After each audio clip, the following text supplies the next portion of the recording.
his number, and we will go to Lance to see if we can get the answer. Hi there, Lance. Hey. Hey, Lance, do me a favor and tell me what sport you'll find dump, floater, and wipe in.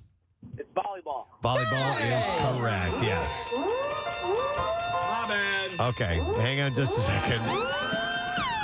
We are going to set you up, my friend. You just won yourself some tickets to go to Jagged Little Pill Wednesday, January 4th, the Academy of Music. Joy, rage, love, heartache, strength, wisdom, catharsis, life, everything you've been waiting to see on stage, on the Broadway stage is back in this exhilarating, fearless new musical based on Alanis Morissette's world-changing music, Jagged Little Pill.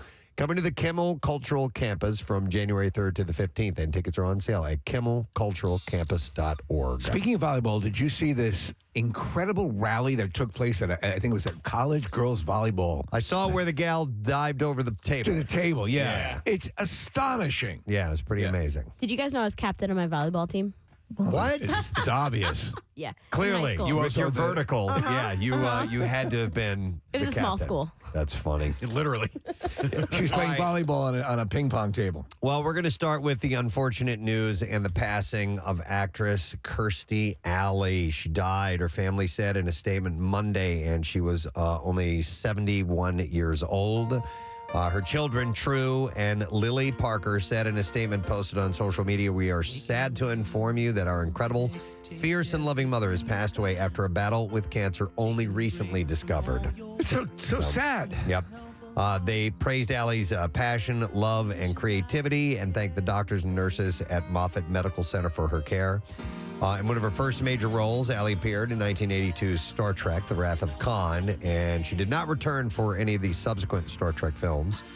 She joined the cast of Cheers in 1987 after Shelley Long, who played, of course, Diane Chambers, left the show following its 5th season. That was a tough, when she came in on that show, Shelley Long had kind of defined a state-of-the-art comedy, and it's like, well, who can follow that? And she did. She came in playing a decidedly different type of character, but she killed it. And the cast in general was not a fan of Shelley Long. Oh, really? Okay. And they adored Kirstie Alley. For her role as Rebecca Howe, Alley received 4 Golden Globe and 5 Emmy nominations for Best Actress, winning both in 1991. She remained a regular cast member of Cheers until the show's 11th and final season in 1993. She had said at her Emmy acceptance speech, "I only thank God that I didn't have to wait as long as Ted," which was a dig at her Cheers co-star Ted Danson, who was nominated for his role as Sam Malone 8 times before finally taking home the Emmy for Best Actor in a Comedy Series. She also starred in the 1989 romantic comedy Look Who's Talking and its sequels, Look Who's Talking 2 and Look Who's Talking Now. And, of course, John Travolta starred alongside her in all 3 films. He posted an emotional remembrance of his co-star on Instagram, writing, "Kirstie was one of the most special relationships I've ever had. I love you, Kirstie, and I know we will see each other again." Kelsey Grammer, of course, starred alongside her as Frasier Crane on Cheers, said in a statement, "I always believed grief for a public figure is a private matter, but I will say I loved her." Rhea Perlman, who played Carla Tortelli on all 11 seasons of Cheers, said in a statement, "Kirstie was a unique and wonderful person and friend. Her joy of being was boundless. We became friends almost instantly when she joined the cast of Cheers, and I've never met anyone remotely like her. I feel so thankful to have known her. I'm going to miss her very, very much." Throughout her career, she was open about her struggles with her weight and the way the media reacted to her appearance. She served as a spokesperson for Jenny Craig from 2005 to 2008.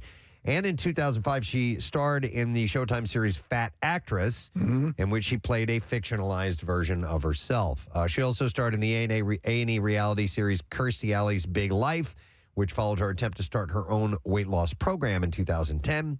In 1997, she had starred in the comedy For Richer or Poorer alongside Tim Allen. He memorialized the actress on Twitter, writing, "A soul passed on in Kirstie Alley. Sad, sad news." In 2016, she joined the cast of Scream Queens, which also starred actress Jamie Lee Curtis. The iconic Halloween actress posted a tribute to her co-star on Instagram, writing she was a great comic foil in Scream Queens and a beautiful mama bear in her very real life. She helped me buy onesies for my family that year for Christmas. She said, "We agreed to disagree about some things, but we had a mutual respect and connection." According to Associated Press, Allie's first television appearances were as game show contestants. She was on The Match Game in 1979 and then on Password the following year. Some actors would get in that game show circuit and become contestants just to get some screen time. They worked the rounds, absolutely. That's why Alfonso Ribeiro was talking about the cast of the people you see on America's Funniest Home Videos. A lot of those people sitting at their tables are actors and actresses who want to get some screen time. There's a movie on Netflix right now. It's in my queue. It's called The Clapper, and it's Ed Helms is in it. And I've not seen it. Is it good? No, I haven't watched it yet. But I mean, I just looked at the description, and it's that the guy who goes out to L.A. to become an actor, and he just becomes a professional audience member, right? These like infomercials and stuff. She also had a short-lived sitcom on TV Land called Kirstie, which ran for a single season. It featured Kristen Chenoweth in 2 episodes, and she remembered Allie fondly in a series of tweets writing, "I love you, Kirstie.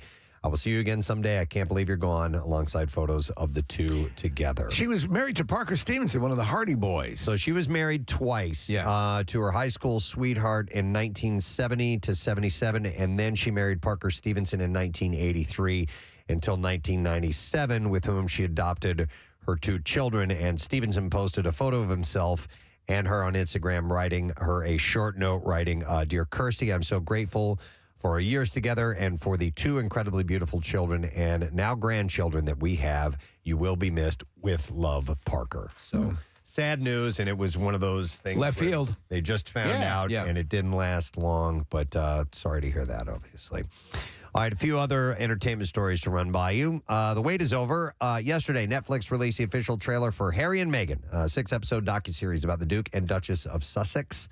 The series will be released in 2 volumes, the first on December 8th and the second on December 15th. I was surprised that Darth Maul is in it. Oh, really? Yeah. And we have not seen him for a while. Yeah, and yet there he is. In the trailer, Harry and Meghan comment on the trials and tribulations they experienced as part of the royal family. You can hear Harry saying there's a hierarchy of the family. There's leaking, but there's also planting of stories. It's a dirty game. One savior for us has been pickleball. Commenting on what Harry refers to as the pain and suffering of women marrying into this institution, Meghan says, "I realized that they're never going to protect you." Harry also shares that he was terrified and didn't want history to repeat itself, thinking of his mother, Diana. He said, "No one knows the full truth. We know the full truth." So that is now, the trailer is out. I'm not sure when you can actually view that. So December 8th, only on Netflix. Okay, a couple more days. After their secret relationship was revealed last week, GMA 3, What You Need to Know anchors TJ Holmes and Amy Robach have been temporarily taken off the air. A source told People that the scandal was driving a lot of unwanted attention. The source said GMA... It'll be my regular Saturday night thing, baby. That's when they're on break. Yeah, that's what happened. Yeah, in the between. head of ABC opened up a closet during the commercials. The source said GMA decided to have a period of cooling down because they thought this was unwanted attention. So, for the time being, they are going to be off the air. ABC News President Kim Godwin announced the anchor's temporary replacement to staff on Monday morning. She said, even though this isn't a violation of policy, she took time to think about it and wanted to work through what was best. And for now, they've decided to take TJ and Amy off the air while they figure things out. I think this is the opposite move. Why don't you leave them on? Unwanted attention. Exactly. Don't you want attention, wanted or unwanted? They're not smuggling cocaine. No. And apparently... So whether or not you believe what they're putting out, that this relationship occurred after they had split from their other significant others or not, let them do what they do. They clearly have chemistry. Leave it on. And by the way, so what? Yeah. They had an affair. These are adults. This is what they've decided to do in their personal lives. You know what I mean? I think in the long run at this point, I mean, years ago it might have been more of a scandal, but there's not a lot. Even she says, the head of of ABC says, it's really not a violation. Here's a shocker. Not all marriages go the distance, gang. You know, that's just all there is to it. And this is press you can't buy. Like, these people Totally. came out and everyone said, who? Yeah. Like, Oh, nobody's yeah, watching that third exactly, hour. Exactly. Everybody tuned in. I'm surprised. But nonetheless, we'll see if they indeed just take him off for a little while and then bring him back. I don't know. I mean, Regis was nailing Kathy Lee for a while. Oh, all the time. Oh, you're going to be my regular Saturday night. But early, because I go to bed around 8. Wasn't her nickname Couscous? Did he call Couscous, that? Get over here. absolutely. Bring that couscous over here. Yeah. Who's your daddy? Who's your finger food? Oh, my God. Wow. Yeah, man. Oh, yeah. Oh, Saturday night. Be nice until it's time to not be nice. That's. What's going on over here? What the? I would love to see Regis as Dalton. What if they call my mother a whore? Well, is she? Regis is Dalton. Yeah. What if they call me a mother effer? I thought you'd be bigger and about 40 years younger. Oh, that's great. Yeah, that's the first time I've ever heard that.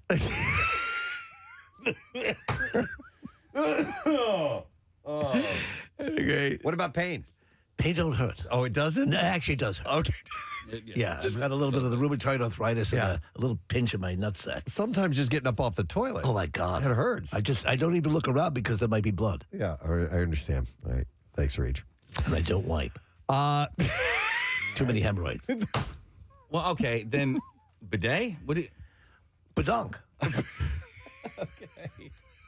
Oh, we're speaking French. French fries. Escargot. All right. Jeff Bridges has been tapped to receive the Lifetime Achievement Award at the 28th Annual Critics' Choice Awards. Well deserved. Very much so. January 15th, Fairmount Century Plaza in Los Angeles.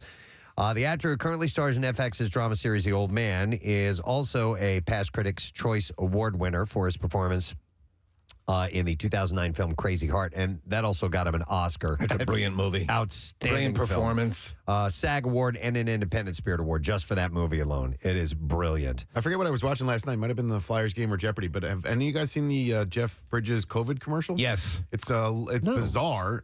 He's just hanging out in a field, and he's speaking with that old man pentameter, and sort of like the you can't quite understand everything that he's saying. It's a good commercial, and it's cool to see him working. It's just a little weird.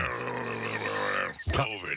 Yeah. I guess he's pretty damn thankful because it nearly killed him, man. That's kind of what the theme of the message is, or the message of the commercial is, yeah. Well, he was, at the time he caught COVID, his system was devastated because he was being treated for cancer. Right. Yeah, so it was a big time. He's out in the woods in this thing? Yeah. Where's my keys? He's got his guitar and lost his keys. Where did I park?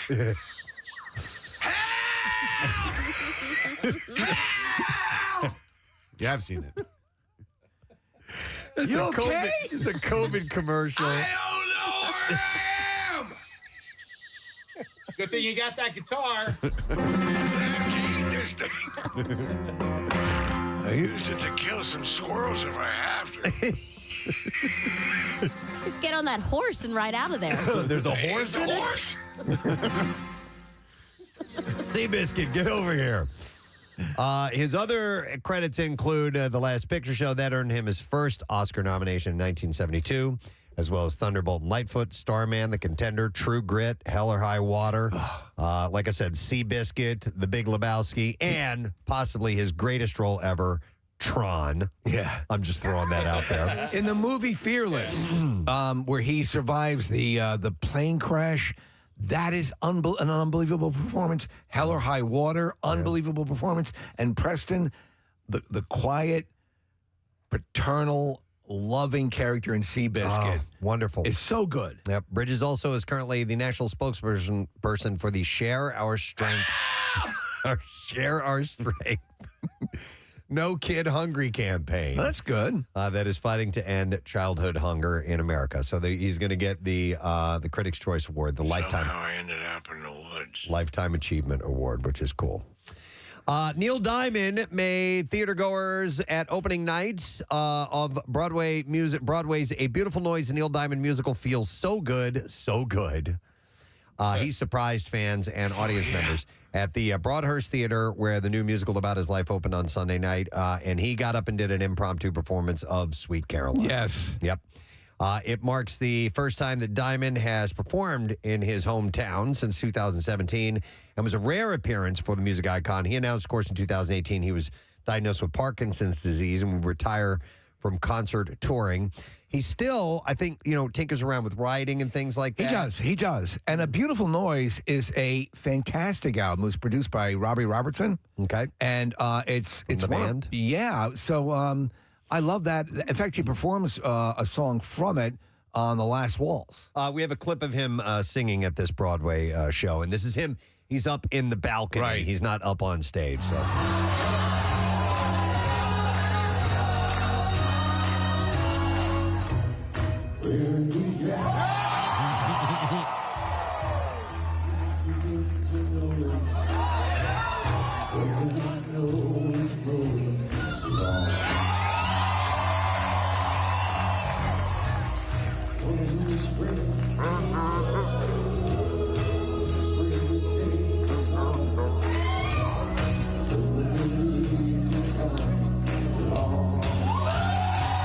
I mean, he's got Parkinson's disease, so the fact that he's able to he sounds pretty good. To muster it up. Yeah, you can't quite hear it because of it's on a cell phone, of course. Yeah. Ahead of his surprise curtain call sing-along, Diamond walked the red carpet with his wife, Katie McNeil, and entered the theater to a standing ovation when he took the mic to sing Sweet Caroline from his box seat. Fans cheered and sang along, of course. Others in attendance for opening night included Audra McDonald, Bernadette Peters, Clive Davis, and Jane Krakowski. It's a good collection. Yeah, some of the Broadway folk. Yep, most definitely. This was a very disturbing story to read yesterday. Shania Twain is speaking out about her childhood trauma and how it affected her body image. I didn't know this about her. Excuse me. The 57-year-old singer said she suffered sexual and physical abuse at the hands of her stepfather. Oh, that's horrible. Jerry Twain. I know she was estranged from maybe that. Obviously, that's probably the relationship that she was talking about. And that she tried to change the way she looked as a means of coping. She said, I hid myself and I would flatten my boobs. She said, I would wear bras that were too small for me and I'd wear two. Play it down until there was nothing girl about me and make it easier to go unnoticed. She said, because my gosh, it was terrible. You did not want to be a girl in my house. That happens. I was reading a story about a girl who went through the same thing. And then the person who wrote the article pointed out that when girls start to blossom, as it were, if they get a lot of that undue attention or unwanted attention, they will go to great lengths to tamp everything down. Well, listen to this. And then at 22, as the second oldest of five living in poverty in remote Timmins, Ontario, she had to come to terms with her own sexuality after her stepfather and mother died in a car accident. Yeah. And she helped to raise her younger siblings. And then she embarked on a music career, singing at a nearby resort. So that's what she was doing to make ends meet. And obviously she was an amazing singer from the get-go. She said, then you go into society and you're a girl and you're getting the normal other unpleasant stuff too. And that reinforces it. So you think, oh, I guess it's just crappy to be a girl. And it's so crappy to have boobs. And I was ashamed of being a girl, she said. And she said all of a sudden, it was like, well, what's your problem? You're a woman and you have this beautiful body. What was so natural for other people was so scary for me. I felt exploited, but I didn't have a choice now. I had to play the glamorous singer, had to wear my femininity more openly and more freely, and work out how I'm not going to get groped or raped by someone's eyes and feel so degraded. But she soon found success and became able to manage her own expectations as she signed to a label in Nashville and met her future producer, her first husband, Robert Mutt Lang. And she said, by the time I had my record contracts, I was kind of the woman that, she said, when I walked in a room, it's like, don't even get any closer. It was clear in my body language. And I think maybe what young girls can learn too is to exude that confidence. Last month, the Grammy-winning superstar celebrated the 25th anniversary of her iconic album, Come On Over. But I didn't know that about her being... No. Didn't she get a Lifetime Achievement? Did she get that last year? Sounds about right. Yep. Not 100% sure, but I wouldn't doubt it. Speaking of achievements, on Sunday, Julia Roberts honored her longtime friend and Ticket to Paradise co-star George Clooney, and she did it by wearing a long black dress covered with framed photos of him throughout the years. Page Six reports that Clooney was one of the Lifetime Achievement honorees at the event, and this was Roberts' way of showing her support. So I thought that was kind of fun. That was at the Kennedy Center Honors. Okay, we're looking at it right now. Yeah, so that's pretty cool. Pictures of him that she had printed onto the dress. On Monday, Rent actor Anthony Rapp announced that he and his partner, Ken Ipol, I think is how you say his name, are officially parents to a newborn baby boy. He said, Ken and I are thrilled to share that our family has grown. He captioned a photo of the pair holding a baby to Instagram. He said, our son, Rye, R-A-I, Rye Larson. Rye bread? Ithapol. Rye bread. Dude, Nick, we have been eating a lot of Reuben sandwiches lately, like the vegan Reuben. Yeah. And every time I take out that loaf of rye bread. Rye bread.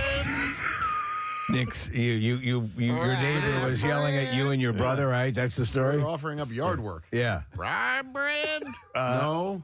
We want to rake your leaves. You know that classic thing kids would wander through the neighborhood selling rye bread? Right, you know. Yeah. After it would snow, they'd wander around with shovels and offer you rye bread. Rye bread, by the way, very underrated bread. Oh, it's excellent. Oh, I love it. I love it. I go through phases of like ordering that if I'm going to have breakfast. Yeah. And they ask your choice of toast. Rye bread. Oh, that's Rye toast. Yeah. Oh, did you get it at Nudies when you got the brunch? I did not. Okay, it's an option. I had, I had a tuna melt. It's a damn fine option for like an omelet. You know, you get a little buttered rye bread toast. Yes, but sir. dark rye bread over white rye bread. Well, like pumpernickel? When nuts. it's like a Marble swirl. rye. Marble rye. Oh, there you go. Yeah. Yeah. Any rye is fine rye. Yeah. Any rye. Any rye. Rapp captioned a photo of the pair holding the baby to Instagram. He said, our son, Rye Larson, was brought into the world on Friday, December 2nd. And he said, an incredible, generous surrogate to whom we are eternally grateful. So what's the story with his lawsuit? That was dismissed, right? Yeah, or they found in favor of Kevin Spacey. Yep. Is he going to pursue it any further, or is that? Not sure. Hey, real quick, just getting back to bread. Why is white bread ruling the aisles of the bread aisle? Do you know what I mean? Like, because you said I have not rye noticed it bread's- was ruling. Oh, it's ruling. It's got a lot of space. It's got a lot of space. A lot of shelf space for the white bread. Oh, It's they got, very like- generic. Yeah. That's it. It's easy. It doesn't overpower a sandwich. Yeah. And most of those. None of the breads do. Those are really. sandwich breads. Well, rye does. And Pumpernickel. The wheat. sourdough would. I don't think wheat overpowers a sandwich. No, I was going to say, but wheat has a, I don't know. Wheat has a little less flavor than white. I don't know, Casey. It's the most approachable of the breads. But why? Yeah, if you go show up at a party and there's a loaf of white in the corner, you can go over and talk if you feel out of place. Is that but rye bread, you kind of got to stay No, away. they're very, very Get persnickety. the handler first. When my girlfriend is hungover, her one of her hangover remedies, Casey, of choice is toasted white bread. And maybe it's just because it's Sops plain everything basic. up? Yeah, maybe. Yeah, I don't know. But like, so we always have to have a loaf of white bread in the house. Well, for whatever reason, Casey, it's very popular. Yeah. And they wouldn't, I don't think it's anything Sorry, that bro. was done on purpose. Sorry, bro. Yeah. But it's just popular, man. I will say there's probably not a bread out there that I don't like. Okay. But I don't know, why is white the You're the go-to? Gandhi of bread. I am. I'm the Jesus of bread, just like you're the Jesus of social media. Yeah, I was. Yeah. All right. I have one last story, and I want to get to it. Is that okay? May I? Are we done? We're Yeah, going to go down the produce aisle first, and then go ahead. We're getting out of baked goods. Yeah. We got to go Celery. through produce. I don't get it. All right, no, I wanted to make sure I got this story out there. Both Harrison Ford and filmmaker James Mangold have made it reasonably clear that Indiana Jones and the Dial of Destiny will be the last time the actor will don the iconic fedora and whip. And since the movie began adding A-list talent to its cast, including the likes of Phoebe Waller-Bridge, Mads Mikkelsen, and Antonio Banderas, the internet has been buzzing with rumors of potential replacements for Ford. Mangold, however, has heard enough of the wild fan theories and has begun personally shutting down major rumors surrounding the sequel. The Logan director took to Twitter to respond to a now deleted tweet. In his response, he says, there's never been any discussions concerning replacing Harrison Ford as Indiana Jones. Create another character. This rumor sprouted up early on and seemingly hasn't died down since the fifth Indy outing was announced. But he said flat out, no. They're not going to recast. They're not going to do different adventures of Indiana Jones with somebody support Sala and the Isle of White Bread. We're Pennsylvania Johnson. Yeah. So, since as far back as 2021, rumors abound that Phoebe Waller-Bridge, who is set to star as Indy's goddaughter, Helena, would take over the films by the film's end. However, this was merely an unsupported fan theory that James Mangold shut down. According to the movie maker, these rumors are just trolls trying to rile up fans for clicks. Although most of Indiana Jones 5's plot is tightly under wraps, we know that the bulk of the film takes place in 1969 against the backdrop of the space race. That's pretty wild. However, fans recently learned that the movie does open, and we've talked about this, with a World War II set action sequence, and it was from footage that they had previously filmed, and it's a de-aged Indy that they put in there who will only be several years removed from the events of 1989's The Last Crusade. And the trailer for the movie promises a return to form as a proper send-off to the beloved action-adventure character. I thought Crystal Skull was largely forgettable. I've never even seen it all the way through. I think I've seen all of it at one point or another over the years, but I'm actually pretty excited about this one. I don't know why, but I think the trailer looks great. Well, I like the director, Mangold a lot. too. Yeah, Yeah. Mangold's a great director. And so I don't think Harrison Ford would have signed on for it if he didn't think it was a great script. I'll tell you, the Crystal Skull is not good for the most part. Yeah. There are moments, though. Having Kate Blanchett as the villain is a good call, and she does a great job, and there's some moments there.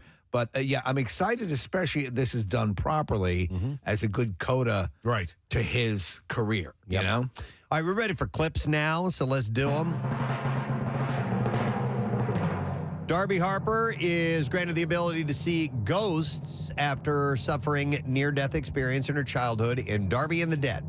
And in this clip, star Riel Downs talks about how hard it is to play the enemy of a person that you like. I feel like there was so much play even in our hatred for each other, and we both knew how to tap into that place. But at first, especially since we didn't know each other super well at the beginning, and we were very kind to each other. I guess it's a little tough to just start randomly screaming at a person. I think one of the first scenes we did was an argument scene. I'm scared. Darby and the Dead is out now on Hulu. Here's the next clip. His Dark Materials, an adventure mystery series, is back for its third season. And here star Amir Wilson talks about growing up on the show. It's been great. I mean, you come across and kind of you build a family with these people that you work with every day. In terms of growing up, I kind of you don't feel like you've grown up until you see photos and I do look a lot younger. Shut up, dummy. His Dark Materials. Season 3 is out now on HBO. I watched the first season. Yeah? It's well done. It looks good. It got it kind of started folding in on itself too much, and I'm like, I don't know what's going on. All right. That is my last story in the entertainment report for you this morning, friends. So we are going to take ourselves a break. We'll come back in a moment. Chris Therien will be stopping by the studio today. We have a concert announcement. We'll get to music news and some stuff we'll give to you. So hang out for the ride. We'll be right back. Preston and Steve on 93.3 WMMR. There are some warnings that definitely need to be given, and part of that is a huge part would be, obviously, if you're going to have sex, it's got to be safe sex, because that's where you can really have some serious problems. Have it on top of a safe. Yeah, on top of a safe sex. Make sure that you do It's that. the best. No, I know what you're saying. You're exactly right. I think that you don't want to put you want to put caution, not abject terror. Fear, yeah. I mean, because you're just going to... do you want them going through life scared? No. You want them to find a mate to spend the rest of their lives with. Right. Let me go to... Hang on. Josh wants to comment. Hey, Josh, how you doing, man? Hey, Gadzooks, guys. Gadzooks, buddy. What's up? So, growing up, I'm only 25. I'm not old yet. But back in high school, I... wasn't a serial dater, but for some reason I always used to get those strict Italian dads. Okay. And the one thing that always softened them up, they're the guys that look you dead in the eye and goes, you're dating my oldest daughter, and all you have to do is look them back square in the eye and don't back down. And they soften up right away. So it's a test almost. I want you to know you're dating my oldest daughter. And I want you to know it's all finger stuff right now. I respect that. You have finally have the balls to tell me what I always know is happening. They appreciate the honesty, right? In fact, I call her the bowling ball. Dear God. No, that's you are a man's man who can admit to that. I want, if you can, to tell me the various things you achieve along the way. Yeah. Like a video game. Yeah. I bring this story up for one reason only. It involves Roger Ailes. Which is my favorite. I want to fart in your mouth. Oh, my God. If you have not seen the most recent Daily Rush videos with Roger Ailes' voice, I've watched it like 15 times. He's so jowly and so disgusting. CNN journalist and weekend co-anchor Allison Camerota said Sunday that former Fox News Channel chairman and CEO Roger Ailes, who resigned last summer from the network, he founded 2 decades ago because of sexual harassment allegations, sexually harassed her too. In an interview on CNN's Reliable Sources, Camerota, who worked at Fox for more than 10 years, described what happened when she first began there. She said, when I was first starting out at Fox, Poop in my big gulp cup. and I was single. And I remember Roger being in his office, and I was saying that I wanted more opportunity. He said, well, I would have to work with you. I'm going to give you an opportunity to fart in my mouth. That's your first opportunity. Are you gassy?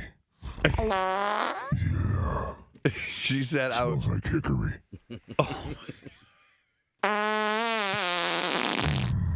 You from the South?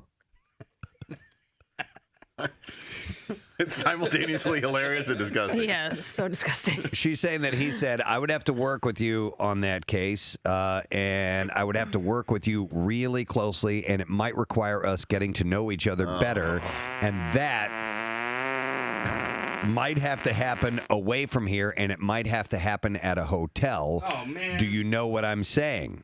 And I said, yeah, I think I do know what you're saying. Yeah. Do you really know? And then he invited her to hop up on the desk. I want to wear your ass like a CPAP mask. Direct.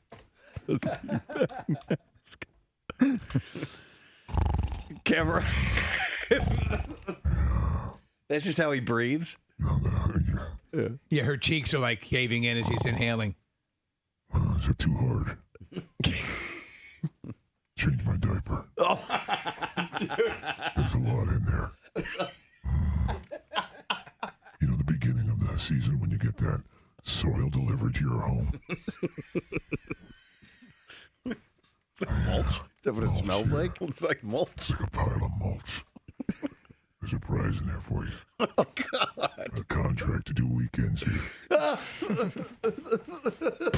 I'm going to lead the introduction with our next guest with a quote from Rocky Balboa.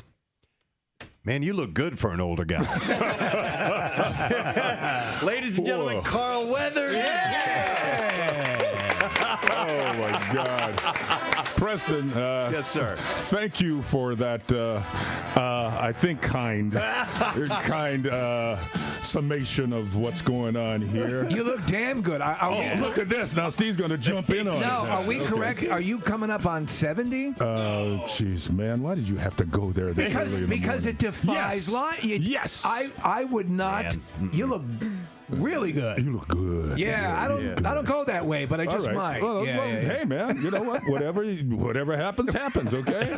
I may not be included, but you're okay. You're okay with me. Man, we've been wanting to meet you for a long time. This is a really special treat for us. Thank you so much. Great to be back in the city of brotherly love. You are a Philadelphian. Regardless, you will always be an honored citizen of this city. That is one of the nicest things anybody has ever said to me, Steve. I appreciate that. And it's the truth, because we were talking about this earlier, and obviously you are at the cornerstone of so many pop culture great moments in all of our lives. But the Apollo Creed was essential for Rocky, for that movie. You provided a heart and a performance that was so essential for that all to work, and you know, the counterbalance too. You weren't a one-dimensional character, and I think it's you, the actor and the person that you are, that made us really say, this is a good man too. You know what I'm saying? Yeah, and that made it more complex. Well, you know, Steve, you just brought a tear to my eye, because not only was I pop culture, but I'm an artist. I'm an artist, Steve. Thank you, man. Yeah, Thank no, you. it's true. Look, I am so, first of all, I'm appreciative of that, you know, those compliments.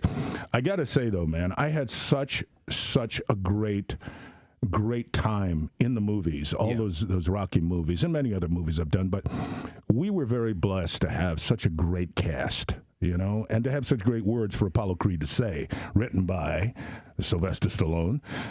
We had great direction in the first movie, John Avildsen, but in the subsequent movies, Sly was directing, and he is a great director. I maintain this to this day, and he's heard me say this, and he probably would like try to knock me out for saying this, but honestly, as good an actor as he is, I think he's a better director. Hey, Carl, I have a question about two different characters you played in two different types of movies, but they have a similarity, and I'm talking about Dylan in Predator, and then Chubbs in Happy Gilmore. I don't know if anybody made... I love it. They have similarities. Okay. Well, they do. I know where you're going. Yeah. I know where you're going. All right, so then I don't even have to go there. That's right. Damn alligator bit my hand. Oh my! So the alligator bit your damn right hand off, and the predator shot your right arm off. Yes. Was that done on purpose by whom? By Adam Sandler?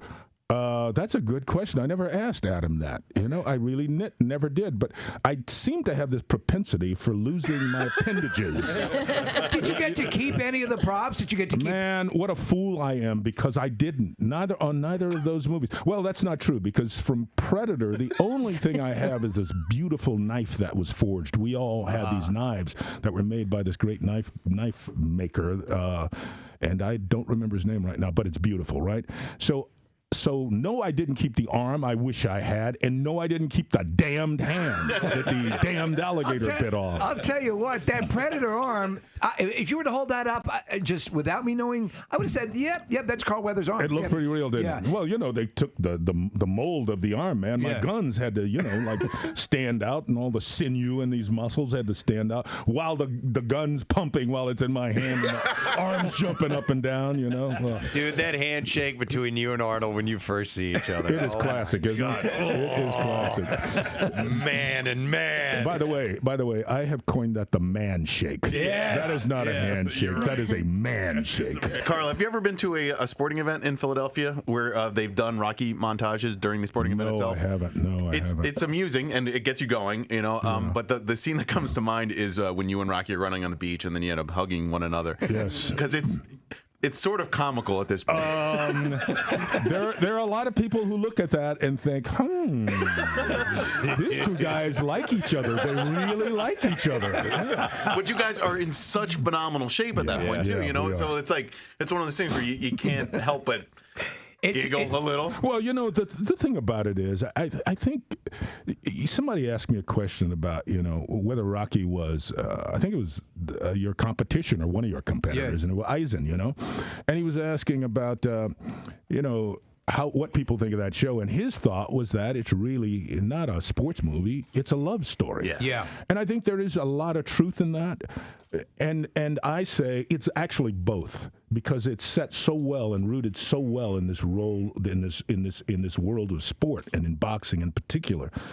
But what makes the thing about sports, in a way, all about love, is that it's not romantic love, but it really is about men loving competition and loving the competitor because of what you go through to be at the top of your game.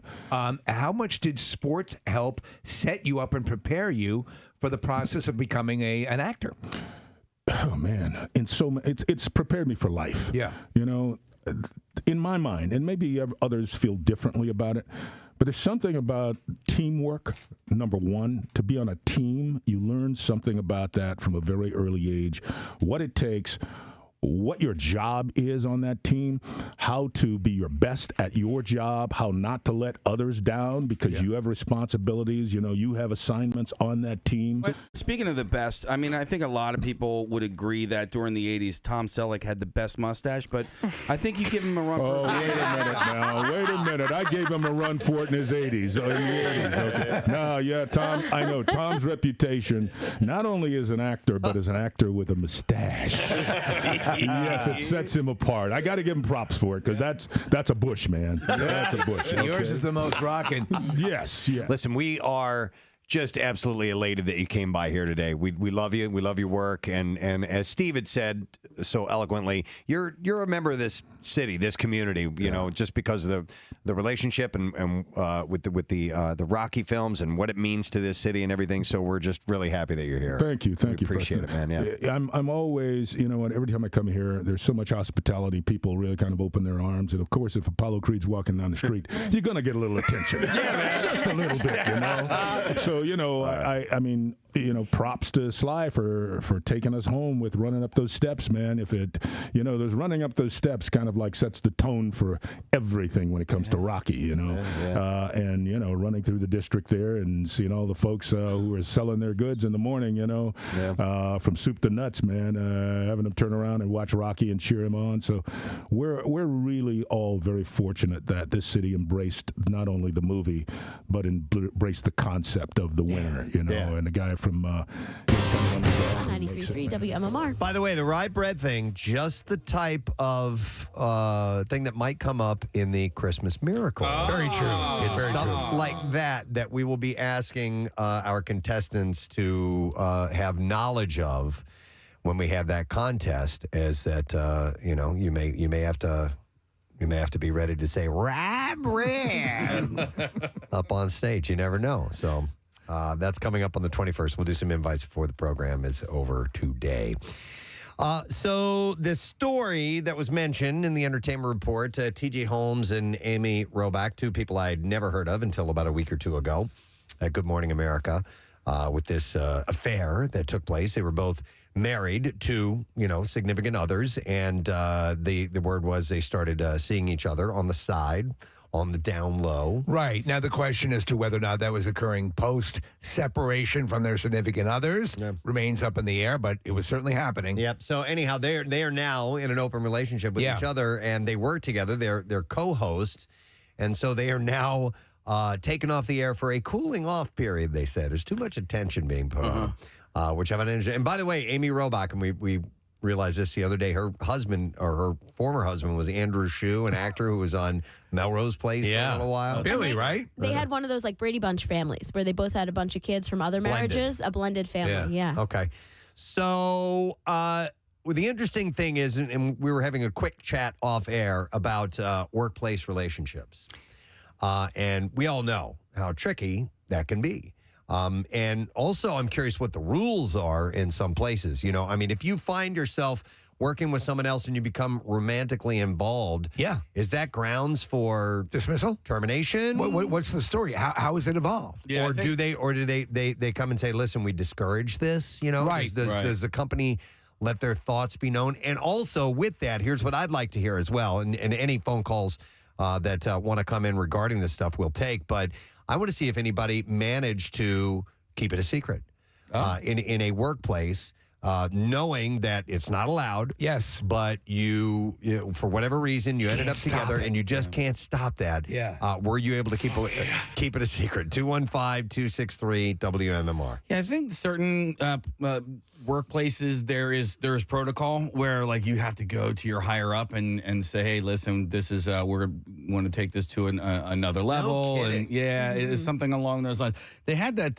recent story with one of the assistant coaches in Boston, him and a fellow employee, and so here's the deal. There's like hierarchies. Yeah, so especially if a boss is... And this guy was that's where you get into the touchy. If you are at the same level, it's less likely, at least I believe, to be an issue. But this guy had to step down. This guy had to step down, and they were in a consensual relationship, but there, I guess, was a hierarchy involved where it was frowned upon. Now, he didn't step down. He was, like, suspended. He wasn't... He got down. He did, but he wasn't fired or anything along those lines, but he did have to step down. And did they keep the relationship together? I don't know if they're together still or not. But he did that for that reason, so he could stay in the relationship with her? You know what? I don't... Okay. No, I don't know. I'm curious. I'm curious.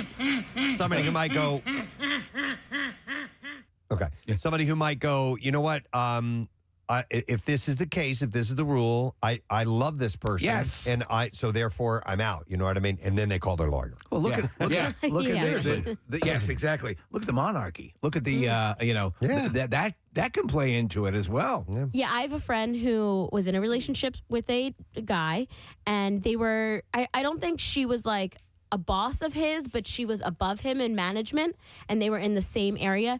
They kept it a secret for like 2 years until she was able to get transferred. So as long as she was in a different department, it was okay. That can help mitigate it. But it seems like there's no.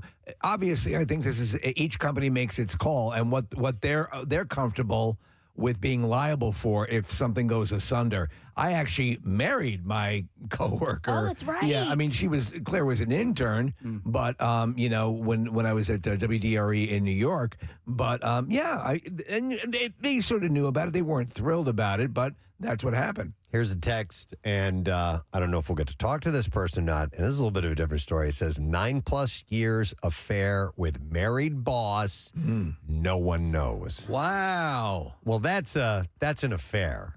That's a little different than a relationship starting, but that's juicy. And I wouldn't notice mind. Kathy's home today for this conversation. That's true. You're right. No. Don't tell anyone. No. Keep it quiet. Oh, my God. We'll say you lost your voice. Oh. How long has she been out? Several days. Several. I haven't seen Bill a lot. Coincidence? I know. I'm wondering. I am going to go to Jay. Good morning, Jay. Hey, guys. Hey, what's up, buddy? Hey, my now wife, I actually used to be her boss at this one job that we had. So we kept our relationship a secret forever until my one colleague wanted to introduce her to a friend. And for weeks, he had asked her and was like, oh, we were going out for this team night event. And I was like, hey, buddy, I can't. She's not interested. So then it came out that me and her were dating. I actually wound up getting fired for it. May I ask, Jay, what kind of work you were doing? It was sales. Sales. Okay, so I understand if the relationship could foster a notion of bias, favoritism. Yeah. So is that what they said was the reason for terminating? Yeah, because I was her direct superior. Yes. Okay. So they said I had to pick my career or her, and I was like, I like her a lot. And then they were like, they fired me, but hey, she's the mother of my kid now. Yes. Well, you stuck to your guns. Jay, did you ever have, I guess if it's policy and if it's in the company handbook or whatever it may be, your hands are kind of tied with that, right? Well, yeah, the best part, like, it started as, like, how you have, like, we both were dating someone, met each other, broke up with the other people, and then, like, the next day started dating each other secretly. How long were you able to keep that a secret? Almost about 6 months. Okay. We thought we were slick, but yeah. Do you know what happens though, Jay? When you're doing that, a lot of times, a lot of the people that you work with can be part of your social scene as well. Yeah. And as it did with you, it became problematic. Yeah, and that was the downfall, is because we all hung out so much all the time that, hiding it. And then he had a friend that he thought was perfect for her. Yeah. And I had to be, and he's a good friend of mine still. And I had to be like, hey, this is why she's dodging you. It's no other reason than this is what's going on. And then, but yeah. But that dude dime you out, or did you have to dime yourself out? He told me that either he had to bring it up or I did.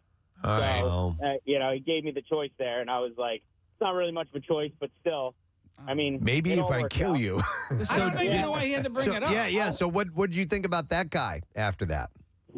In that moment, I was pretty upset about it. I've gotten over it through the years. So, I don't understand. Was he your superior? Why does he have to bring it up? He handled our HR. Oh, well, there you go. It's kind of his job. It's his job. Yeah. Detail. Right. Detail that he is very responsible. It's not like you're in HR. No, I am. Oh. Yeah. And then if it comes out eventually, it can't come out and be like, well, that guy knew and he didn't say anything. Because he loses his job. Yeah. You can put him in that predicament. Like, well, he knew. Right. It would have been bad. Well, I'm happy it worked out for you guys, Jay. That's cool, man. Yeah, no. All right. Hey, great talking to you guys. You have a great day. You too. All right, we'll You see know what? later. This type of thing happens all the time is in restaurants. People like servers and managers, and it gets really hairy really fast because, then there are claims of like managers giving certain servers preferred shifts. And Absolutely. it's just brutal. And, you hear story after story of it. And it can lead to people losing their job quite often. And it so Claire worked for a number of years at a place that was sort of as I've said, the family holiday place to go to. And there was clearly that situation going on, and there was clearly massive amounts of favoritism. Yes. So what that does is that plants this seed. You have a bunch of disgruntled workers who see this, and that's why on the business side, this can be a liability letting this happen. I mean, we all want to say, well, let love flourish. Right. But that's the problem. And then resentment starts to build, and it can get really ugly fast. All right, this isn't exactly what we're talking about, but I do want to share this. This text says, had a relationship with my therapist until my girlfriend found out when I was sleeping and she was texting me. Got her fired. Feel bad about that. That's a direct. You can't date your patient. You're the therapist. Not dating, just having banging. All right. Get on the couch. I'll get on top of you. Let me get some other calls here. I have Vanessa checking in. Good morning, Vanessa. Good morning. What's up? I kind of not about me, but I worked at a restaurant, and there was 4 people there, 2 different couples that were together. Yeah. And they did a little swapperoo, and one person from one relationship started hooking up with that person in the other relationship, and my bar fired the cheaters. They fired the cheaters? They only fired the cheaters. And to this day, the 2 people who got cheated on are still together. That is wild. So, and did they specify that they were? They got caught at work. Okay, all right. Oh, they got caught at work. Well, Were they getting it on? What was that? Were they getting it on at work?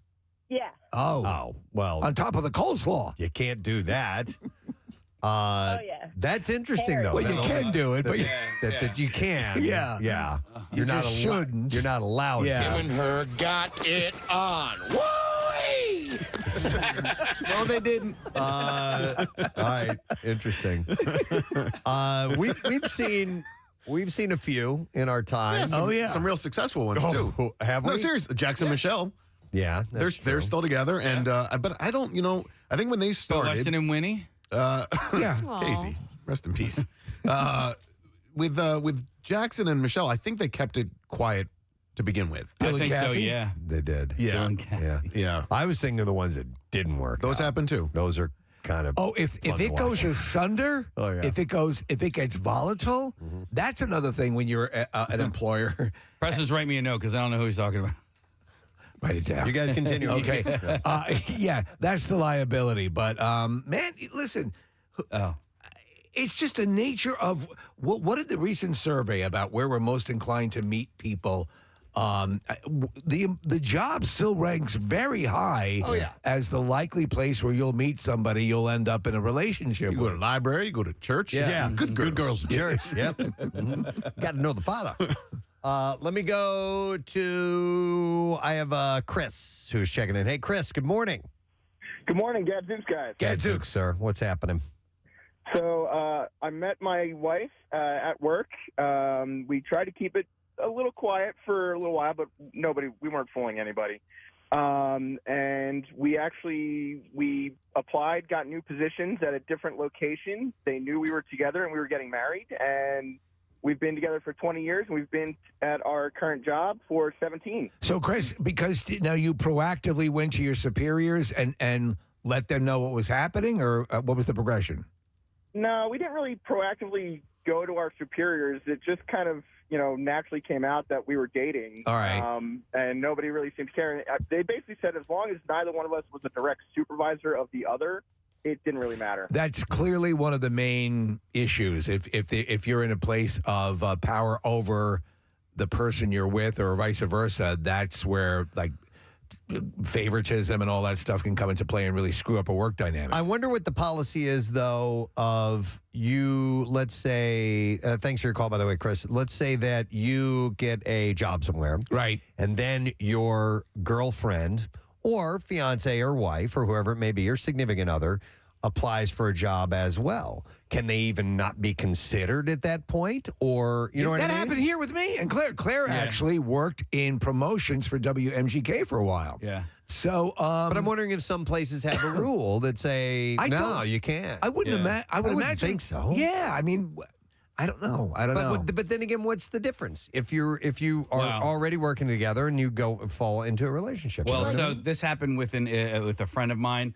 Also, the office manager's wife ended up coming and working in the office. Completely overstepped her boundaries. Yeah.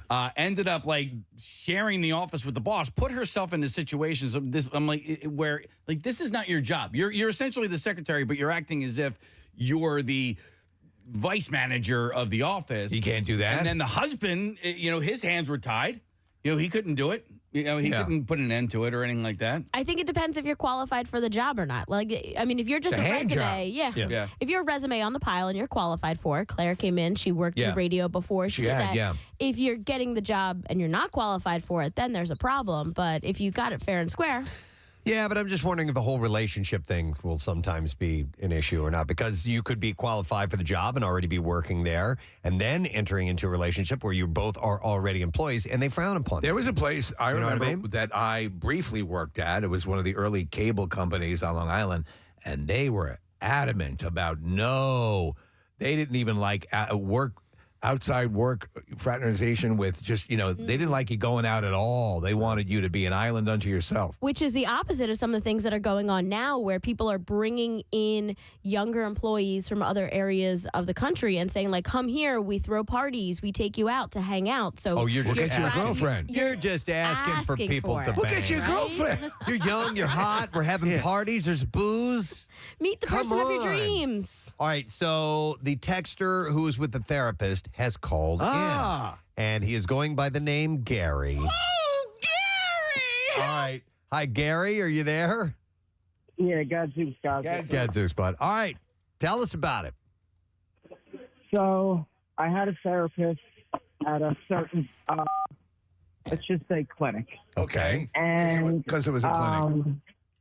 Yeah, and I don't know. I mean, we kind of, over that type of relationship, you get close with somebody and you tell them a lot about your life. And yes, that's what you do with a therapist. And but I mean, you tell them things that you wouldn't tell anybody else. And Right. I just got close over that, and one thing led to another, and. I like when a chick does this. All right, Gary, how long had you been attending therapy with this person before it went to a physical level? I mean, this is going to sound bad, but like 2 months.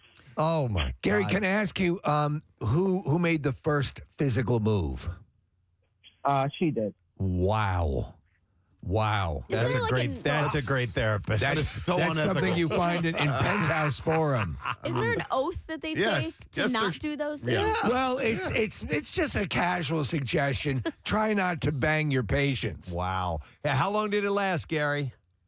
Not long, only like 2 months before my fiance found out. And then she got the therapist fired? Yeah. Now, did that end it with your fiance? I assume it did. No, it did not. Wow. So if you're having sex with your therapist, who do you go to talk to your relationship problems about? Yeah. You need to. Obviously, you need to go to another therapist to tell them about the And then fact you you're start banging this one banging them. therapist. Yeah. Wow. So, Gary, how long ago was this?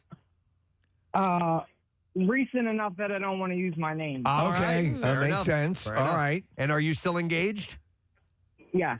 All right. And is everything still on track for you to be married and all that, or you're in a waiting period right now? I mean, we're in kind of a waiting period right now, but, we're working on Maybe you stuff. should do couples therapy. Yeah, couples therapy. And then everybody gets Everyone's some. getting some. Oh, that's great. All right, Gary, hang in there. Thank you for sharing, Gary. Don't bang your next therapist. Don't bang your You next. guys at the Christmas miracle. Well, clearly you have to tell us who you are when we meet you there. All right, thanks, man. I'll We'll see you later. guys there. All right, man. Have a good one. Wow. That's tough, man. That is. That's a direct violation of the therapist code. Let's see. We will go next to Lynn for a call. Good morning, Lynn. Good morning. Hi, Lynn. What's up? What's your story? So I met my now husband when I was his boss, Okay. and we've been together for 20 years. Wow. And where I worked, there was a lot of people that dated each other, and it wasn't necessarily an issue unless something came up. Like they had to be, if it came into the workplace, then it was a problem. But since I was his boss, you know, when we first hooked up, we kind of had a very explicit conversation about, hey, what are we going to do about this? So we just decided that both of us were going to look for different jobs, and whoever got a job first would leave. And so ultimately, we both got different jobs within a week of each other, so we both left just to make it All right. clean. But how long was the relationship going on when you were boss and employee? About 2 months. Oh, because well, it took a you while guys to really, find you guys jobs. got on it quick. I give you all the credit in the world because I mean that's had you been discovered, would you have been fired? Probably, yes. Okay. All right. Well, then you guys did the right thing. Yeah. You know, I mean, it would be hard just to go. It would be hard just to go. No. Yeah. We should not do this. This is not right. When you're clearly attracted. But you're looking so good in those Daisy Dukes. Yeah. Where are you and working? I'm it's sorry. funny Go because ahead, Len. we ended up inviting our former boss to our wedding. Well, you did right by the company. You did right by yourselves, and you were able to do it the right way. That's one thing that people, that's probably the smartest move, especially in a boss-subordinate dynamic. That's going to be an issue. I'm going to Stacy, and she works in HR. She works at a casino, so she's going to, and I'm sure they've got loads of policy. You're talking about a lot of employees doing a lot of different jobs. Hi, Stacy. You're on the air. Good morning. Good morning, Ed. Good morning, Ed. Morning, Ed. All right, Stacy, do you deal with this often? Not so often, but we have had issues where we had supervisors or managers dating like line level employees, and like directors have found out. So we have policies in place, whether it be personal relationship policies or nepotism policies. Yes. Pretty much say you have to disclose within a couple of days whether or not you are, a relationship has formed or you have a relationship. And then it's the requirement of human resources to either make some of an accommodation for either one or both of those people to either separate them so they can continue employment, or termination can be something that is part of the talk. Okay. But yeah, so I mean, a lot of times we will move supervisors because they are the person who is in direct, violation control of that person. Okay. So we'll move them to a different shift. We'll put them somewhere else. Okay. But a lot of things do fly under the radar. But So we have policies you in guys place try for to make that. accommodations if you can, which is cool. What's step one when you find out that someone is fraternizing? I'm sure you have to have a meeting, and you've had to address this directly to them. Correct. Yep. So we would bring them in separately. We would have conversations. We would go over the policies, and if it is something that they are truly pursuing as more of like a long-term thing, which is kind of hard to decide, we make the proper calls to moving them, and then we have them sign like acknowledgments that they are aware of the policy and why we're doing what we're doing, so they can't kind of take that to a lawyer outside. So, Stacey, it would seem to me that in a case like this, if that relationship could be co-opted by an outside source, for example, in your situation, there's casinos, it's money, it's access to certain things that nefarious types might want access to. I assume the places or a place or an issue of national security or something like that. That's where it's immediately going to go to a fireable offense. Correct? Sure. Okay. All right. Does it make more sense? Otherwise, if they just make the effort to move, okay, we'll just move you to different departments. Mm-hmm. That seems like the more obvious way to go if you can. Yeah. But there's some cases where it could really bring a company down if someone can exploit that. Oh yeah. Yeah. Sure. Yeah. Yeah, I mean, it definitely depends on the department and the what they have access to. Okay. All right. Thank you, Stacy. And not only that, I would think too that they see that if someone in a managerial position is dating a subordinate and it goes bad, and that person wants to turn around and make it into a legal thing. Yeah. then the whole company's got a firestorm they've got to deal with. That's it. And Yeah. That brings me back to the original question here of like, what's the point of having Amy Robach and the guy off air? What do they win? What they've framed it as unwanted attention. It's already out there. I don't get that. Yeah, I don't either. This is television. You want attention no matter what, so I don't know. There's an opinion piece in the Inquirer today exactly about that. And they basically, the author says, it's just, in an age where Jeffrey Toobin, had his thing and they brought him back on. Any number of scandals. Who's Jeffrey Toobin? I don't remember. The reporter for CNN who was caught pleasuring himself on a Zoom conference. And so they let him go, but then they brought him back and then eventually let him go again for other stuff. But if that's, this is just simply people, and they're both contemporaries. It's not like one has the upper hand. It was consensual. It's consensual. They moved on from their previous partners. It seems to be a low-level issue, you know? Yeah, I agree. That's just a little bit more public than they want, I guess. Well, but the thing is, they were kind of sloppy about. Right. They are high-profile people, and there are pictures of him grabbing her ass as they're loading stuff out of a car. There's a picture of them holding hands and canoodling. Yeah, you have to be. You got to be really secretive about it. There's to do that in the a Guide for the Married Man. It's a great movie from the '60s. There's one. It's these different stories, and so the guy, he said, you gotta take the precaution. You gotta do the precaution. So in one of the stories, the guy's like, he learns a different language, and he goes to, they find a hotel on the edge of Siberia, and the other woman's coming in from around the world, and he's rowing across the Pacific, and he gets in there and goes running into her arms, and the door opens up, and it's the wife with the photographer. I want a divorce! Hang on, I want to go to Ashlyn. Hi, Ashlyn. Good morning.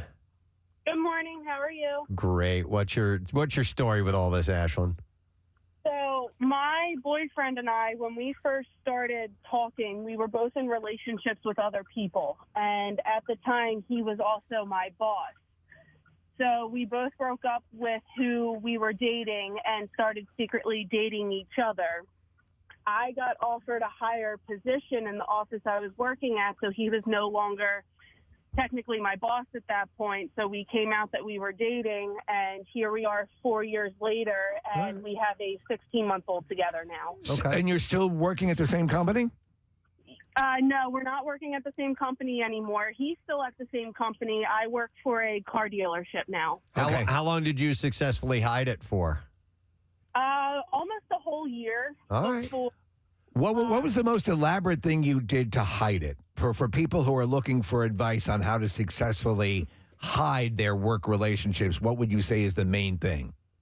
Just don't make it too obvious. Like when you're both are in the same room together, try not to make eye contact with each other, or like little flirty eyes and that kind of stuff, because then it's going to lead other people to actually think that there is something going on if you're trying to hide it. And basically act like you hate the person when you see them. Act like you hate the person. I have to ask this. Was some of that kind of fun?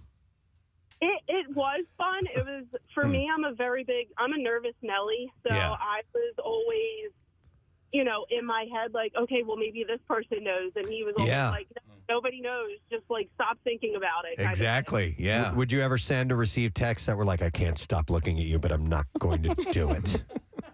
I would. It's really funny because we would be sitting on opposite ends of the room, and I would just get a text message from him that would be like, I see you, and it would take all of me not to look up and like look around. I love that. I think that's great. When you have those little flirty things, That's awesome. again, Claire and I engaged in that, and it is fun. There is an we're going to get caught, but you don't want to get What was fired. that? Thank you, by the way, Ashlyn. In Top Gun, I don't want them to know that I've fallen for you. Yeah, something like that. Yeah. I sent Preston a really saucy text the other day in case he got jealous. That's right. Really? Texas, I want to be a part of that because he saw Thinking about rye bread all day. He saw my reaction to it. He saw my face, and I looked at Nick. It was while we were in the meeting, and the next thing you know, we get a text from Casey's like, "I want to be a part of this." Hey, come on, man. rye bread. Anyway, well, this whole thing on Good Morning America, GMA 3. When is GMA 3? It's the third hour of Good Morning America. It's a stupid, never-ending morning show. Cups of coffee, smiling. Well, they've full crap. They've pulled them off the air for the time being. We talk about farts, quote unquote, cooling off period. So yeah, I thought it was kind of interesting. Excuse me. All right, it is Tattoo Tuesday. Just to remind you, you can text word tattoo to 39333 and possibly win a Preston and Steve Show themed tattoo. Thank you to everybody who was on hold. I want to clear those phone lines because we got a little party coming up. Whoa! It's a Christmas miracle! Yeah! It's on the 21st. And we would like to invite you right now, callers number 7 and 8 and 9 at 215-263-WMMR. You have to be at least 21 years of age, able to join us on the 21st. It's a Wednesday morning. Be at Parks Casino in Bensalem. And you have to know your Preston and Steve Show trivia because that's the contest. You may get called up onto the stage. You can bring a guest with you. They will not be qualified for that, but there are other prizes that they can win while we're there, and we'll just hang and have a good time. We'll have live music. Yeah. We've got some added things this year, which is going to be really cool. I love where this is going. We also have online entries. If you want to go to WMMR.com or text word miracle to 39333, we'll send you over the link, and you can enter that way. But we'll take callers, I believe, 7, 8, 9. And we will set you up with a admission pass to the party. We're going to take a break. We'll come back in a second. And don't forget, it's the Miller Lite Ugly Sweater Edition as well, so wear your ugly sweaters. Bizarre File stories are on the way when we return.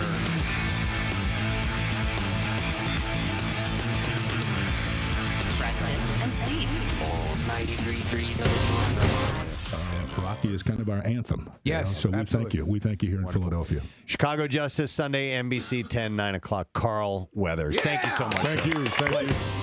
Did you guys see this? An anonymous hacker has released 5 episodes of Orange is the New Black Season 5 after Netflix reportedly failed to meet the criminal's financial demands. What? It is unclear how much the hacker demanded. The first 10 episodes of the season were shared shortly before 6 a.m. on Saturday, leaked in 10 different files. They totaled about 11.46 gigabytes. The hacker, who goes by the handle of the Dark Overlord... Ma! I'm trying to do something! Kicked off the leak when you're done, Dark Overlord, take the garbage out. By publishing the premiere episode for the forthcoming Orange is the New Black season Friday to the Pirate Bay. This is my son, the Dark Overlord. The streaming giant has set June 9th as release for Orange is the New Black. No word on whether Netflix will move that date up. In a statement, Netflix said, "We are aware of the situation. A production vendor used by several major TV studios has had its security compromised, and the appropriate law enforcement authorities are involved." You know, I was trying to think about this, and Netflix didn't buckle to the demand. I don't know how much impact this has because Zero because it's $9 a month. Yeah. You already have it. Yeah. More than likely. So, and you're not going to watch it any quicker or any sooner than you would normally. So I wonder where the damage is really. Maybe in some people who aren't already subscribing, getting it, but it is what it is. I guess piracy still remains to be a really big problem. For me, it holds no fascination. I'd rather just fork over the however many dollars it is to watch the actual official version of something, and I can wait until Friday. Yeah. I don't need to see it on Monday before it comes out. What are you going to do? Watch 9 episodes? Yeah. Well, the hacker isn't stopping with that show. The cybercriminal claimed via Twitter to have unreleased shows from ABC, Fox, National Geographic, and IFC as well. Okay, tell me of Game of Thrones and maybe I'll listen. Right. This is the Dark Overlord. I have your Capuchin Monkey special, and I will upload it if my demands are met. That's from National Geographic.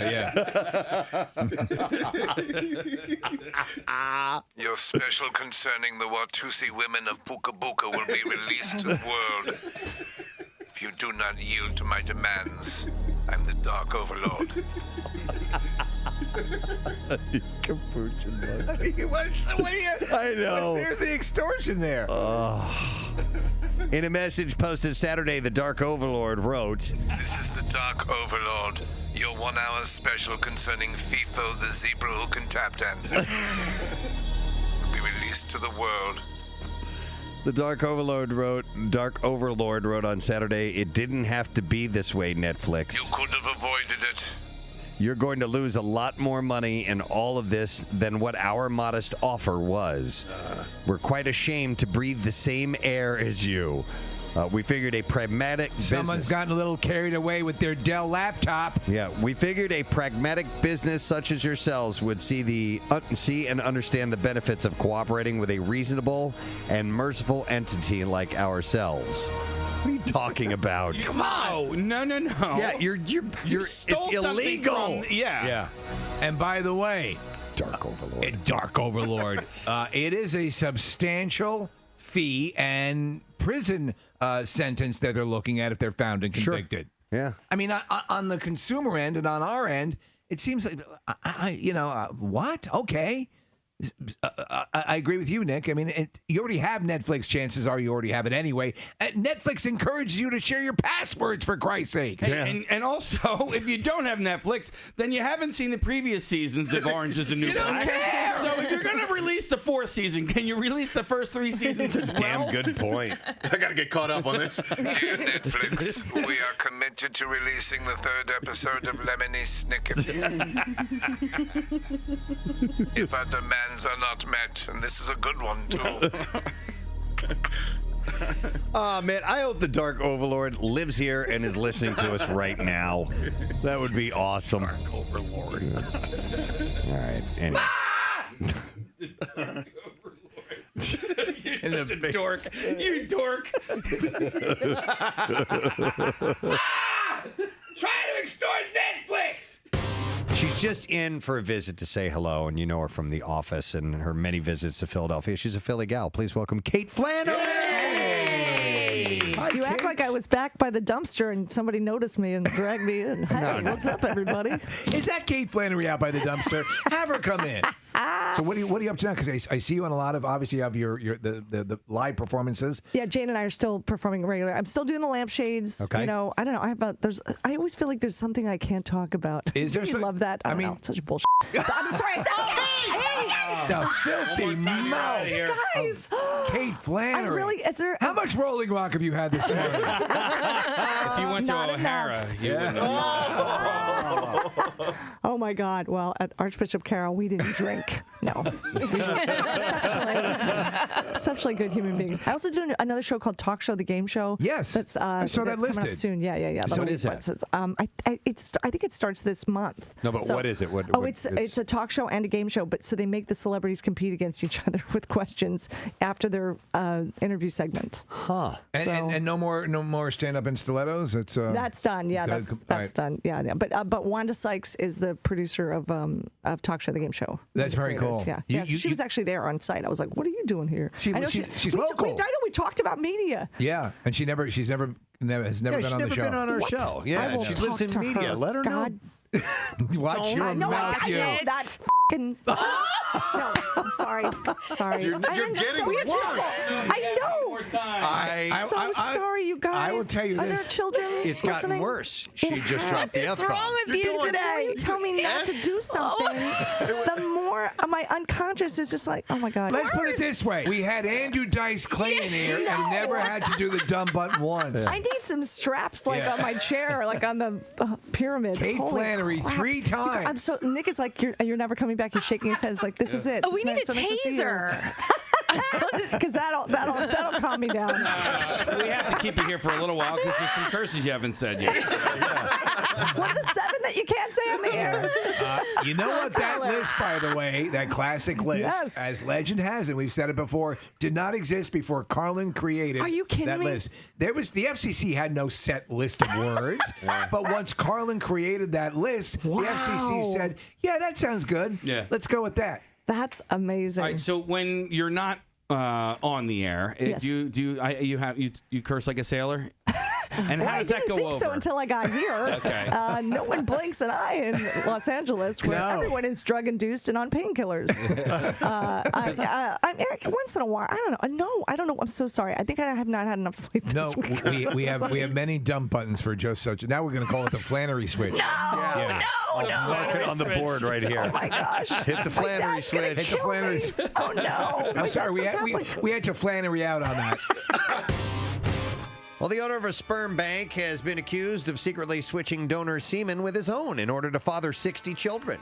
This has happened before. It has. Jan Karbat, who died at the age of 89 last month, has been accused by 23 families of using his own semen instead of the donors at a fertility clinic in Rotterdam. So what does he do? He puts the samples under cups and moves them around quickly on a table? He is also accused of tampering with the clinic's data and donor descriptions and allowing couples more than the allocated 6 children per donor. Bajorp Medical Center. Yes, Bajorp. Which closes in 2000. For all your family needs, think Bajorp. It closed in 2009 following reports of irregularities. I just love the word Bajorp. I do too. It's why. In fact, the dude put his own Bajorp in the cup. It's one of the reasons I put this early in the D file. Is Bajorp by any chance slang for semen? I don't know. It was one of Dude, that's too much Bajorp. One of Rotterdam's largest sperm banks in the 80s and 90s, Bajorp. Let me get a second cup.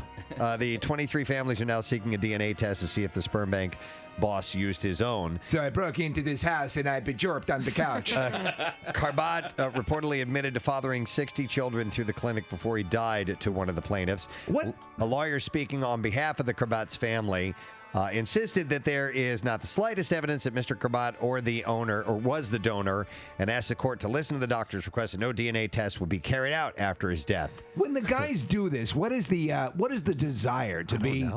To Just be to seed the world. I Seed guess. the world. I don't know. I don't get it. Bajorp. Bajorp. You know, as they say. Yeah. Bajorp. Well, listen, our next guest is in for a visit, and the latest film that our next guest is involved in is called Interracial Cougar Cuckold No. 5. Wait, no, that's our Katie other guest. Morgan. Yes. She's later on. Yeah. I'm sorry. Different. I'm sorry. I was an associate producer on that film, but I don't take credit for it. No. Please welcome our friend Mike Birbiglio. Who's here? Hey, Mike. Hey. I'm sorry. Is that the name of her movie? Interracial Cougar Cuckold No. 5. AKA Don't Think Twice. No, you shouldn't. You show little reserve if you're a cuckold. So yesterday, I told Mike that Katie Morgan was going to be in the same day as us, and he wrote back. He goes, "So we'll have 2 porn stars. Cool." No, but listen, Mike is in town for personal reasons and wanted to stop by and say hello. Actually, is it your My sister-in-law's law school graduation? Where's From Temple. From Temple, yeah. Nice. That's Yeah. sensational. That's I'm in awe of people who complete law and too. medical degrees. Yes. Likewise. Yeah, I will. I continue to disappoint my parents year after year after year by not doing something like that. But you went to good on her. Georgetown, That's right? wonderful. I did.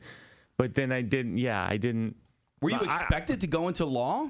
I think I was expected to do something that was financially sensible, and I didn't do that. But my dad came around eventually. Yeah. I think when he saw me on Letterman, eventually he was like, oh, okay, I get it. I feel like a lot of comedians have the same story. Their parents finally came around. Yeah, they come around eventually. Yeah. But yeah, you ultimately you realize when you have a kid, you're like, oh, you just want the kid to be okay.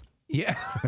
Right? Right, yeah, You just want the kid to be like, Yeah. okay, and then being a comedian doesn't seem okay. No. It seems like it's a life of, it seems like a downward spiral. It's out of the realm of what I think most And parents often it classically is. want. Yeah. To be clear. Did you get cred with the parents with the grandchild? Oh, yeah. Yeah, that's all a they home want. run. Yeah. And it's all okay. That's all they want. Yeah.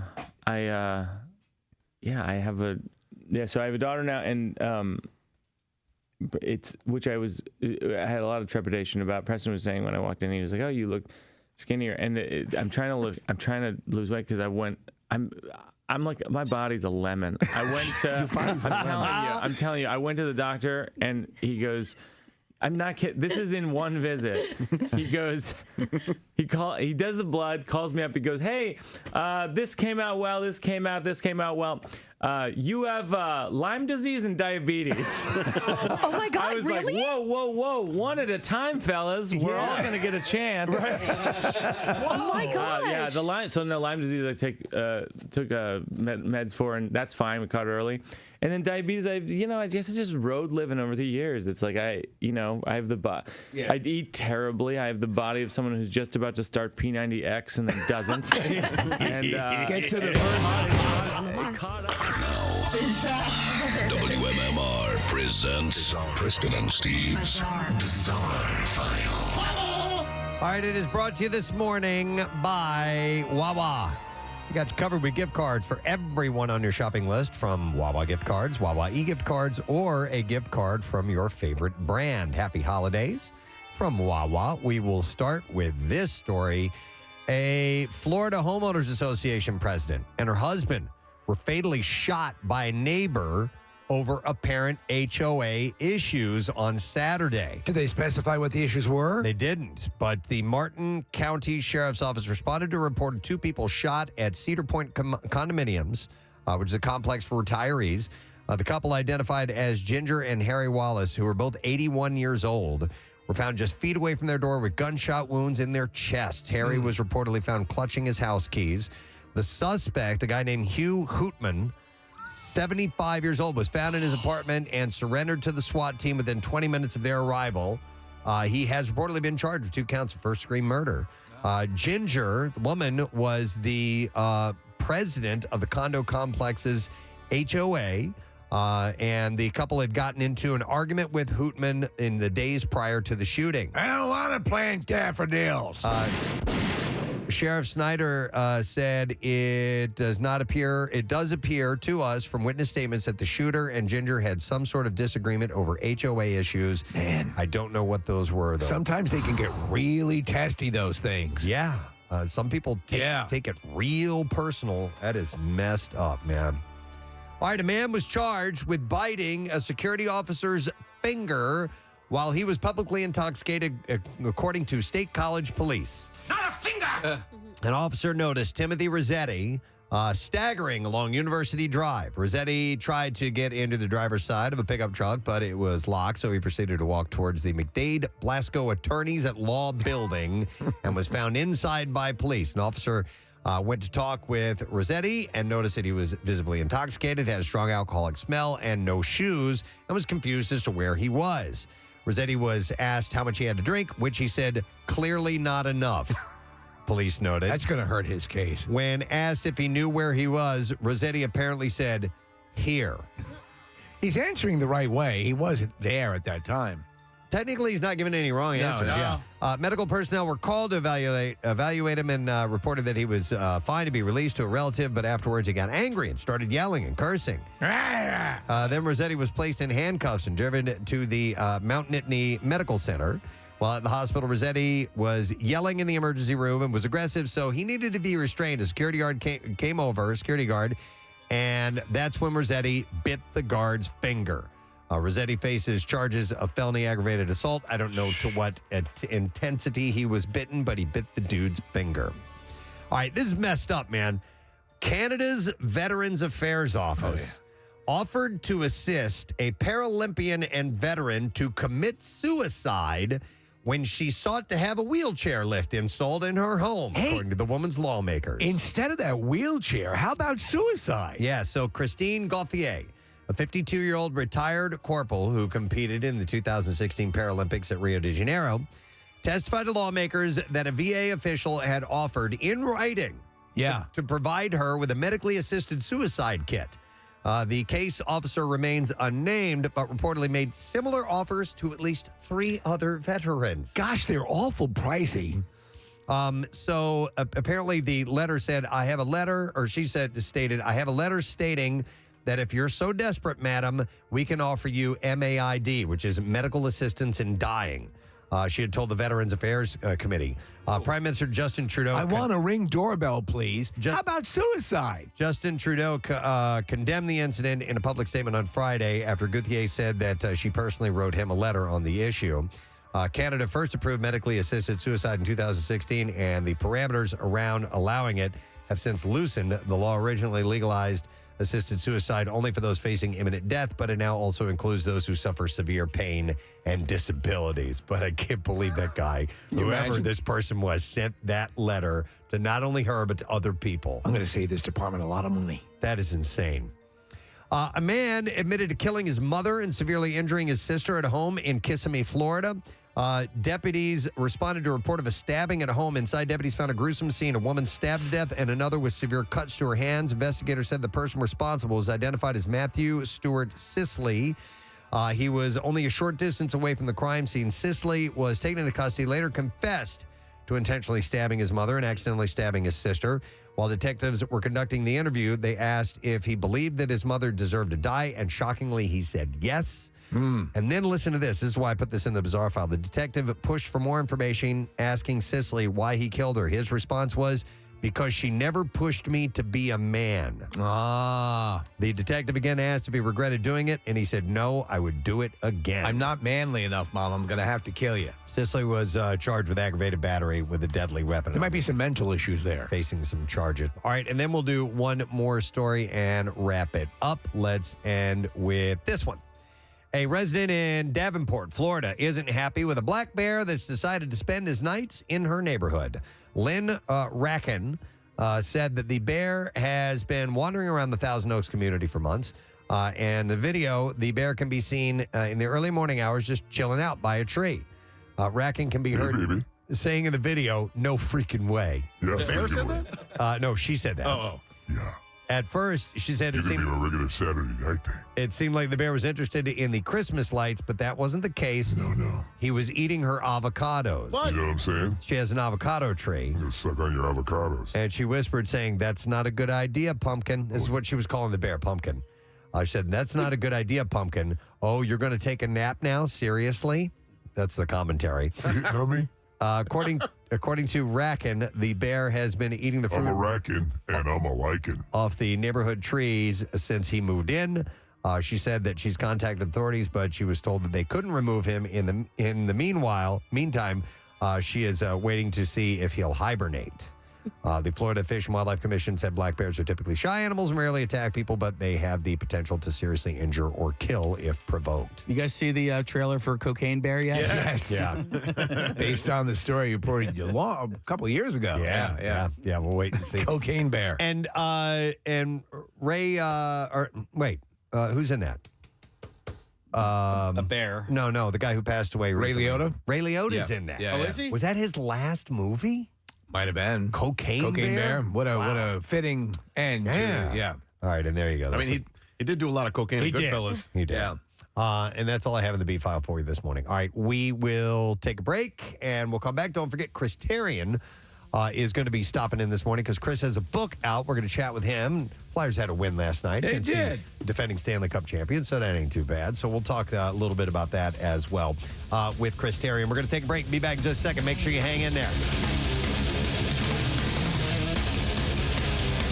Preston and Steve on 93.3 WMMR. So I'm not at that point yet, but I had a bladder tumor when I was 19. That's what I'm saying. My body's a lemon. Yes. It's like I had a bladder tumor when I was 19, so I was lucky it didn't come back. But every year or so, I have to go for a cystoscopy where they take like a rod like the size of this with a camera on and they stick it through your urethra to look in your bladder.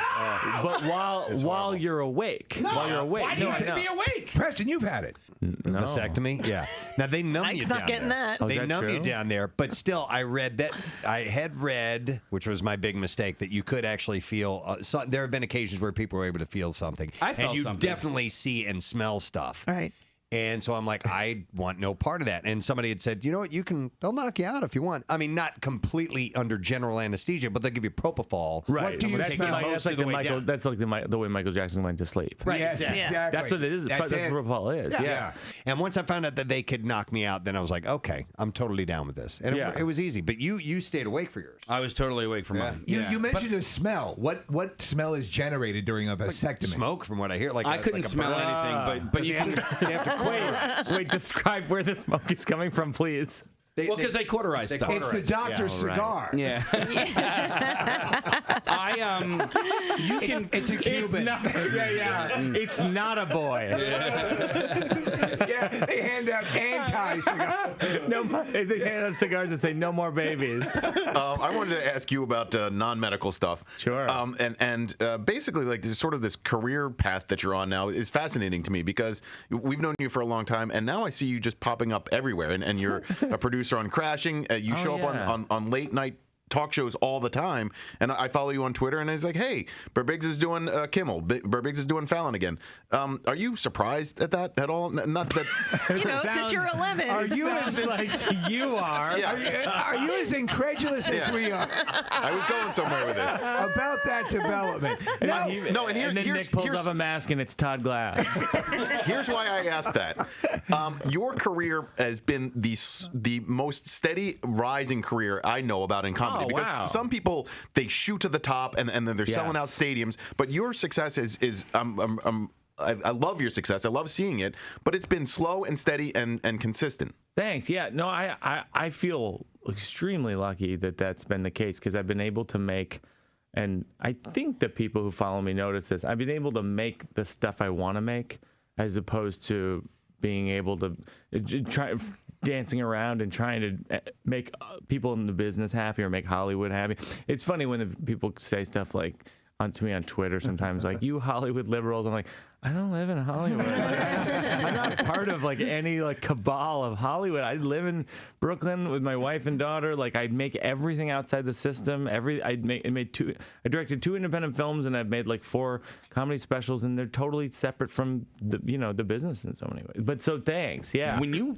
tour from city to city and you come into Philadelphia, you have to pay because you're getting paid.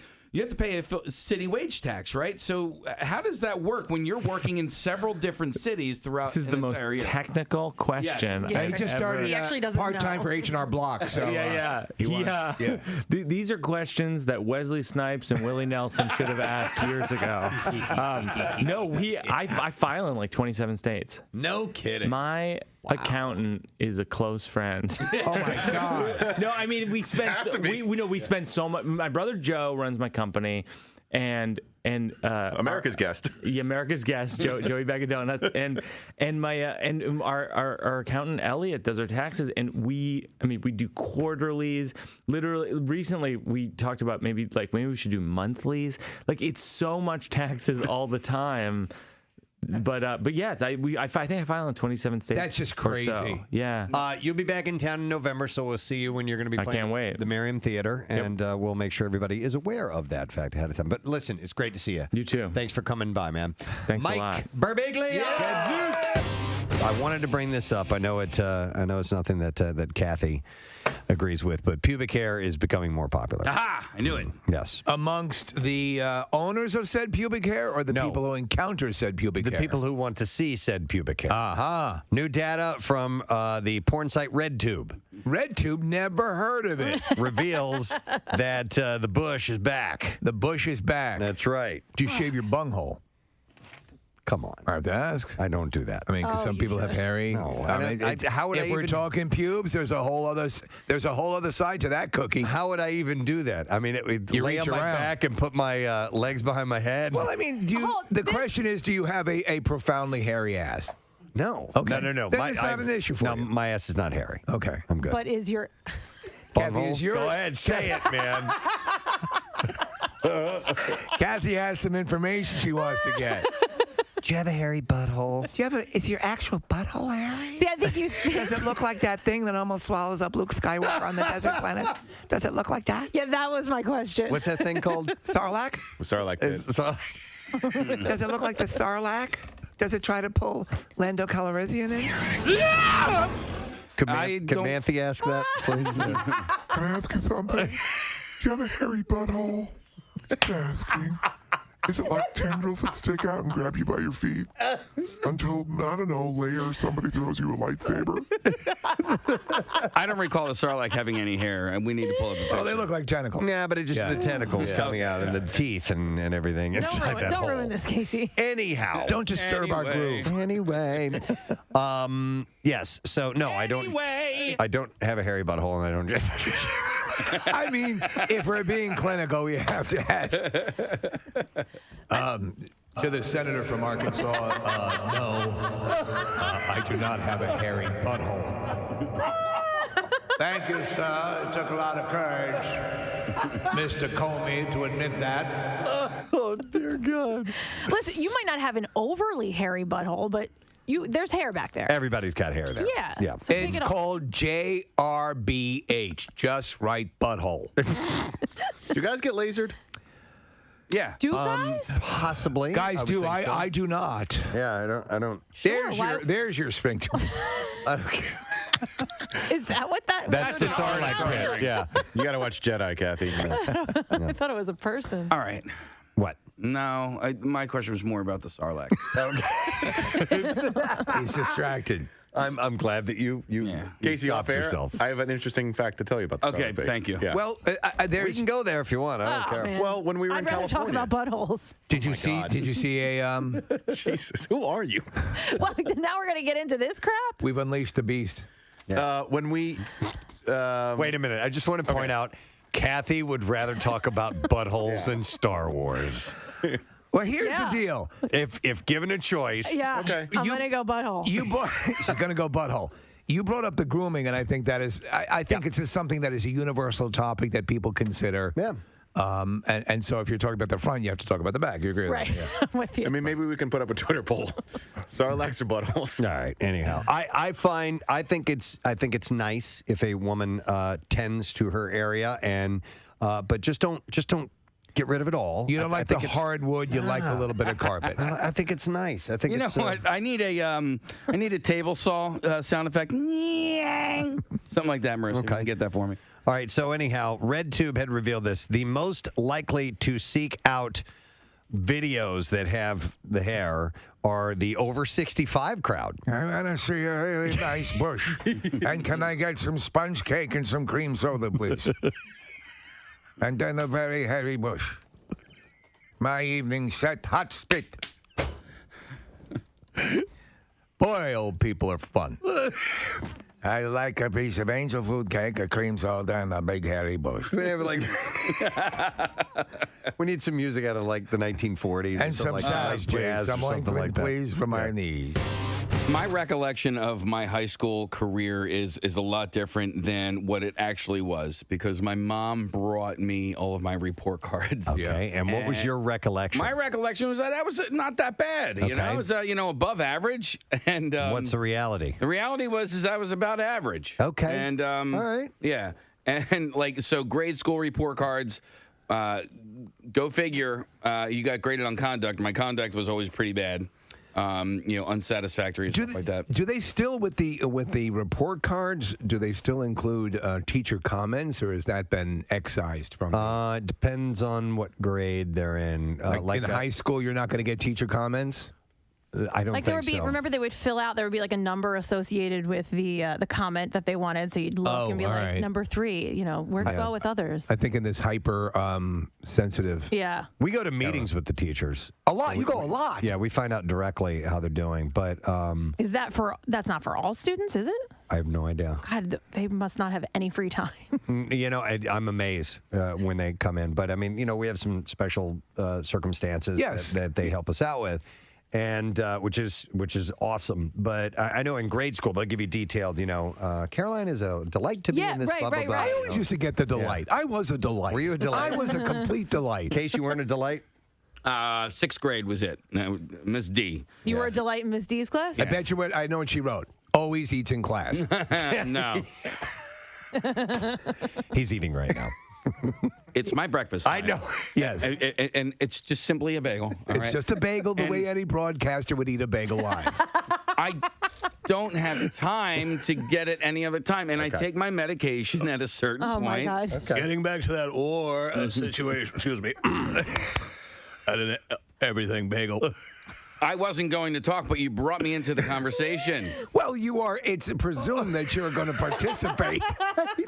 I participate in between bites. In between bites. There's just a general assumption that when we're on air, you might talk. I am writing that down. Yeah. That is a T-shirt. I participate in between bites. Thank you. Now, if you don't mind, I'm going to get back to eating my bagel, and you guys can talk amongst yourselves. Today, December 7th, 1940. Excuse me, I have to take another bite. Hey, what's going on?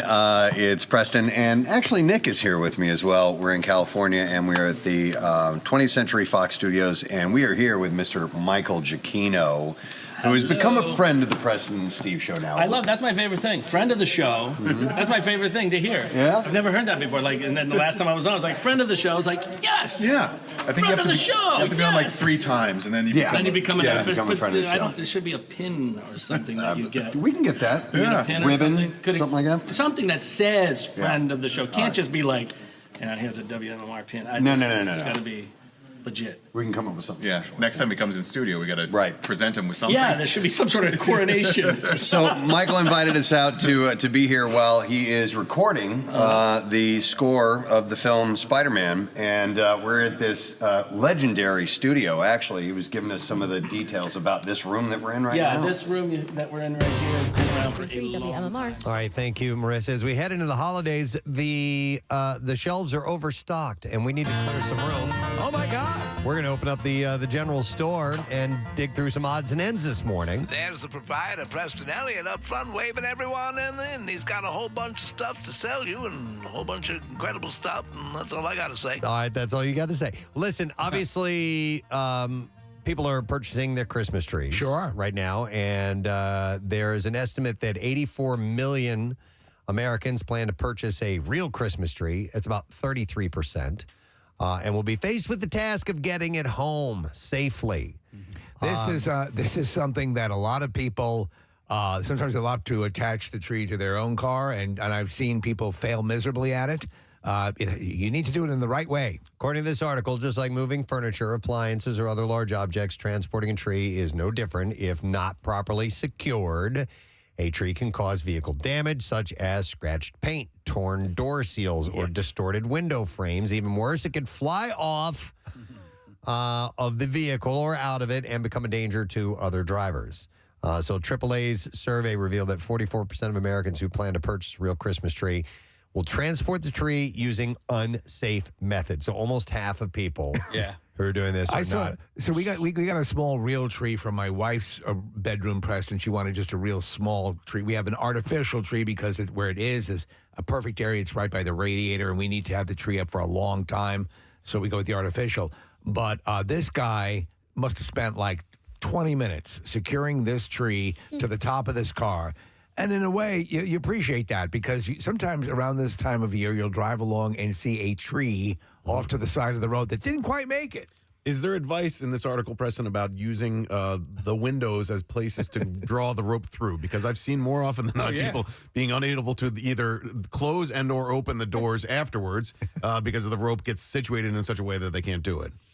A good question. It's a lengthy description on what you need to do. Okay, because you're supposed to just use the roof rack. You're not really supposed to use the windows. If you don't have a roof rack, though, you're left with no option. Yes. So I'll read what they recommend. You need to secure all the loose branches, and you can do that with rope, twine, or or the machine that they use. Right. Yes. The netter. Prior to loading the tree, cover the roof with an old blanket to prevent scratches to the paint and protect the car from any damage. Place the tree on the roof rack or in the bed of the truck with the trunk facing, at the bed of the, truck with the trunk facing the front of the car. Okay. I was thinking the trunk of the car, not the trunk of the tree.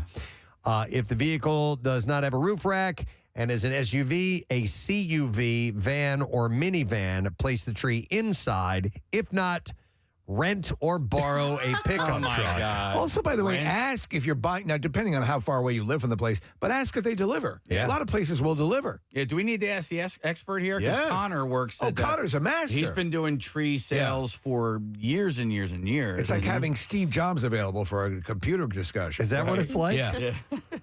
So anyhow, use a, whatever, I lost my place. Borrow a pickup truck, a vehicle with a roof rack, or one that is large enough to accommodate the tree inside. Secure the tree at its bottom, center, and top using strong rope or nylon ratchet straps. Avoid using the twine offered by many tree lots. If you own a pickup truck, how often do people ask you to borrow it for things like this? I'm sure a lot. Every day? Yeah. Yeah. Connor, do you see people driving off and you're like, that one ain't going to make it? We try to teach our guys not to. Like just tie it down. There was one last year. Guy tied it down. And where we are, we're right on the corner of Westchester Pike. Car made a left. Tree kept going straight. Really? Do people insist on attaching it themselves? Or that's what you guys are there for, because Connor, you work at a very hopping tree lot, correct? I mean, we say it's on you as the purchaser, but we will tie it down. Okay. There's many times where I'll go and I'll put it on their car and I'll be like, oh, I'll go grab some string. I'm like, oh, no, we got it. I'm like, all right, cool. It's on you. I don't care then. So, all right. Pickup trucks are the easiest. Throw it in the back. If you have a sedan and like a SUV minivan, sometimes it's just easier to throw it inside. Right. So sticking across with partially out a window, you could do that, right? If it's not an obscenely huge tree. I have a sports back on my vehicle, so I can put down the back seats and it'll go fully in. I've even put them in like small sedans and have them sticking out the trunk. Okay. And you just tie down the trunk. A lot of times, if you lock the trunk, the mechanism will actually lock. You put the string through it, tie it to the bottom, and then the trunk stays pretty shut. Right. Oh, okay. I guess that's true. Yeah. Okay. And a lot of times people aren't going far to get their Christmas trees. They're going to whichever lot is, pretty much closest to their house. neighborhood. Yeah, but sometimes you drive to the Pine Barrens, but I saw you laughing, Nick. There are fruit trees. Yeah. In certain forests. This year, boys, we're getting a sequoia. So this recommends, once tied down, give the tree several strong tugs from various angles. That's not going anywhere. Yeah. To make sure that it's secured in place and will not come loose. Drive slowly and take back roads if possible. Higher speeds can create significant airflow that can damage your tree or challenge even the best tie-down methods. What do you think is the best? The netting? A lot of the places that we've gone to have that netting that really puts it kind of in a pouch, or then there's just a string that goes around. Ours is just the string from the baler. I prefer that. It's easier to cut off. Right. And if you do it right, it will stay compact.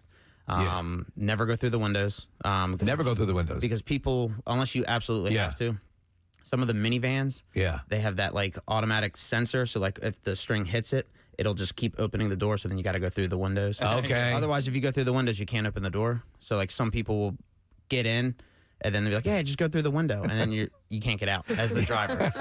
So you open up the doors, you go through around the frame, back over, and then just loop it around the top and the roof of the inside. How long have you been doing this, by the way? 14 years. 14 years. Tip the guys, right? Yes. Okay. Tip. All right. Anything. Just from $1 to 100. It doesn't matter. Just a tip. Especially when it's raining. Right. And it's 8 o'clock at night and it's cold and we put 2 trees on your car and you just drive away. I don't know if it was you who showed me this last year, Connor, but there was a guy who did the windows thing and he couldn't open up any of his doors. So he ends up climbing to the driver's seat through the trunk. And that's the only way that he could get in the car at that point. Oh, that's funny. I feel like that was a movie. No. Or was it security camera? Like it was just an the Instagram. Passion of the Christ. Some Instagram account or whatever. That's And, and I just saw the video, but it cracked me up, and maybe you and I watched it together. Anyway, I'm sure that stuff happens all the time. Yeah, and you'll see people too. If you are buying multiple trees and one tree is going to say like your parents and you're taking this one home, let us know. Not as we tie both down and you're like, oh yeah, this one needs to be let go like first, and then we're going to our house, because now we have to retie everything. What about do you think most of these places deliver? If you ask, I mean, we deliver. Yeah. There you go. A lot of them will. Yeah. It all depends on the staffing. Right. And like how much of a surcharge is that to deliver? Depending on, I assume, it's how far away it is. Yeah, but that's how we judge it. So whoever, it's either me, another manager, or we give it to one of the other just employees if we're too busy or something. What's a rough estimate? Like $20? 30, 40, 50, Okay. depending on where, when. Because like sometimes they're going we business don't class. get done till like 9 o'clock at night. So if it's tomorrow night and, can you just drop it off? It's like, by the time I drop it off to you, 15 minutes away, that's now half an hour from my house. Sure. I'm getting back at 10. Right. Yeah. All right. What's the name of your lot and where are you guys? Wiggins Trees on the corner of Westchester Pike, and I should know, but I don't. I've been 14 years. You'll find us WigginsTrees.com. We have 2 farms as well. One Westtown Road in Westchester and one in Cochranville. Westtown lot, the farm, I should say, is sold out. You can still go to Cochranville for cut your own trees, and we still have trees as well. Okay. When do they cut? Usually at the months ahead of time, right? The trees. A lot of places do. We get ours a week before we get them. Oh, so then they're ours, fresh. ours Yeah. we get our Douglas firs from our farms locally. Okay. The Fraser firs don't grow in the area, so we get ours from Bloomsburg. All right. All right. Thank Nice. you, Connor from Wiggins Tree. He's wigging every day. He's wigging every night. He's wigging and he's bugging. Wigging. All right. What else we have here? Let's stroll to the phone section in the store. And It's where you're going to find your jerk mates. well, I don't know if we have any. Well, we have pretty much everything. Now, why did that, Casey? Why does that Because not it's play? playing on the same channel. Well, why does it not alternate? That's okay. Doesn't matter. I'll explain later. All right. Anyway, so how much would it cost you to theoretically call someone on the moon? It'd be about $1,000. Right. I don't need you to answer that question. I was going to give you the answer. At the same time, calling Mars would cost about $650,000. Okay. That looks pretty expensive. Then just and text. You're not going to be doing it regularly or even on special occasions. But if your grandmother chose Saturn as the planet she's going to retire to, that it would run you about $3.2 million to call her and wish her a Merry Christmas. So how do we know this? Well, there's a group called tollfreeforwarding.com. They're a privately held international telecommunications provider based in L.A., and the calculations were made as part of a project to celebrate the 40th anniversary of the film E.T. Oh, because E.T. phones home. That is correct. okay. And they're focusing on one scene in particular when E.T., which, by the way, did you guys know E.T.'s planet has a name? Yeah, I did. Well, I knew you would know. But no, you guys... Queef splat. Does he say What's that? it? Queef splat. No, there we go. Queef splat. Well, that's how we say it. No, it's called Brodo Asogi. No sad brodo asogi. Yeah, I like Queef splat better. Queef splat's better. That's how we say it in our native tongue. So Which we have 3. Eat. You have 3 tongues? Yeah. One's in our butts. Okay. That's why we don't need bidets. Self-cleaning. Self-cleaning. Yep. It's like an oven. Didn't know that, did you? No. I love that in the Phantom Menace, where you see the ETs that are in the Congress, the Galactic Congress. They're there. Yeah. Yeah. So with Queef splat, do they suggest how far away? Yeah. Well, it is? there's a way to figure this out. So he calls home. He calls Queef splat. He calls Brodo Yeah, can you put Asogi. Mom on? And so they tried to figure out I want to talk to him. how much it would cost, and the number they came up with is roughly $76 quadrillion. 76 quadrillion. Now that is, let me tell you how many zeros that is. 3, 6, 9, 12, 30, 40, 50. That's 50. It's a number with 15 zeros after it. Okay, so that's how big a quadrillion is. Can I borrow $76 quadrillion? So how did they come up with this figure? Well, they did proper research, and the starting point was the facts given in the movie's promotional material. That could be it, yes. So not in the actual movie. dialogue. Right. So it's known that Brodo Asogi is located at a distance of 3 million light years from Earth. Okay. So a light year is, 3, 6, 9, 12. So this is 5. It's almost 6 quadrillion miles. Wow. Okay. Okay, so you think of like the sun is 93 million miles from Earth. So you put that in perspective. Yeah. All of a That's sudden, way out there. The plot really is starting to fall apart here. Yeah. It's 3 million light years away. I mean, that's 3 million years if you're traveling at speed of light to get here. Yes. And how could he contact them? Well, maybe. Yeah. I mean, We got call waiting. It would. The calls or broadcast signals can go at the speed of light. Yeah. So it would take 3 million years for it to reach them. I'm starting to not believe this movie anymore. I'm saying. Yeah, I'd like to speak to my jerk mate, please. Maybe they. Yeah. Yo, ever heard of jerk mate? You I wanna do, u- B. You want to use your butt tongue, Absolutely. I got Yeah. a butt tongue ready for you.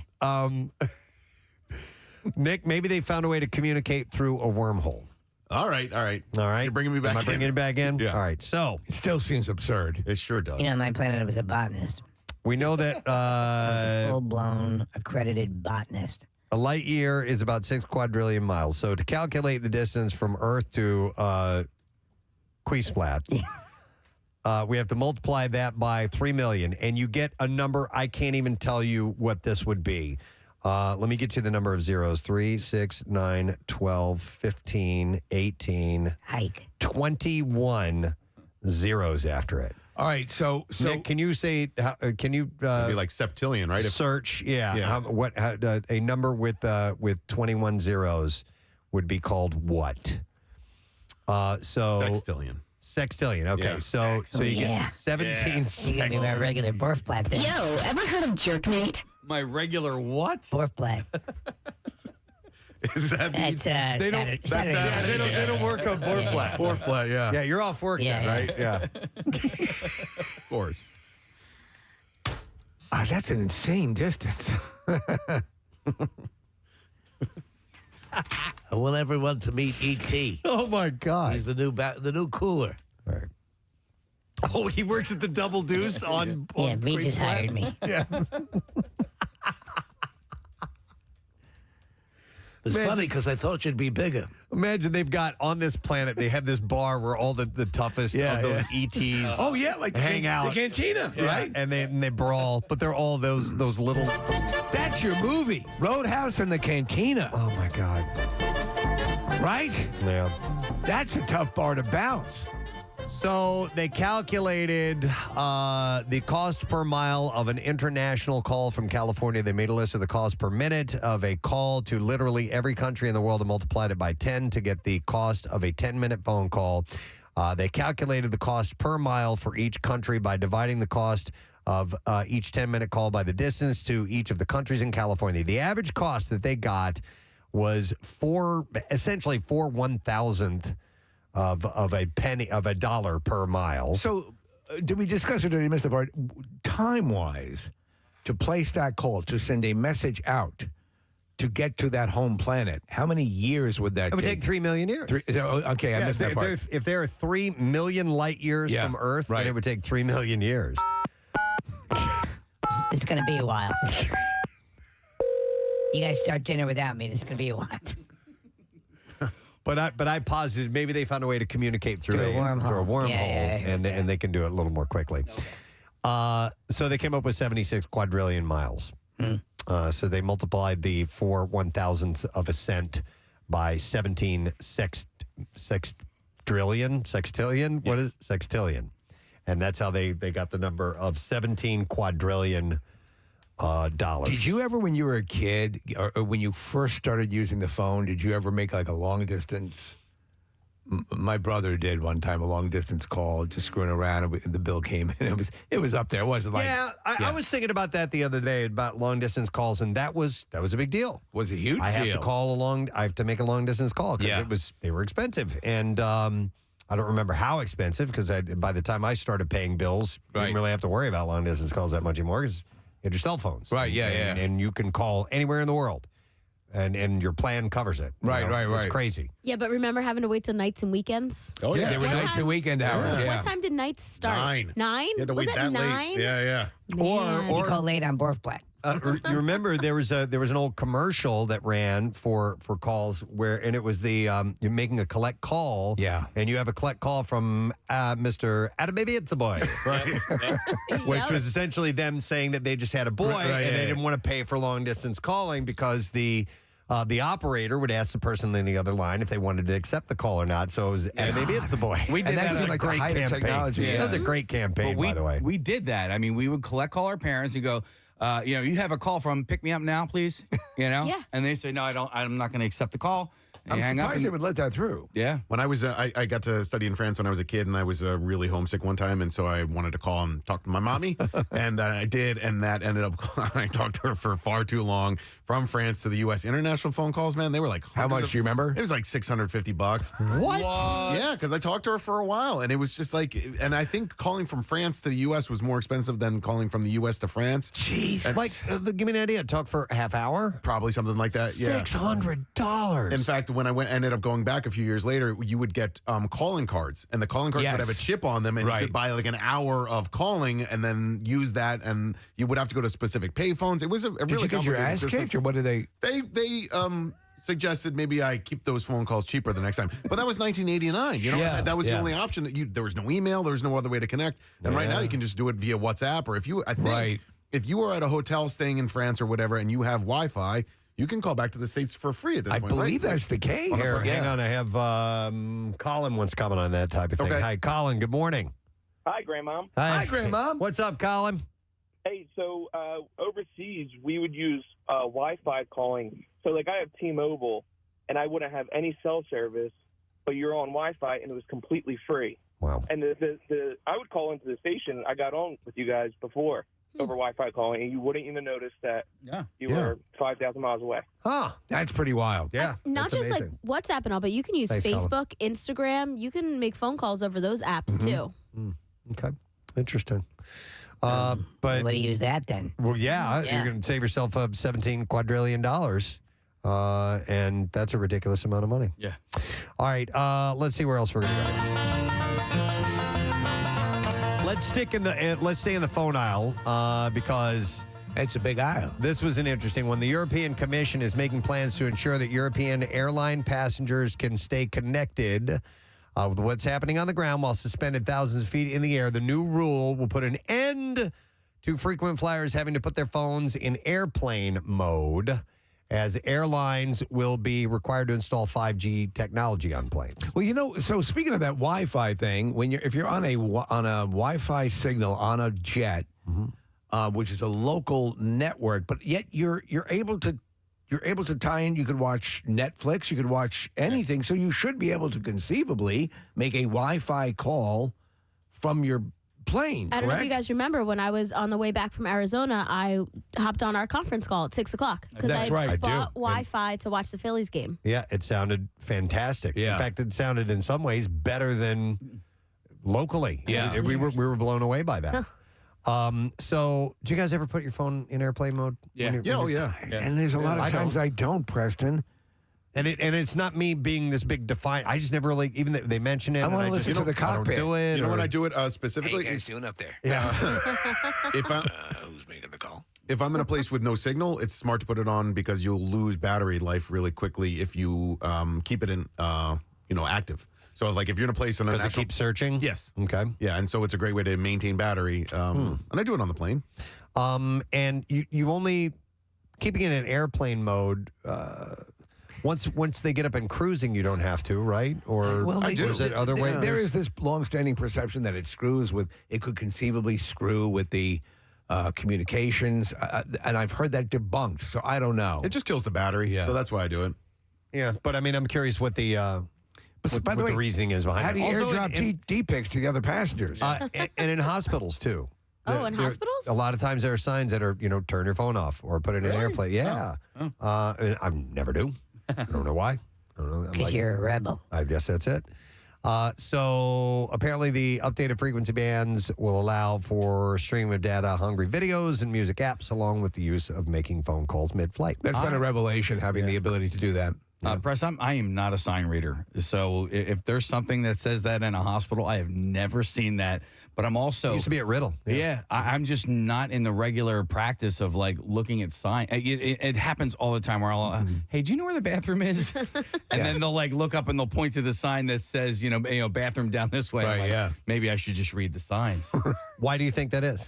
I don't know. I think maybe I'm desensitized to signs. I don't really. That's so funny. I don't know. I do it to kill time. Like, I like reading signs. I read signs too. Like on road trips, signs are entertainment to me. How about the That's signs? different.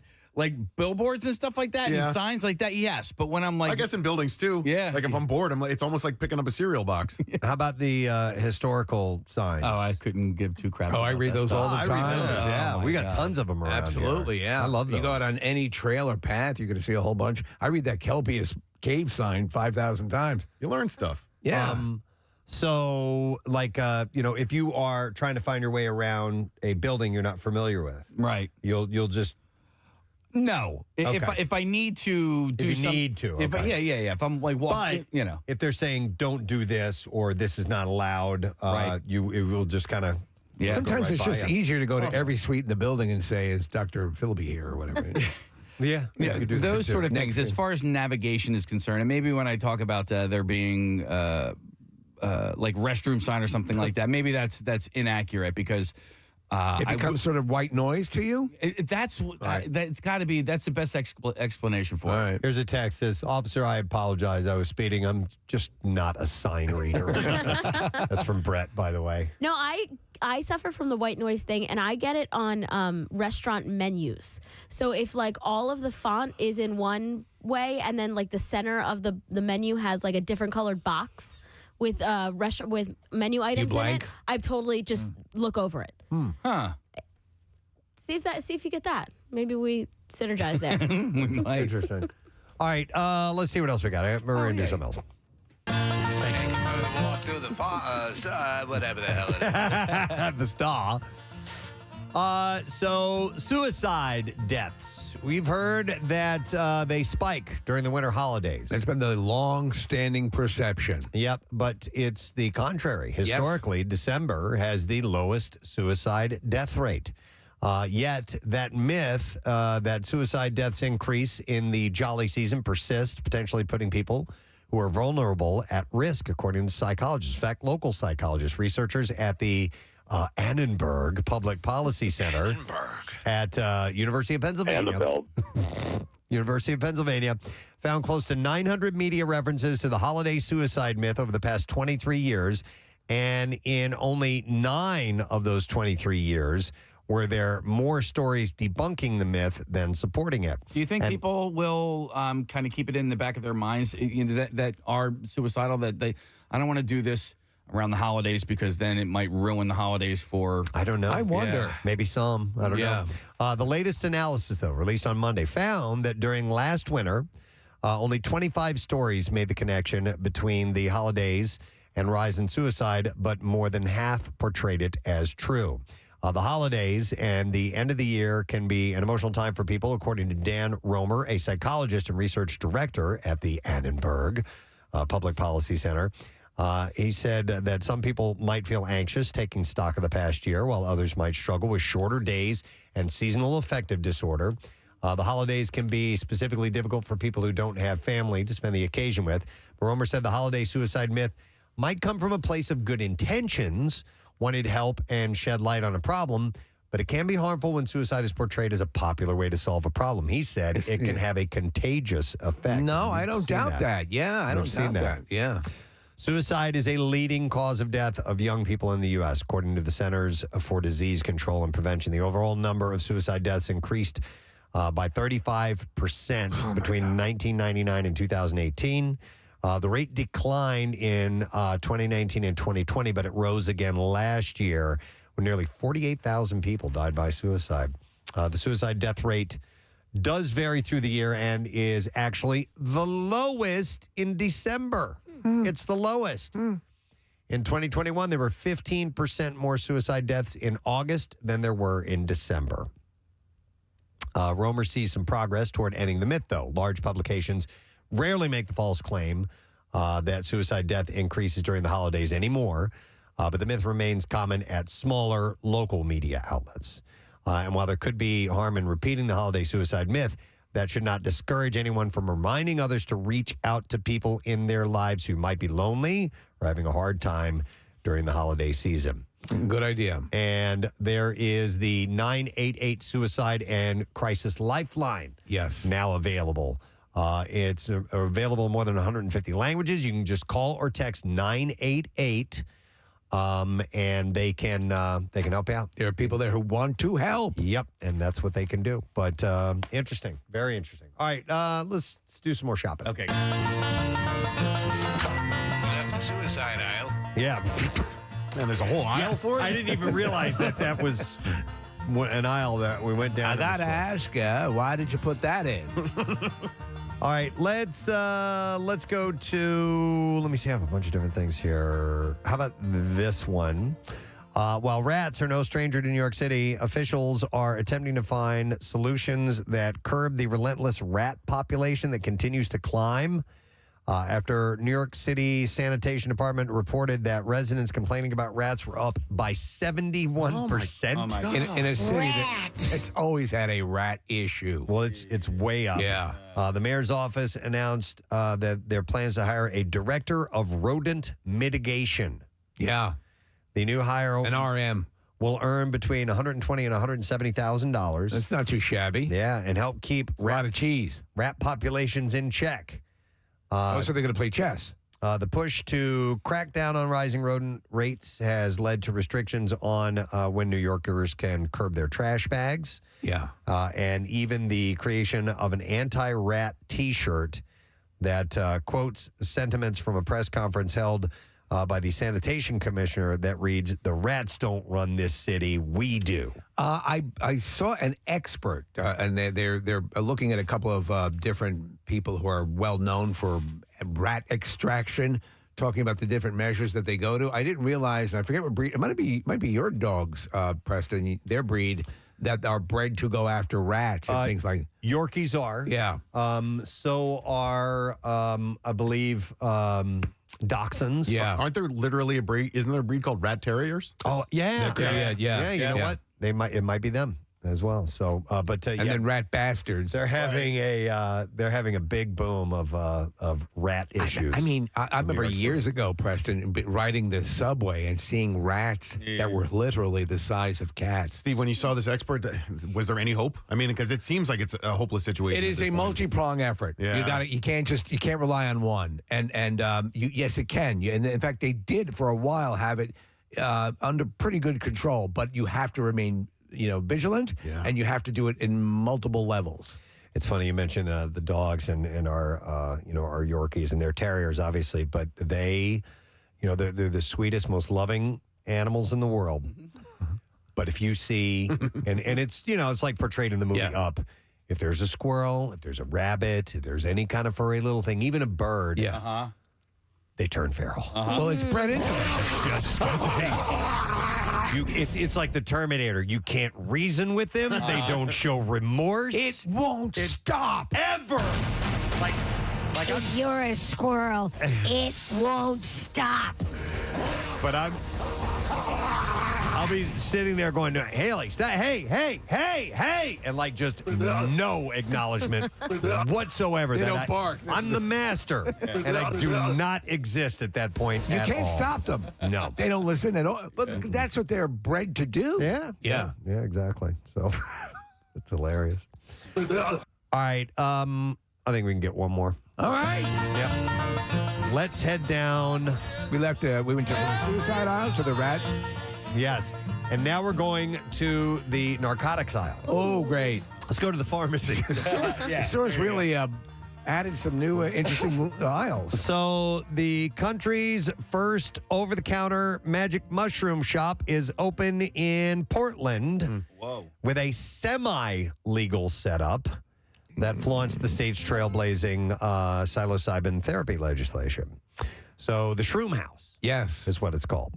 And they're selling psychedelic fungi with catchy names such as Knobby Tops and Penis Envy, ranging from $70 to $95 per 7-gram baggie. Aren't those tasty cakes? No. Penis Envy? Nope. Knobby Tops might be. Oh, yeah. I don't really know. By the way, the names of strains of marijuana, and now obviously they're going to do it with these, are a lot of fun. There's like a porn lot, titles. There's a lot of great names. I was going to say like nail polish, but porn titles. Porn works titles too. Yeah. Shaving Ryan's Privates. Exactly. Things like that. People over 21 can score shrooms, considered a Schedule I substance federally, by showing 2 forms of identification and filling out an application that asks about depression, anxiety, and other ailments. Before buying the hallucinogenic goodies, customers must fill out the paperwork to become a member of the Shroom House Society. Shroom House.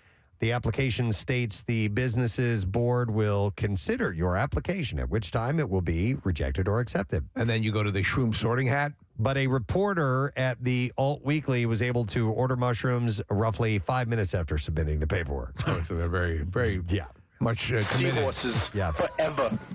Oregon passed a law in 2020 allowing facilitators, that's what they call them, facilitators, to give patients psilocybin, the active ingredient in psychedelic mushrooms, as a mental health treatment and guide them through trips at licensed centers. The law forbids the drug from being sold at retail shops and says it must be taken on premises at the state-approved centers under the guidance of a worker trained in a program approved by the Oregon Health Authority. So they are throwing seahorse parties. But the Shroom House doesn't appear to be following those rules, and many are simply betting that maybe the police won't really care because it's not a, I wonder how that super will affect dangerous things. event or something like that. Yeah, but because if they're tripping and they walk out, we're looking at a photo. Yeah. Of well, listen, I doubt people are going to go into the store and eat them right there and then have their trip. I have a how feeling. does it work? Do you think? I think they just take it and go to their seahorse pod. Yeah, it takes a while too. I mean, Does it? Seahorses About an hour. 45 minutes an hour. Wow. To take effect. That's a delay. So we're looking at a You have picture. time to go in and go to court. We're taking a look at this picture of the Shroom House, and apparently they had like a huge line when they first opened up, and parking was ridiculous and stuff like that. You saw the same thing in New Jersey when they started selling marijuana. That was. Why is Bill in here? He's delivering me mushrooms. Oh, okay. I'm curious. My son was out. I'm like, this is an odd conversation to Bill. Usually Bill walks in when he wants to say something. Yes. No, I guess not. Are you delivering mushrooms? Sorry for the intrusion. It's okay. I did text Nick last night that the books from Chris Therien arrived. Okay. I think maybe you texted Nick Murphy because you did not text me last night. Oh, might have been that. Murphy knows that we have books are time to here. read them. So I'm really sorry. No, no problem. I was carrying on an office tryst with Kathy Romano down the hall. That's what I was doing. Understandable. Submitted. Send it on the air. It's all good. do it. It's all good. We do it. Now on to HR. But Thank now you. that I know that, you could just walk in the middle of a meeting or whatever. Hey, he knows we have a guest coming up and figured we could read the books before. Yeah. That was nice. I thought I was in trouble again. I think that this place is going to be a gold mine. I mean, when it's the first of a kind, and then there'll probably be other ones in Portland over a matter of time. They're getting in on the ground floor. It's going to be interesting to see. They better keep it on the ground floor. Yeah, where it goes and how it goes. Yes. Yeah. And whether or not they'll be able to expand with this formula or not, or if it's going to have to be more clinical, we'll have to wait. Combine it with the rock climbing wall. Yeah. But I mean, like the marijuana, medical marijuana places, when you go into them, it's like a pharmacy. They have quote unquote pharmacists that are there to help you out and find out what you're looking for. And in the states where they exist, they're just generally accepted at this point. There's not a whole lot of hullabaloo about a new one opening up. But right. This is new, and people react to with the NIMBY principle and don't want that in their backyard. So I get it. Right. And I haven't seen what the latest in New Jersey is with recreational. There was that one in Wayne that was supposed to open up. It was the old tire store, and then it was a Starbucks for a number of years, and it's still not open. It was supposed to be. I don't think it's recreational. No. Yeah, right. Yeah, so it's medical. It's still not there. So the people, if they put up a fight, they can prevent these places from opening. I want to fight you. Rizzo didn't like it. Rizzo, not a fan of the. I want to fight you. What if Rizzo ever got high? You're going to have a hell of a story on that one. Go down that alleyway and we'll do some shrooms. I want to go to the seahorse party. A lot of years. I'll take you all to the seahorse party. Get away from me. I saw somebody wearing a crumb bum pin the other day. Oh, yeah. That's great. That was the best. I had my socks on the other day. Your crumb bums? And that's from who?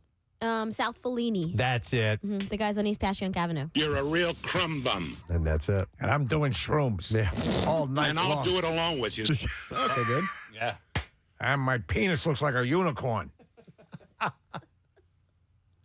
will go back to that wall with the three of you. And we'll do the shrooms right then and there. Just the three of us, four of us, me and you.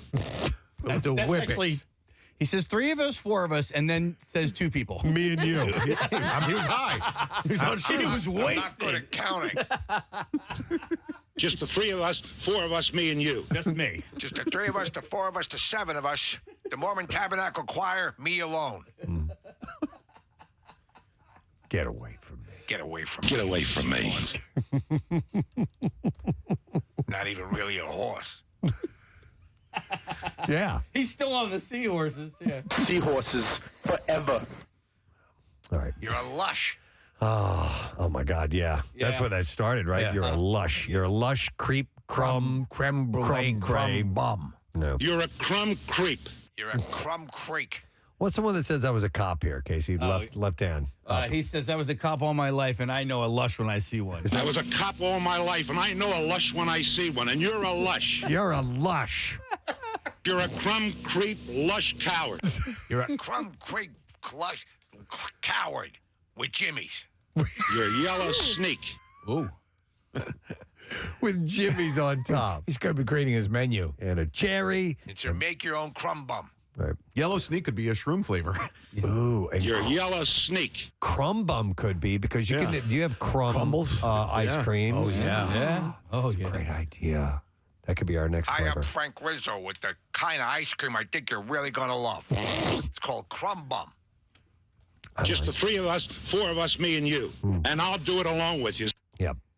How many scoops would you like, Mr. 4, Rizzo? 3, and 1. Yeah. 1, 2, 3. Okay. And face painting for the kids. Oh. But I use spray paint. Yeah. Oh. You're going to have a hell of a story on that one. Just me. Oh, just Hey, oh, come okay. here. All right. There you go, you're blue. You just paint your whole face blue. Face painting for the kids. It's not a little butterfly. Yeah, you know. No. There, you're green. With spray paint. You're a yellow sneak. Oh, and yellow. He's got a can of yellow there. I made you a snake. Yeah. A yellow snake. All right. We got to close up shop. But thank you all for stopping by to see what's on the shelves. Provided the provider, Preston Elliott. General so-and-so is open to the general public. Mm-hmm. All right, so we will come back in a moment, and the aforementioned Mr. Chris Therien will be here in our studio, and he does indeed have a book album. We're going to talk to him about that. Stay with us. We'll be back. Oh, and around music news time, we have a concert announcement to make as well. So be back in a moment. Stay with us, you creep. Preston and Steve on 93.3 WMMR. You're a real And, let's see, the original Planet of the Apes was recorded here. We had Jaws was recorded here. The Day the Earth Stood Still was recorded here. There are these amazing, the iconic, yep, that whole thing. And the 20th Century Fox theme. Yep, that was done here. I mean, just oodles and oodles and oodles of things that you would know. Just incredible history here on this stage. And they barely touched the stage in all these years because once it sounds great, you don't want to mess with it. I can imagine. And what you're not seeing right now, we're on a lunch break right now, but the amount of people that are involved when you're putting together music for a film. And today was a light day, even as far as the amount of musicians. Today we did a smaller orchestra, maybe about, 50 people. But usually we would have like 100 people out here, 100-piece orchestra. With, but the cues we were covering today were just for smaller moments in the film, so there's no need to bring everyone in. And this room, the studio as well, filled with people. Yes. I mean, friends and family, and you got engineers. You got you got the people that are actually working. Yes, in we there have as well. we have music editors, we have recordists, we have Joel, the recording engineer, is in charge of everything. Jeff, my orchestrator, is over there. We have some people from Marvel who are here, just one of their lead music editor. And, we have everyone. The whole gang is here. And then plus all of this. Is Spider-Man a pretty easy character to write for? Pretty easy franchise to write for? Not really, because they've made a lot of Spider-Man movies. Yeah. So you're thinking like, all right, well, I don't want to do what was done. And this is a whole new sort of approach to the character that they're taking, which is much more in line with what the original comics were. Right. High school kid, bitten by a spider, the whole thing. And the nice thing is it's not a full-on origin story. Right. So, but we all know who Spider-Man We've seen is. it. And we've had it a couple of times, So they're able to just kind of get into the movie and have some fun with it. And the kid, Tom, I call him a kid, but Tom Holland, he's incredible. He is just such a good Spider-Man. I think everyone's going to love him so much. Another Brit playing an American character. Yeah, by well, the way. they got amazing actors over Yeah, there, right? it's true. Come on. Where are Benny we? Hill show. Right. I mean, it's on. The list starts there. Yeah. So where are we in the movie making process with Spider-Man: Homecoming? They are still. They're still editing slightly. Now from now on, I think maybe the picture will change slightly with trims and different things like that. But what they're really working on now is finishing all the visual effects. Okay. Getting all of that stuff, as you saw today, a lot of the shots in there. Yeah. You could still see wires hooked up to him. Yeah. You could still see or like a sort of a previs of Spidey. Which I think is crazy to us because we think of by the time the ads start running, the movie's That's in the done. can, it's No. done, it's ready to go. And it's not. No. Yeah, I mean, the music hasn't even been added to it yet. There's No. all these visual things that need to be There's fixed. so much still going on in the film at this point, and it comes out in July, so it's just, you know, there's not much time left. Wow. But it's the way it always is nowadays with films, you know. It also depends on the filmmaker, depends on the director. Certain directors are much more, no, this is my film, that's it, it's done. Other ones are like, they want to keep changing it and keep trying different things, see if they can improve it.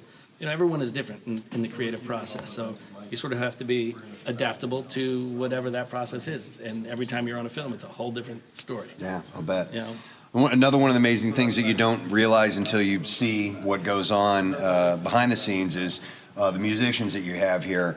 What Michael was telling us earlier is that basically they came in, they sat down, they're given the music, they start recording it. They haven't rehearsed it. They haven't rehearsed it on their own, much less with each other. No, they haven't seen any of this music at all. I mean, they come in, they sit, that's how good they are. Yeah. You have to be as good a player to be able to come down, sit down, and whatever is put in front of you, you have to be able to play. And to No matter listen what to is. we would never be able to tell. 'Cause No. we, Yeah. we were sitting here watching the process, which is incredible. But to listen to it, you would think they've been rehearsing for days or weeks on Yeah, end. no. Could you do it? Could I? It depends. I did jump in on the cue on the Planet of the Apes when the piano player was stuck Yeah. in traffic. So, but it was an easy cue, so I got in there and I did that, and that was fine.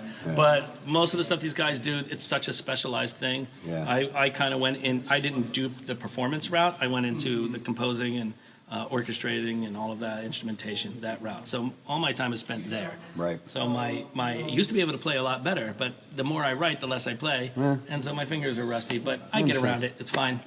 Now, while you have this going on, you're in the thick of that. Are you able to juggle other projects at the same time?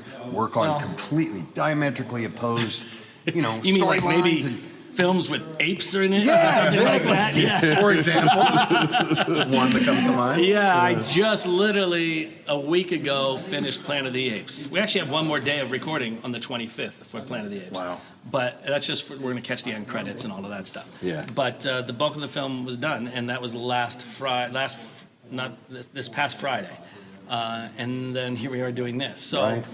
You don't always want it to be like that, you know. But it's been a crazy schedule the last couple of months, and but luckily, like who I'm working on Apes with, Matt Reeves, is such a good friend, and we've done everything together. He did Cloverfield, a film called Let Me In, the last Planet of the Apes, and this one, and right now he's scheduled to do the next Batman. So wow. So he's such a great filmmaker, such a good guy. So I love working with him, and he's very understanding about everything else that's going on. Yeah. And they're very kind about that. So we make room for it. I was talking to Curtis, who is your assistant? Yeah, or- Curtis is great. Curtis is a friend of the family, but also an incredibly talented musician. And what he does is he tracks all of the percussion changes. Because what we do, a lot of times when we're using big rhythm sections like this, Yeah. you know, we change things all the time. Change this, change that, do this, play that. Or they may pick a certain type of snare to play. It may say snare in the score, but we don't always know which snare they're taking. So what he does is tracks. Okay, they took this snare and they did that. So that way we can update our score. So when we walk out of here at the end of the day, it's exactly what we did. Okay. It reflects exactly what we did here today. It's interesting to hear the changes on the fly too, because you'll do a version of it one way, and then you'll add an electric cello or Right. electric guitar or something like Take that. something out. Take something Use it, out. yeah. Yeah, and it's fascinating to hear very subtle differences. And is that just something where something feels right for you? Yeah. You I'm go just with that? listening to it and I'm like, nah, that's not going to be right for this scene. Yeah. Because it's always about you want to track what's emotionally happening in the scene Mm-hmm. and make sure whatever the music's doing is reflecting that. So sometimes if, the first time you play it through, the percussion guys, they pick something, they do it, you go, okay, that's not exactly right. Or sometimes it's spot on what you want. Right. But it's always keeping an eye out for that to make sure it can't ever be about like, oh, I like this music I wrote and we're just going to do whatever I want. It's got to be what is right for the film, what's Right. right for the picture. Well, as a composer, you have to be able to hear it without ever hearing it as you're writing it. Yes. Because these guys haven't seen it, they haven't played it, Right. meaning you haven't heard it. I'm sure you have a keyboard that We you have a work on, you keyboard, get we an have idea. mock-ups, I can do orchestral mock-ups or with fake French horns and all Okay. of that stuff. Yeah. So in that way, it's more so that the filmmakers can see it and hear it with an idea of what is going to be happening behind it. Right. But on a score like this, it's very tough because so much of what's going on, as you saw in that room over there, how are you ever going to mock that up to let anyone hear it. And part of my job is being a salesman, saying, trust me, this sounds like crap right now, but when we get in that room with those guys, it's going to be amazing, you know? And that's, you can't really do that. It doesn't work so much on an orchestral score. Orchestral score, they play what you write. Right. But when you have rhythm guys involved, they are just, you know, they add their personality to it. Especially a legend named Alex Acuna, who is playing on this film. He almost lost his mind. Yeah, he's a legend. I'm a drummer. I've been reading about him and listening and stuff since I was a teenager. So it was pretty cool to meet him and to watch him work in there. Thanks for letting me go in that room. I know. While They're so nice. Him and Walter. They're amazing, and they're always a pair. Like they've been working on my films for ever. And so you use them regularly? Oh yeah, okay, yeah. Cool. Well, he's played on everything. He's worked with Elvis. He's worked with McCartney. He's worked with legends over the years, and now he's doing this. And now he's with me. Sadly. And he's like, He's getting a check, though, right? Yeah, he's getting a check. It's all good. How long do you guys anticipate working on the Spider-Man? We have this afternoon, we're gonna do some what we, a band afternoon where we have like the rhythm guys doing some rock stuff for some cues. And then we have 3 more days of recording, and then maybe a half day after that. See, in the scheme of it all, that doesn't seem like a whole lot of time to me, as opposed to, I mean, filming is a different story, and they shoot a lot and then cut it down to what they want. But I was surprised to hear it was only like 3-4 days, maybe 5, something like that, and then you're done. Yeah, that's it. I mean, there's a lot of work leading up to it. I spend like, maybe on both of these I did fairly quickly, so I might spend 3, you want 8 weeks to write a score. Sometimes you don't have 8 weeks. But anywhere between 4 to 8 weeks. Wow. Star Wars, I had 4.5 weeks, and that was a nightmare because of the schedule, the way the schedule was. 4.5 weeks to write? To write the whole thing. It's not like it's an iconic movie. Yeah, it's not. You can mess that one up and throw it on the pile. No one will ever notice. God, that's crazy. So that was probably the craziest it's ever been. This was a little more flexible, which was nice, even though they were on top of each other. Yeah. And that Star Wars happened like literally like finishing Doctor Strange, and then the next day going right on the Star Wars. So it was pretty brutal, but it was a lot of fun. I mean, come on! Every morning I look up, there's stormtroopers on I was like, this is awesome. So, it's really cool to be a part of this. But like for us in the Marvel universe and all of these we were huge fans of Lost, and we did a weekly recap, and you've been working with J.J. Abrams forever, and so just to be a small part of the viewing audience of this kind of thing it's not lost on us how cool this is. It's cool because no one gets to see this side of things. Right. No one ever gets to visit this stuff. That's why I was like always telling you, come on, you got to come out, you got to see what happens here, you got to do this. So and here we are. Yeah, we made it. You did it. Speaking of Doctor Strange, I was at the movie. Credits come up and it says music, and I didn't know you'd done the music. Music by Michael Giacchino. I'm like, friend of the show, friend of the show. You were sitting right next to me. I'm like, Giacchino, friend of the show. We know that guy. So you did that. You did Rogue One last year. You have Spider-Man and Apes this year, and then we were talking a little bit earlier about some of the other ones that are coming up. I don't know if you're allowed to say or not. Yeah, some yes, some no. But I have Incredibles 2 actually is coming up. I'll start writing that probably in the fall. And then also after that is Jurassic World 2. Wow. Right after that. So we'll be doing that around this time next year. Yeah. So it's a little busy. Yeah. It's all good. But the biggest of the bigs out there. I mean, these are tentpole movies. Small little movies. Right. Very Indies. Small. I only work on independent films that, that's small stuff. Who would have knew a kid from South Jersey, right? Right? Yeah. Look at this guy. Look at that See, guy. I know how to sneak into places. Sneaking into the vet. Yeah, exactly. Spectrum. All that. Learn how to do it. Sneak into Hollywood. I know how to do it. Do you think you'll ever do any more live scoring with the Philadelphia Orchestra at the Man or anything We like want that? to, yeah, absolutely. We'd love to do the third Star Trek film with them. Absolutely, because we did the other ones. We'd love to do that one. They're so much fun, and the Man is a great place to see anything, to witness anything. But when you get the live scoring, last year I went and saw Back to the Future. That was fun, and right? It was a blast. It's so much fun to do. We're trying to get Road One figured out where we're going to do that because we're preparing that. But yeah, we're always looking to do that kind of stuff. We want to do Up. We want to do. There's so many. And that's what's so nice about the films I get to work on. They're the kind of things where you can take them to an audience like that, and people will come and see them because the Pixar films are amazing, and they're all just fun movies that you want to go and hang out and have fun watching. So. Yeah. Cool, man. Well, thanks for having us here. Absolutely. Appreciate it. We're excited. Glad you came. Taking a lunch break, then going back to work. So, Michael Giacchino. Nice job. Yes. What caused a herd of cows to jump to its death from a cliff in Switzerland last week? That is the question pondered by farming experts in the area. You know what they're labeling this, Preston? No. Oh. An utter catastrophe. Oh, my God! It's been a while, but the return of the utter catastrophe joke. I never see that setup coming. I get these stories ready to go in the morning and sometimes think, I wonder what Steve will say about this. But they don't know what moved them to do that? Man, we're milking this one!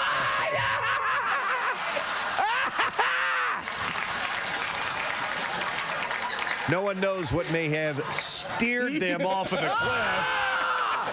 It just doesn't stop. Yeah. Still going. Before they had to hoof it out. All right. Okay. What else you got? Teats.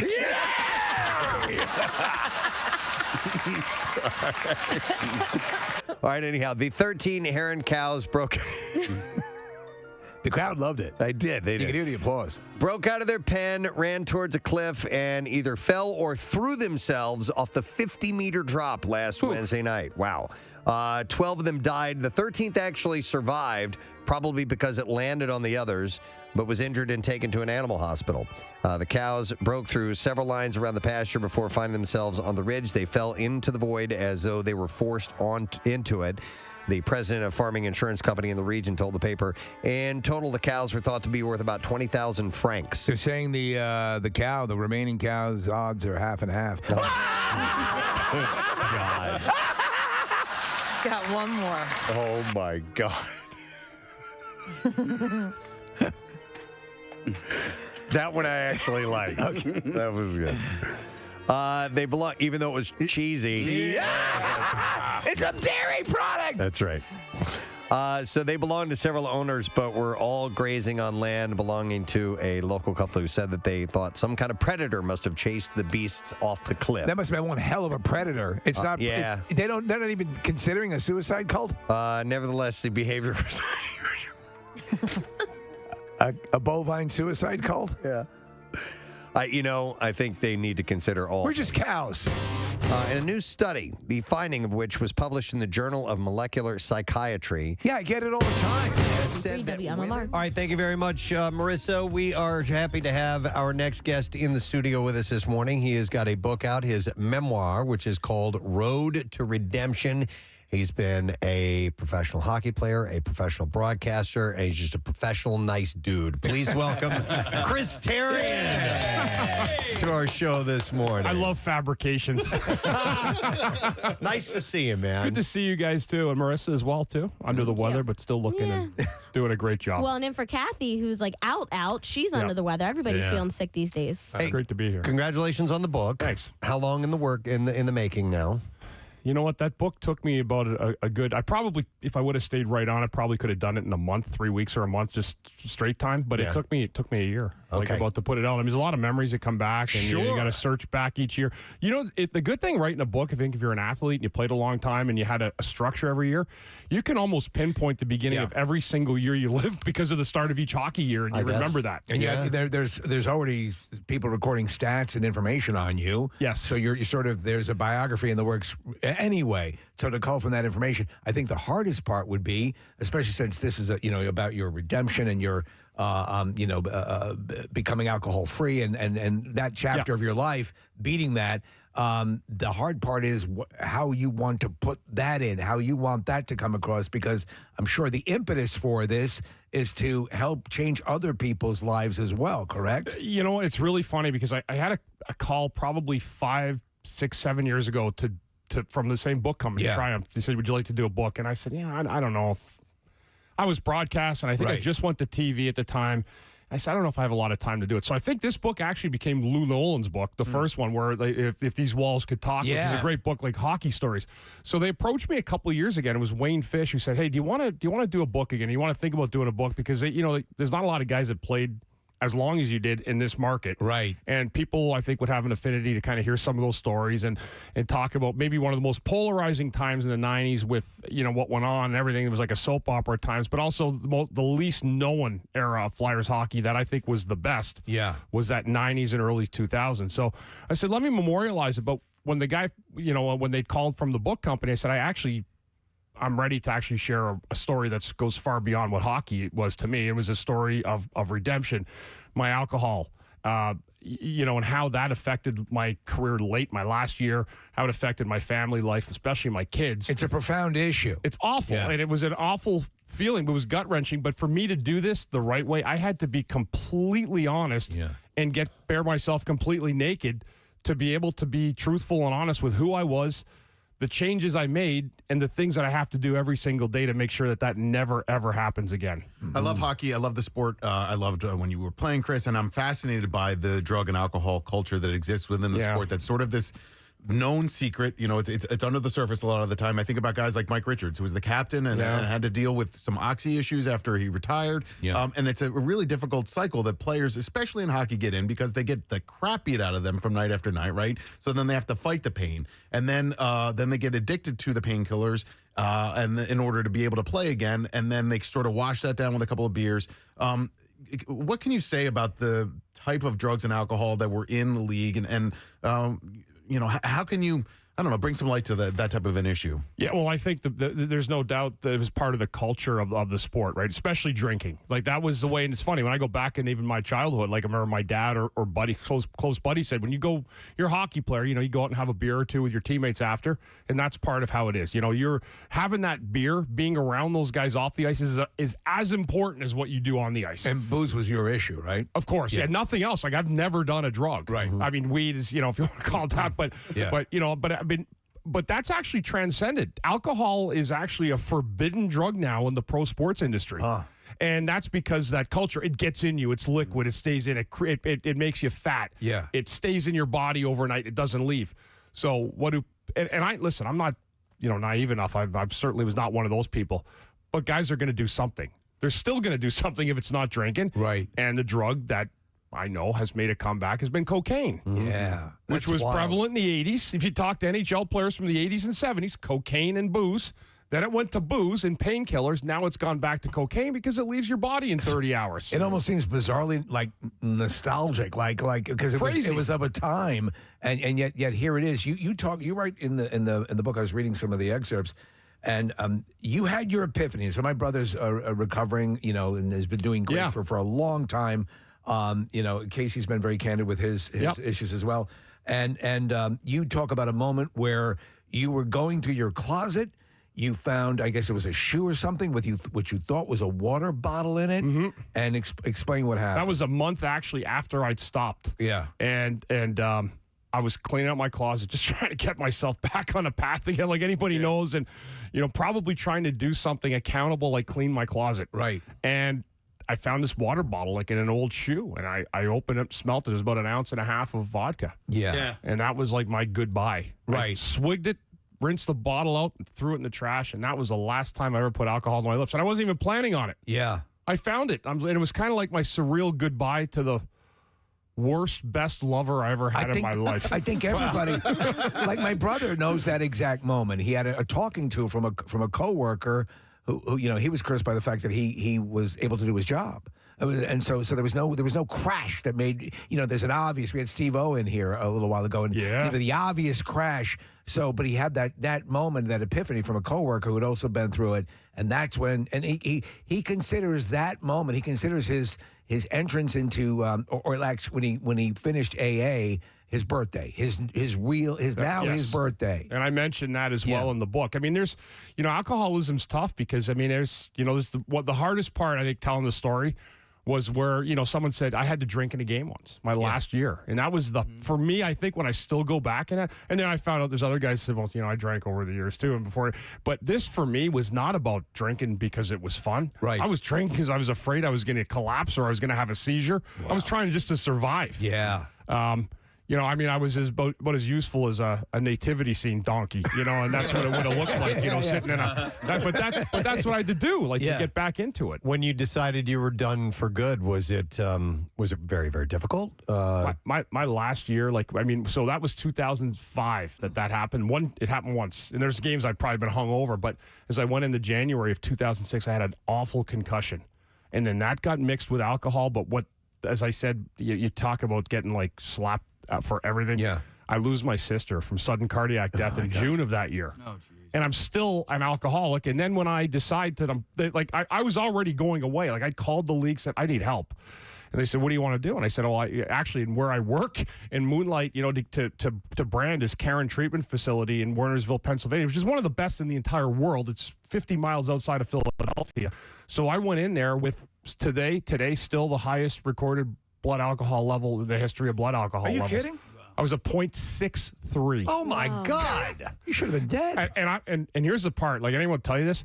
I was walking, talking, and standing without a slur. Wow. Yeah. Without a stagger. Right. So that's how sick I'd become that I was actually on a complete maintenance of vodka. People, you're dead at a 0.35, right? Yeah. I mean, 0.4, you're gone. Yeah. And these people, I remember the nurse. She said, I got to call the and I looked at her. I said, you okay?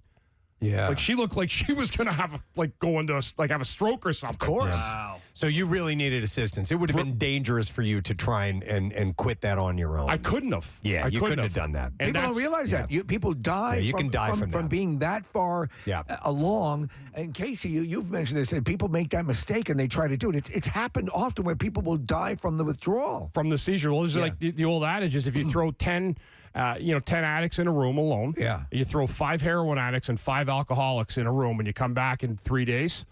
You'll have 5 really angry heroin addicts, and you'll have 3 dead alcoholics. Right. And that's because of the withdrawals. So that's what people understand. They say, well, why does an alcoholic drink again? That's why. Yeah. When you've gotten too far down the rabbit hole, there's no other way except to chase the rabbit back out of the hole. Wow. It's amazing. Yeah. So you decide, and you said at the top of the interview, Chris, that you were exposing yourself and putting all this out there. Are you? And this might be the wrong words to use, but did you include things that you were ashamed of in this book and use that as a reason to just get it out there to release that and have it out for all to see? I think there's a lot of things you have to do privately, and I think there's certain things. I was here a long time, and as I said, I think I've carried a good reputation through the city. I mean, I always tell people, last year was after a lockout. It was a year where I don't even know if guys knew where we were coming or going in terms of hockey, but my first 10, 11 years, when I was here, I was focused. I was a dedicated hockey player. And I partied along the journey. I'd been part of that culture. But for me, who I owed the most to was my family, at the time, and other people and friends and anybody that I wronged. I don't have a lot of crazy stories. I don't have a million little things book. Right. But I could probably put together 1,000 little things. But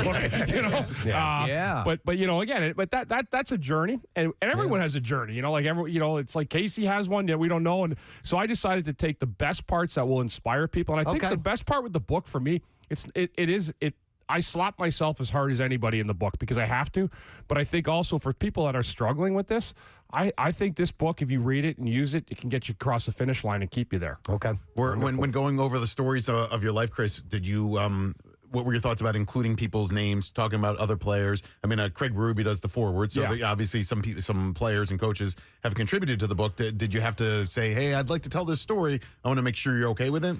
You know what?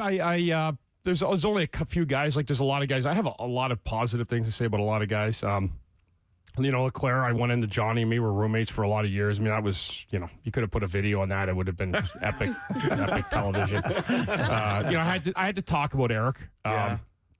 Just from a standpoint of, my years, I played a lot of years with Eric. And so I think, to written a book and talked about that stage and, all that went into it.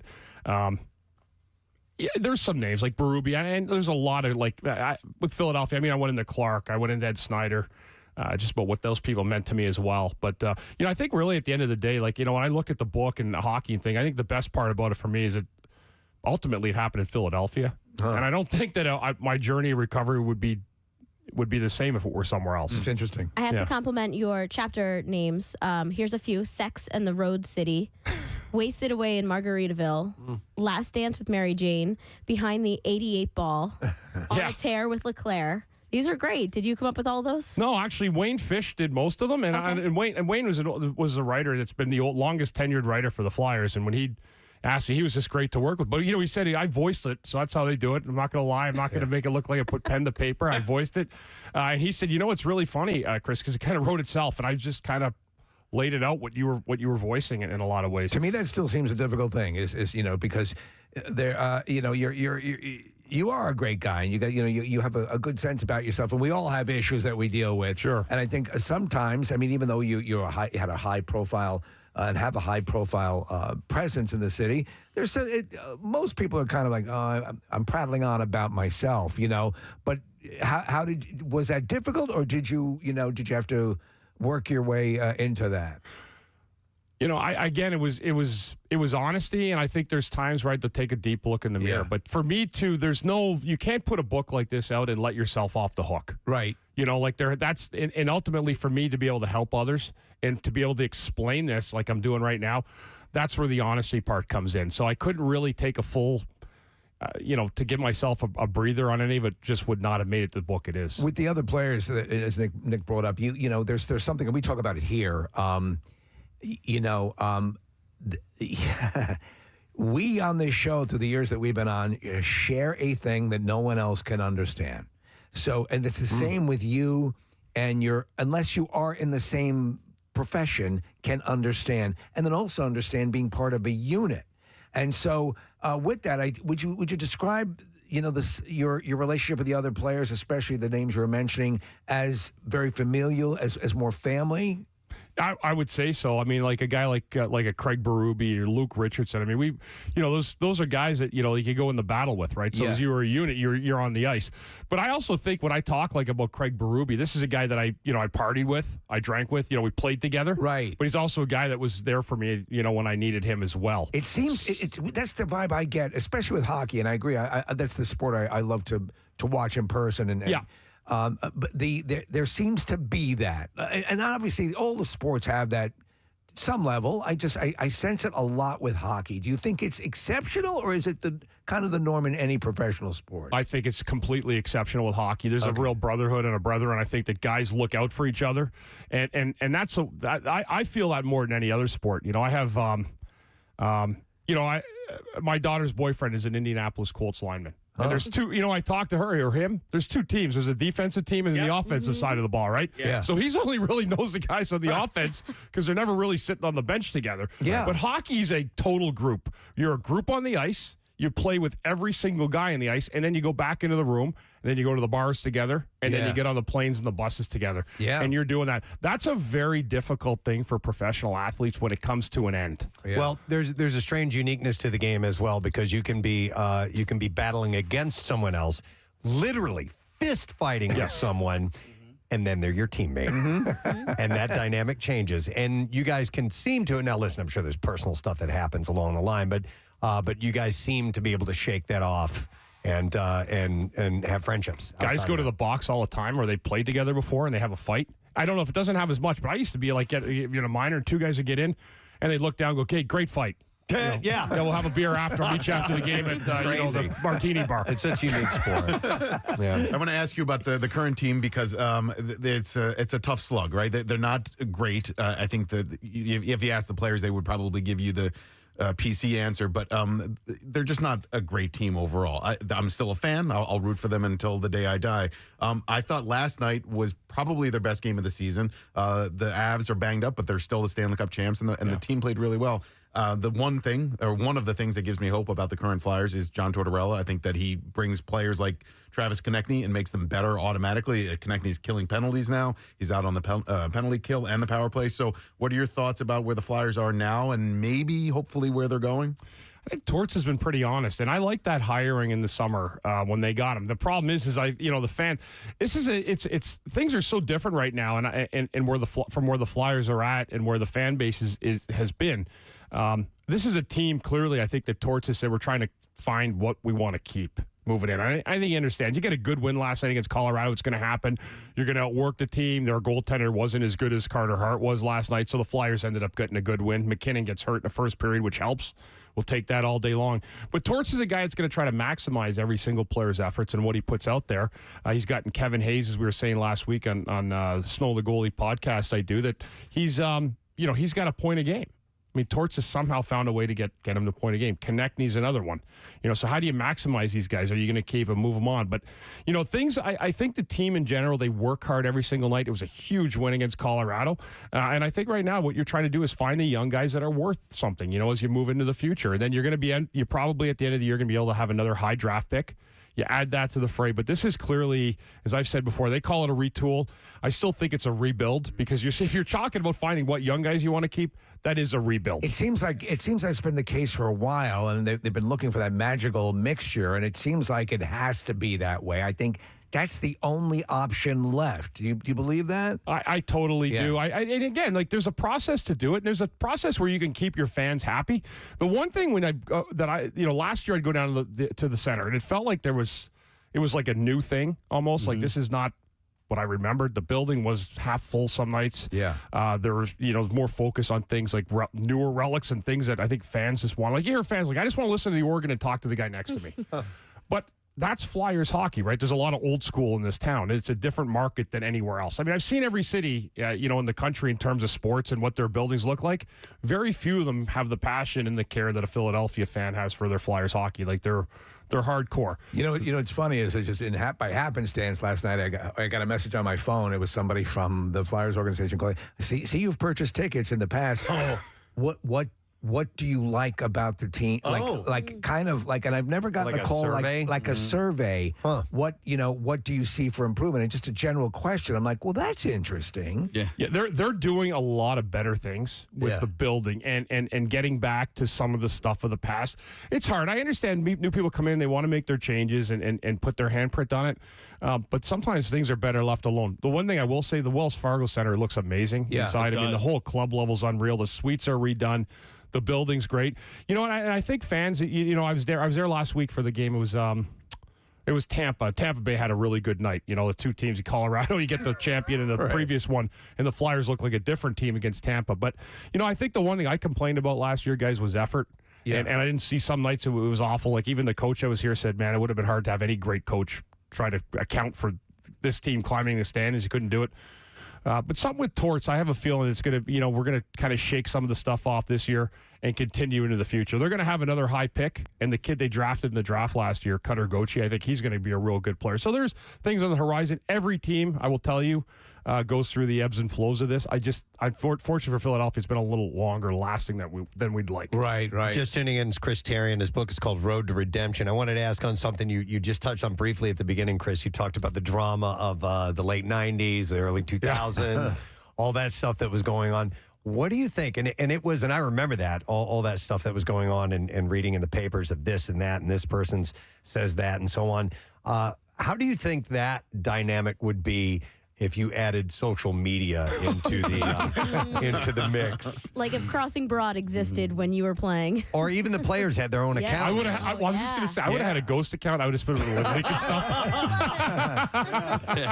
Live from the locker room. Oh my God. Yeah, because there were, we had to read it in the paper. It was almost at a point where like you have like Tim Panaccio come in and then Clarkie would be lingering around. I mean, Lindros was.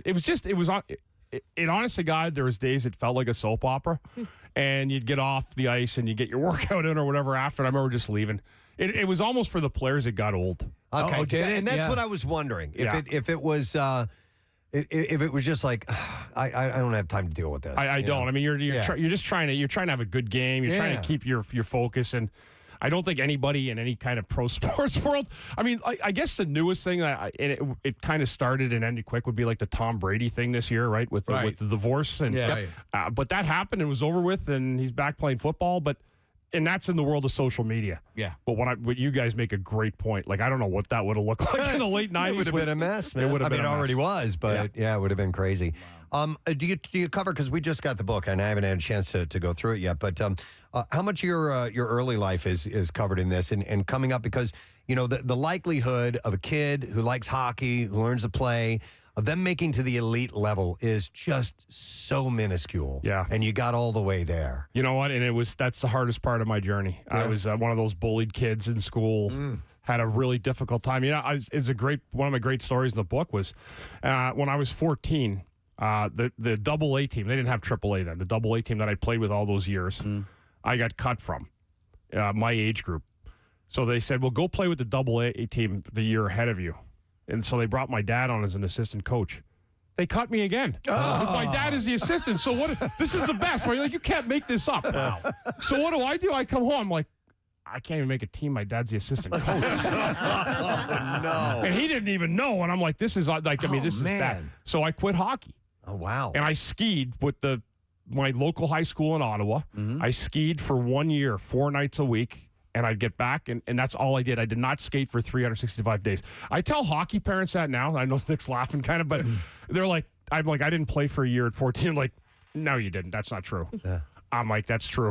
Wow. They can't conceive in their head that you can actually, like, because, you know, little Johnny's at the rink 9 hours a day now. Yeah. And that just didn't happen. Did that strengthen your legs up a little bit? You know, what it did was it refueled my motor. Okay. And so for every kid that I felt when I was wronged, I used that motivation.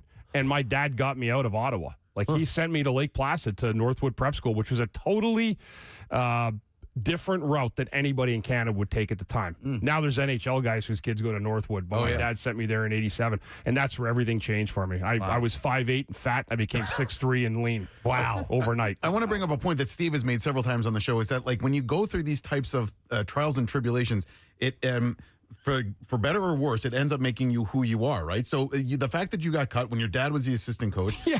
My brother played hockey throughout high school, and he was cut as a freshman. When he was 14, probably the same age, 14 or 15 years old. By the time he was a senior at Conestoga High School, he became the captain of the hockey team. He wouldn't have become the captain had he not been cut as a freshman, right? So he had to be pushed, and it's now the person that he is in large part because of that journey that he went through in high school. One of the best end stories, or I think it's in there. So I'm at a hockey tournament 4 years ago, and the coach that cut me is now watching in Toronto, watching his grandson play against my son. Right? So I saw him, and he's there. He's my dad's age. Nice man. Yeah. I went up to him and said, Mr. H, how you doing? Chris Therien. Of course, he knows who I am now, right? I said, I have to tell you, I owe you everything for the man I am today. Yeah. Thank you. Oh, that's cool. Wow. And to know it, to be in a place where you know he that. didn't even know what to say because it was like kind of like a backhanded compliment. Yeah. Like and now, like, when you ask a parent and people that know, they said, like, one of the biggest jokes in the history of minor hockey in Ottawa was a kid like Chris Therien getting cut from a team like that. There's so much politics that go into it and garbage. That's wild, yeah. And so for me to look at an almost 80-year-old man and say thank you. You know what? You should have just hit him once. Check him into the boards. But it's a funny ending story to it. But he's a nice guy, and you know, and I hold no animosity. The road worked out how it worked out. Mm-hmm. And life happened. It worked out how it was supposed to work out. Correct. You know? And you're doing great. Chris Therien's book is called Road to Redemption. Best way for people to get it? I see Triumph Books. Triumph Books. Amazon seems to be a really big one. I was selling a audio version. What's that? It's an audio version. There's an audio version. Yeah. So they actually had. That was a good one too. They said we have a couple people that we'd like to do the audio book, and one of them did Wayne Gretzky's book. I'm like, well, if he did Gretzky's book, he can do this one. Nice. Excellent. Well, congratulations, Chris. Thanks for coming by. We appreciate it. Great talk to you. Chris Therien, guys. Thanks, guys. Preston and Steve show. And we shall take a quick break and come right back. Stay with us, friends. Preston and Steve on 93.3 WMMR.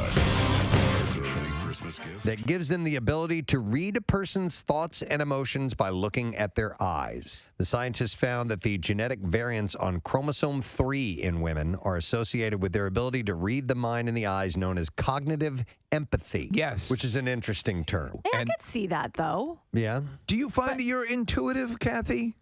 Like when, for example, Dennis sees your Target bill. Can you see into his eyes?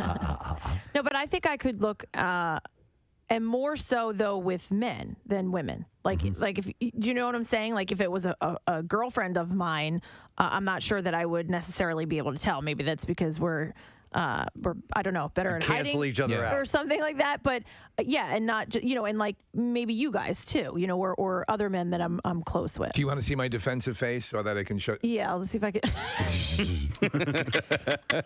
Right, Preston?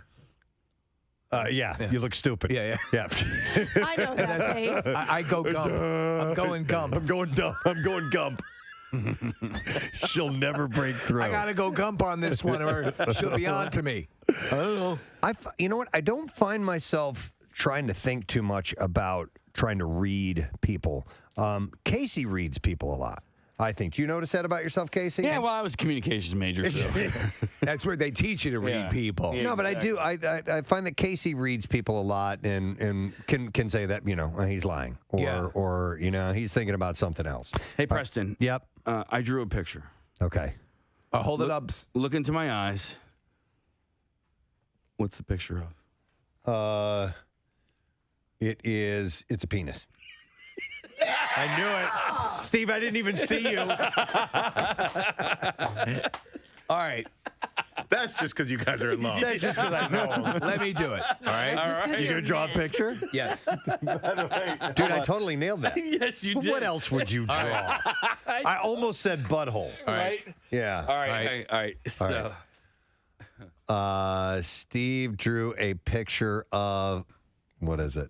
A penis. A hairy penis. I knew it was I drew it with hairy balls. Okay. All right. Kathy, you gonna draw something? Yeah. Well, Kathy should be able to divine. You know what? Yeah. And all of you are going to draw a penis. Any guy here in this entire place is going to draw a penis. So I won't draw a penis. You're lying. I promise. All right. Kathy. All right. I drew a picture. Okay. Kathy, really look into Casey's eyes. Okay. Okay. It's a dog's penis. No. Am I close? Preston. All right. What did I draw? This time you drew a butthole. No, I drew boobs. Okay. Nick drew boobs too. All right, Kathy. Can you see it? No. No, can't. I'm guessing what you drew? Yes. Yeah. Now look, you got to look into Preston's eyes. Preston, you have to let her see your eyes. Yeah, don't cover your eyes up. And don't go gump. A butthole. She's terrible at Close. It's a vagina. No, wait, that's a penis. I'm sorry. That's a penis. Veiny, too. Yeah. All right, anyway. Okay. You want? Have you proved anything here? All right, do you want to see what I drew? Yeah, Oh, wait, no. Look at No, Kathy's see it. eyes. Steve, do it to Steve. He's better. Right. All right. I can't see to the paper. Something you drew. Look at her eyes. The eyes should give it away. Yeah, the eyes are the window of the soul. Yeah. Soul is in Korea. It's also a fish. It's also a shoe part. Yeah. And it's also a type of music. Listen, when you guys doodle, that you draw penises. I know. What do you think? For real though, what do you think? Big sweaty vagina. No, that's not what I would do. All right, hang on, not what I would. All right, so I think you're going to draw. Vaginas are hard to draw. Penises They are easy to draw. Draw a taco and add extra lettuce. Yeah. Is it a penis? It's not. Okay. Preston, you guess. It's a car. We were just talking about cars. Oh my God. What is it? I did that just for you guys. What is that? That's somebody taking a dump. Is it something dripping? Is it It's a butt. You have I'm brothers. a terrible artist. A butt into a target. I thought it was dripping gonna be- into No, a that's the target. toilet. It's That's the toilet. Okay. I thought that was a puddle. Yeah. All right. I Anyway. thought that was sweaty balls in a puddle underneath of it. So a study in this regard. We just conducted. We need to share this data. So we're getting ready to play a game, and so here's the deal. Let me set this up. I said it just a moment ago. Yes. U2 is doing the Joshua Tree 30th anniversary tour. They made an announcement they were going to be in Philadelphia, which is this Sunday. So a few months back when the announcement happened, I called up two friends of mine because the three of us together went to see that show. It was at the Arena in St. Louis, and it was a big deal because the Cardinals were at the 7th game of the World Series that night. You had to make a call. We had to. Are we going to watch the game or are we going to go to the concert? We had already bought the tickets. How old are you at this time? We were fresh out of high school, first year, so 19 years old, Okay. something like that, because it was 1987.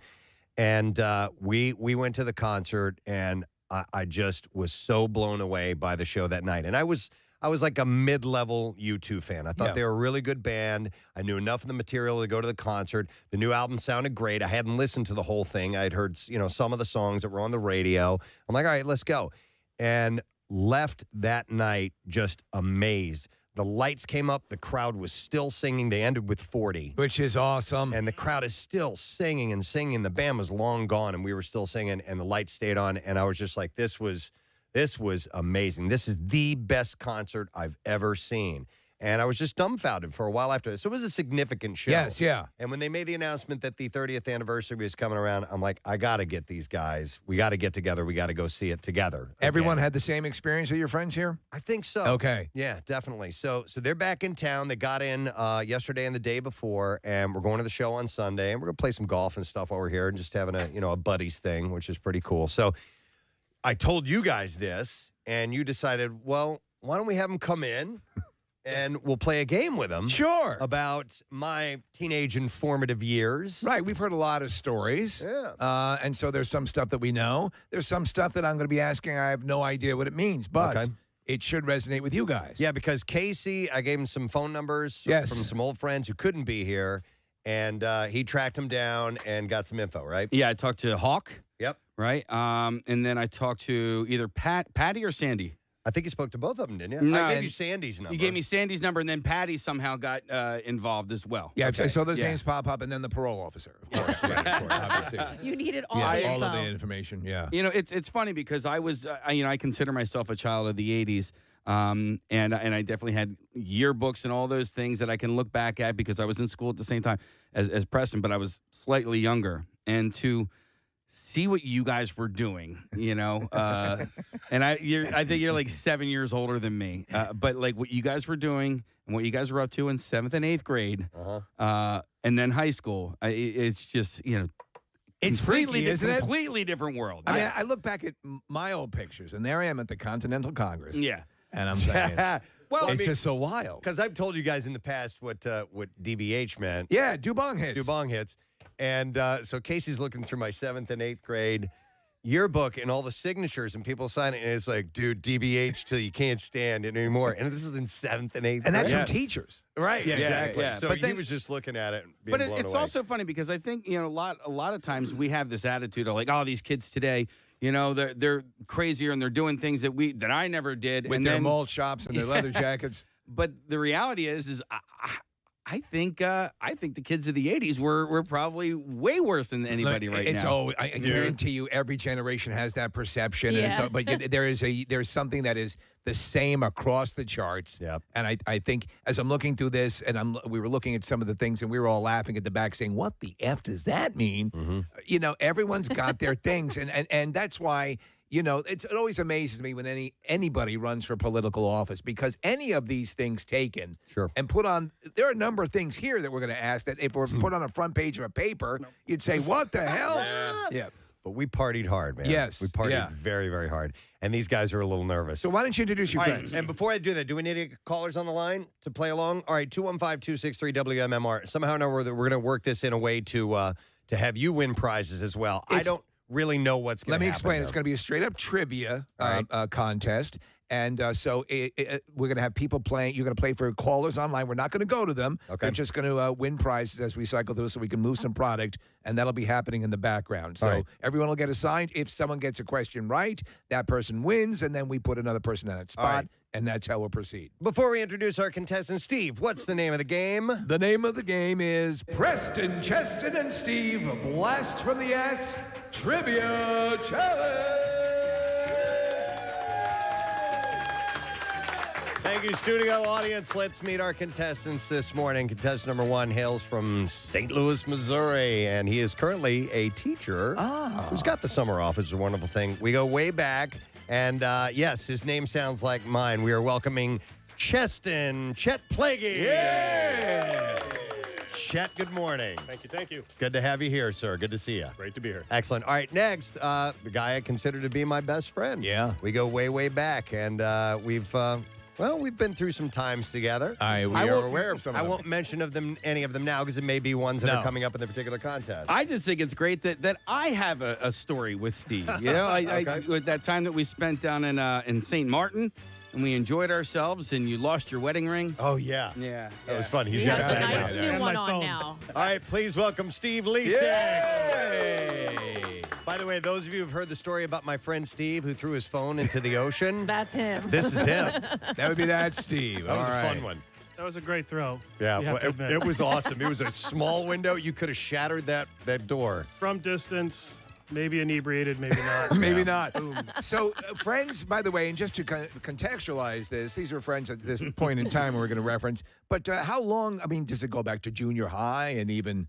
Steve and I go back to junior high. Okay. So we probably started hanging out more in high school, but we were friends in junior high. Oh, sure. And then Chet didn't end up at art school until junior year, right? Right. Were you you were going to military school before that, right? I was in military school. Yeah. Was that by choice or did your parents By demand? state decree. It was forced. It was forced? Forced, Yeah. okay. Okay. All right, well, pleasure to meet you guys. I know Steve we met before, but good to meet you. And Cheston is Chet. That's your regular name. Okay. And by the way, we have little placards with our names and our high school I love it. pictures. or Nick photos. Murphy did some Great. wonderful little collections, Preston. Everyone looks fairly similar. No glasses on Steve. No, thank God. And a little less hair, but No I can hair on me, commiserate. right. Yeah, on Chet, but that's okay.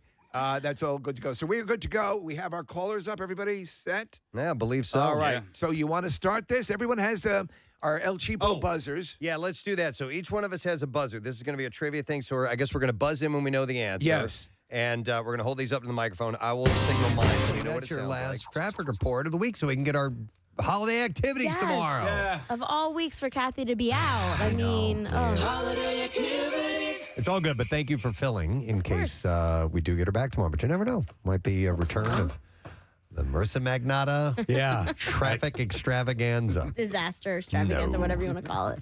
All right. We do have bizarre file stories. Let's go. WMMR presents Preston and Steve's Bizarre File.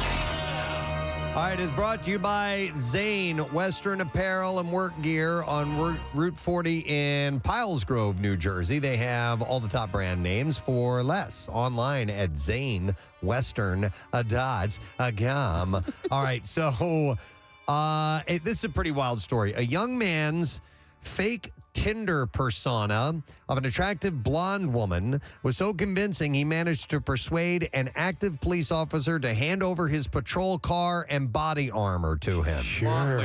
This was in New Zealand. Tyler Wariri Tatera, who was then 23 years old and long fascinated with police, used the car and vest in an elaborate sex money scam, swindling tens of thousands of dollars in total from 3 victims. Why did you loosen your bullets?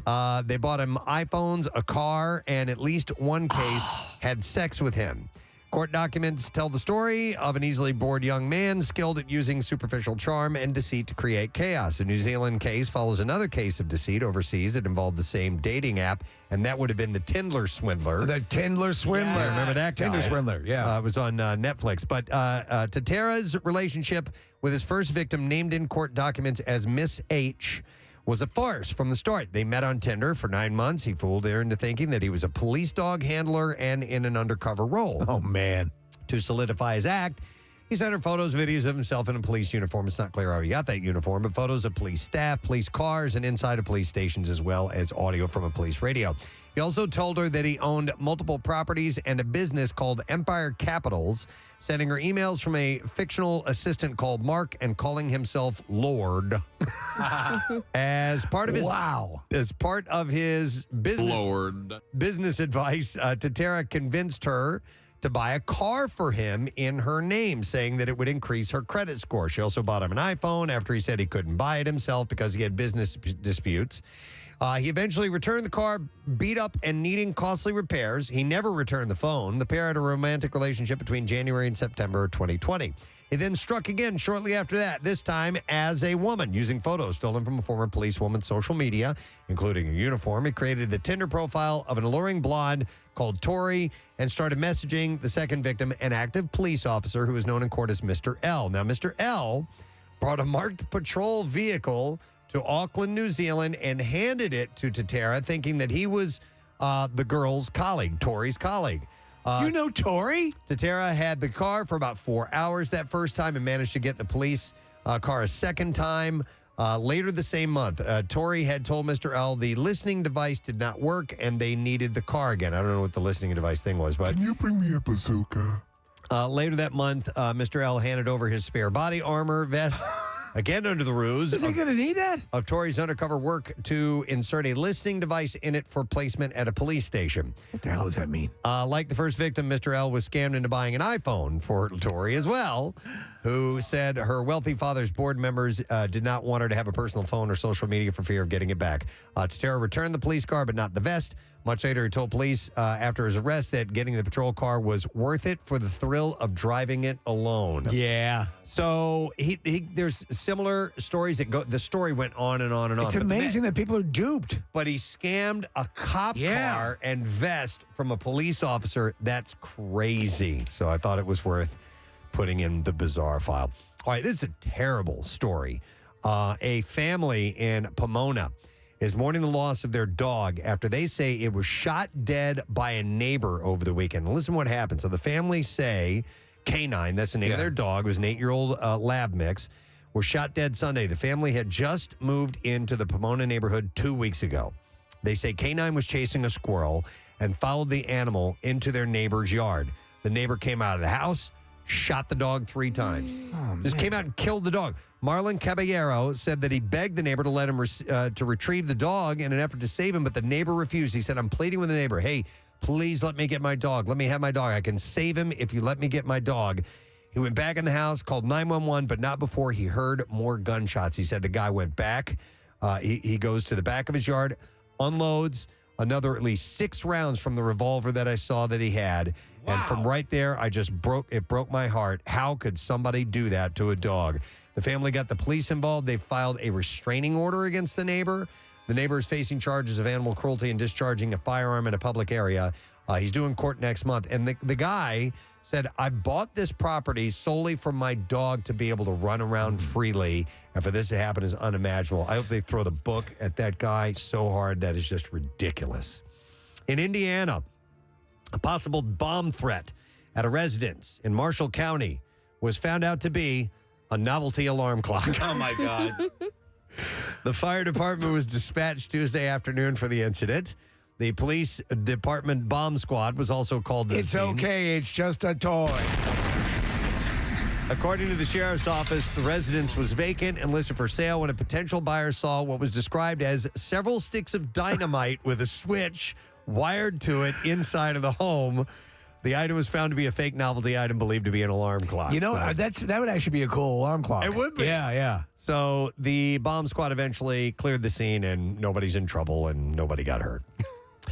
A 2-year-old girl is recovering after being attacked by a coyote Friday afternoon in front of her house in Los Angeles. This is wild footage. Ariel Eliaho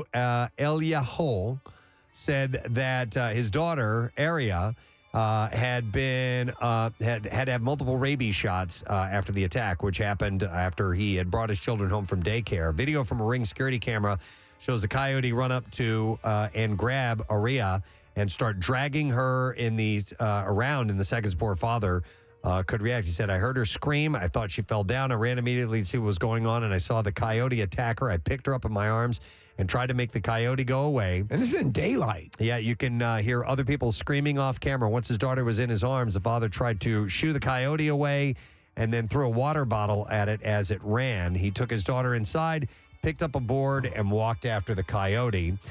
He said that his wife saw blood on their daughter's pants, so they rushed her to the hospital. where she got multiple rabies shots. He said his daughter is doing better, but both of his children were scared by the experience. There was another video. I didn't see the story, but I saw it on the news of a coyote that was attacking a 5-year-old girl on the front porch. Oh. And the mom just grabbed that thing by the scruff and yanked it off in there, and she's holding the daughter with one arm and the coyote with the other one. Did you see the story about the sheepdog? Yes, I'm going to have that in tomorrow's Bizarre File, friends. So we will do that. And that is what I have in this Bizarre File for you now. All right, let's take a quick break. Come back in a second. We'll have our lesson question, our trash, our music news, and a concert announcement to share with you when we get back. Stay with us.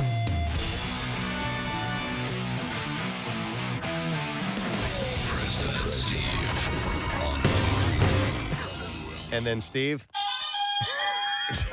Whatever. All right. So understand that there's only so much we can know about the accuracy of the answer to this question. So we're going to play a little light and loose with the particulars here. So let's get started. Are you ready, gentlemen? Yeah. All right. Question number 1. What aquatic school-based what aquatic alcohol-based contest took place at Ben Aronson's house? That was Preston. That was me? Yes. Pool in the pig. Or pig in the pool. All right, please explain. Okay, so Ben had a cutting board that was in the shape of a pig. Yeah. And we would, actually, it floated, so we would put it in the pool, and we'd play quarters on that. It's similar, but not... Okay, Steve? I'm going to have to go with riding the 10-speed Into the pool. See, that's what I thought it was. Steve Off is the correct. ramp. Steve is correct. Now, as with anything we do, it is what I have on this paper that determines That's the correct fine. answer. Yep. And so listen- it says here, riding bikes into Ben's pool with Bud Light 12-pack boxes on your heads. On the head, remember? And this apparently was captured on very low-definition VHS. Yes. And it had no brakes. And it had no brakes. And I remember after we did that, when Ben's parents got back, what we didn't realize is we were marking up the bottom of the pool with tire tracks. And there were tracks all over the bottom of the pool. Were these Bud Light 12-pack boxes, were they full or empty? Oh, they were empty. Okay. But we fashioned them as if they were a hat. And they went...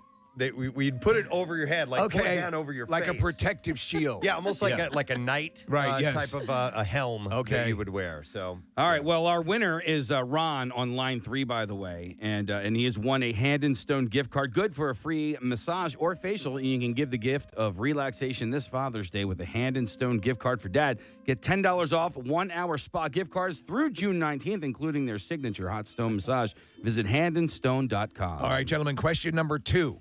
What religious holiday did you guys observe by skipping school and going to Preston's house to smoke pot? I remember that. Okay, Preston. That was Easter. No. We wouldn't have been at school on Easter. I'm going to What the give you hell? an extra clue. Damn it. This was a jealous reaction to the Jewish kids getting so many holidays off. Oh, Chet. Rosh Hashanah? No. Steve? Hanukkah. No. I have. Wait. Kuala Lumpur. It's a city in Malaysia. Oh, damn it. Yes, but often a holiday for many people who can't pronounce Hanukkah. Hanukkah, no. It is Good Friday. I knew it was around Easter. Yes, it was Good Friday, but as you rightly pointed out, you would not have been in school on Easter. Who gave you the info? This is from Hawk and Patty. Okay. Oh, Hawk doesn't know what he's talking about.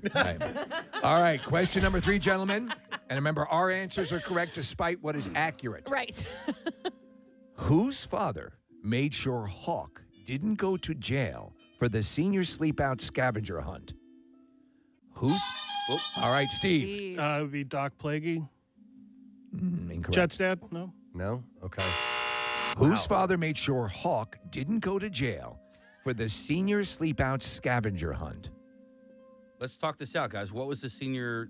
Okay, scavenger? so somebody made a list. Might have been Skippy Marino, I think, that made a list of items that we were supposed to bring back to the school, and they included like a police officer's license plate. Nice. And the entire, you know how you go to a neighborhood, Yeah. and there's a sign that says "Welcome to Old Farm Estates" or whatever. A whole Stealing that huge thing? That huge thing. I mean, these big. Did you guys items. get them? Of course we did. So Flag this is from Belle Reef Country Club. Yeah. This is the father, okay? The father who made sure that Hawk didn't go to jail. I know it wasn't my dad. There's no way. No. All right, Preston. I'm just trying to think of who was buddies with Hawk besides our family. I would say Mr. Janvrin. Mr. Janvrin, you are all incorrect, unless I'll give one final round if you want to go for it, Chet. I have no idea. The name I have here, and of course the correct, despite what is accurate, Mike Freeberger. Oh, I didn't know that. You Thanks, did not John. know. All right. Yeah. This next question, I have a feeling you'll get this. All right. By the way, the scavenger hunt, what would have been, obviously you're stealing things that are felonies. Yeah. Stealing is right. What was the most hard to get item in the scavenger list? I think it was probably the neighborhood sign. neighborhood sign. And somebody did. And where'd you get the neighborhood sign from? I didn't get it. I don't know. I don't. But somebody did. And by the way, I you had assume to- that was the crime. You had to bring all of these items to the high school and leave them there. All right. And then there was a huge list. And I really didn't get anything. So that you were night, I don't bringing think. stolen items onto school property. Yeah. All right. Senior sleep out was awesome, man. Slept in my car. Me and Howard Rosen. I remember that. I don't know if you guys were out all night for You that or guys not. lived in you're predominantly Jewish neighborhood, right? Well, I mean, there were a lot of Jewish students. Yeah. Yeah, absolutely. All right. Question number 4. You've got 1 correct, 2 not so much. All right. We suck at this. Mike Kirby. Kirby. Drove this rather muscular mullet Preston. Javelin. That is correct.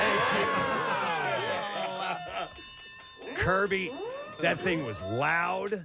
And I had a Mustang. I had a 73 Mustang. It was really loud too. And we just go burnouts all the time. And Did he get in trouble for doing spinouts in the parking lot of the school as you did? I don't think Kirby ever got in trouble No. for that. No. Interesting fact about Mike Kirby: he bought the Playboy Club in St. Louis. Are you What? serious? Yeah, I didn't know that. It'd been Drove a shut, javelin, bought the Playboy Club? had been shut down, and I guess he bought it like back early 2000s. Okay, so it was closed at the point he bought it? It was closed. All and right. He bought it and turned into a teen club. A teen. There you go. Well, of course. All right.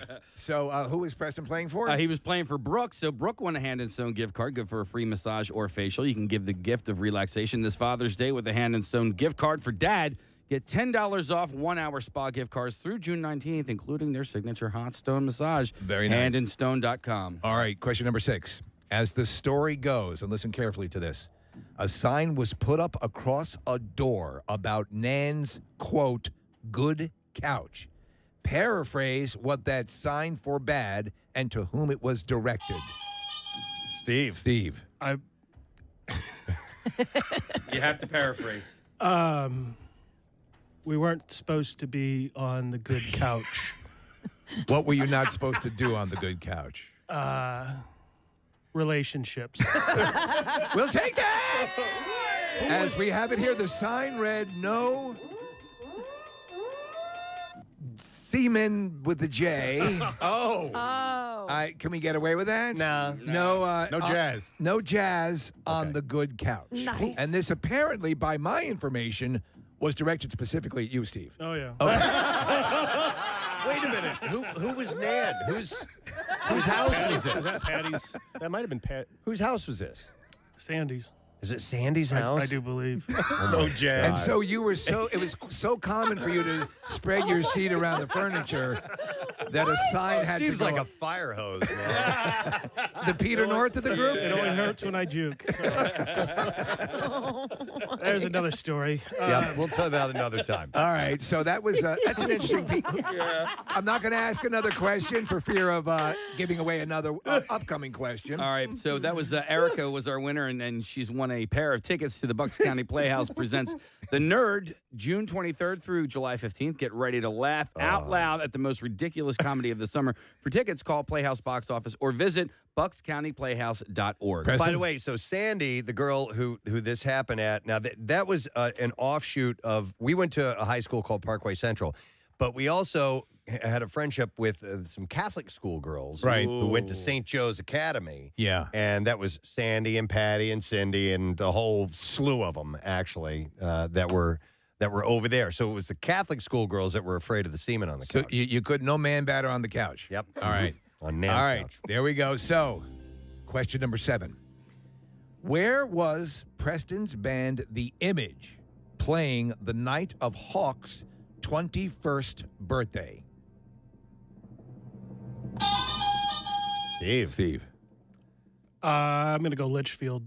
Litchfield, Illinois at Ken's Lounge? Nope. Preston? Party Town in Bonne Terre, Missouri.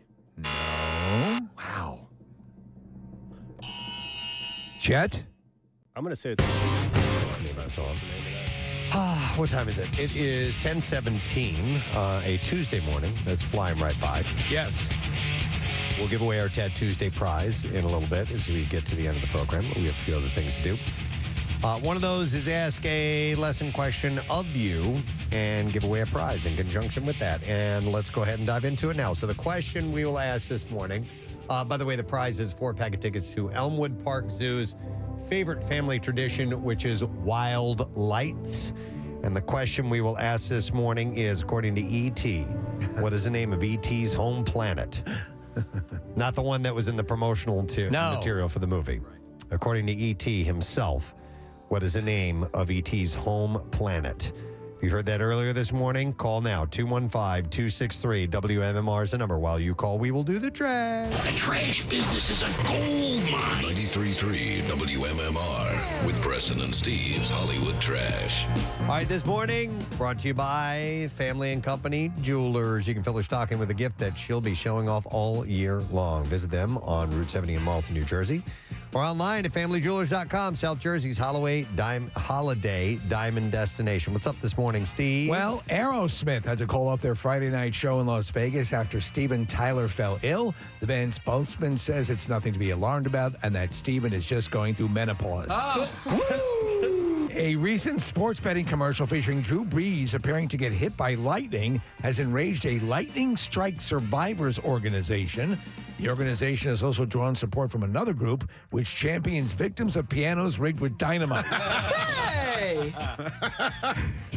And finally, the bodybuilder known as the Liver King, because he was sworn that a diet of raw liver and not steroids was making him huge, has had to admit that he has in fact been using steroids. Brian Johnson says that had he known he would eventually get discovered, he would have labeled himself the Haagen-Dazs King. Yeah. And that's your Hollywood. We're looking for an answer to the question. According to E.T., what's the name of E.T.'s home planet? 215-263 WMMR. And our first caller in was Dave. So we'll go to Dave. Hey, Dave, good morning. Eugene. Dave, what is the name of E.T.'s home planet, please, sir? I'm going to go with Queef Splat. Queef Splat. That's correct. Hang on, Dave.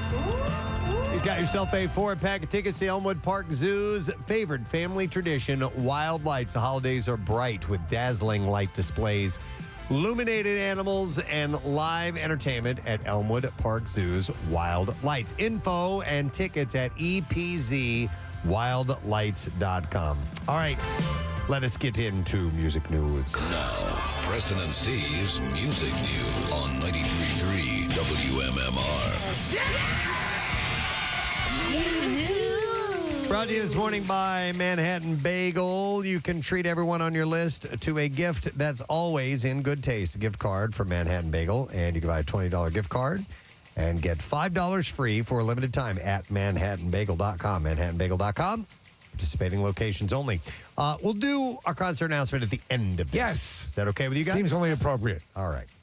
Red Hot Chili Peppers have rolled out their 2023 global tour dates in support of the 2 new albums, Unlimited Love and Return of the Dream Canteen. North American run kicks off in Vancouver March 29th. Final date on this side of the Atlantic, set for May 25th at Houston's Minute Maid Park. They're not coming anywhere near here. They're going to head to Europe throughout June and July. Europe? So we'll have to wait and see where they land after that. But, yeah, they're going to be in Minnesota, New York, California, Arizona, Texas, and so on. Supporting the Chili Peppers at assorted gigs will be such heavyweights as Iggy Pop, The Strokes, The Roots, St. Vincent, Thundercat, the Mars Volta, and City and Color.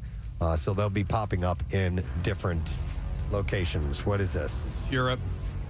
Oh, Europe. Any chance to play Final Countdown? Touring Europe, so. That show was pretty amazing. I went over the summer. The Red Hot Chili Yeah, Peppers? so if you're like one of those people that likes to travel.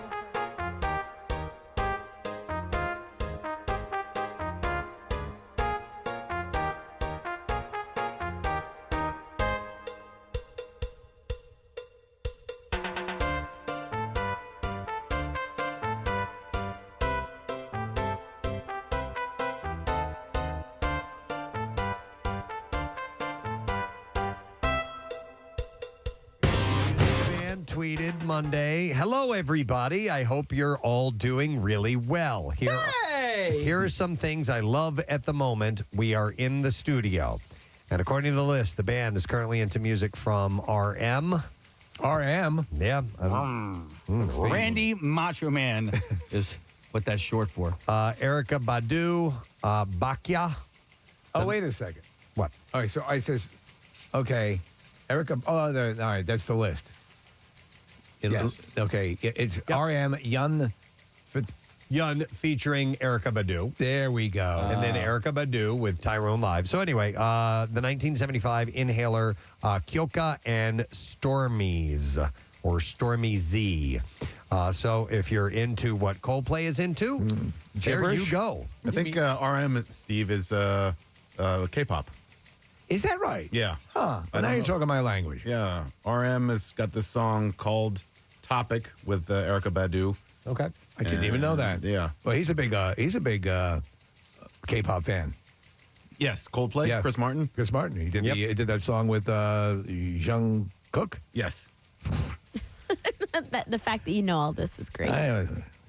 On November 30th, Evanescence's Fallen album was certified diamond by the RIAA for sales and streams of 10 million units in the United States. And when asked if there were any plans for the band to commemorate Fallen's 20th anniversary next year, Amy Lee said, I do have an idea. It's going to take a little bit of work, but I think it probably won't be what everybody expects. I think everybody just says, oh, why don't you just do a show that's, like playing the album front to back. We've been playing so many shows, I'd rather do something that to me, and then she goes on and says, I don't know. Tractor pull. I said, I don't want to give it away in case it doesn't work out. Maybe I'll do nothing, expect nothing, and then if I do something, you'll be really, really grateful. And then she laughed. So I don't know what she's up to. Ghost 2019 B-side track, Mary on a Cross, has officially been certified gold due to major success on TikTok. A fan-made edit of the song made its way on the social media app earlier this year. And as a result, the band released their own slowed plus reverb version of the track. As of September 22nd, the song was the band's most streamed song with over 204 million. It's wild because these songs will get chopped up and used as background on TikTok videos, and they're and then they become wildly popular because of that. Yep, exactly. All right, concert announcement. All right. Are we going to play some songs from this band when I announce this? I got 'em over here, bro. You got them over there? If it's Europe, you're all set. No, we're going beyond that. MMR Rocks, a show that is going to be at the Keswick Theater, a St. Patrick's Day show. Yeah. March 17th with Steel Panther. How about that? Going to a St. Patrick's Day.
back in a moment. Wrap up the program, give away our Tad Tuesday prize, and more. Stay with us.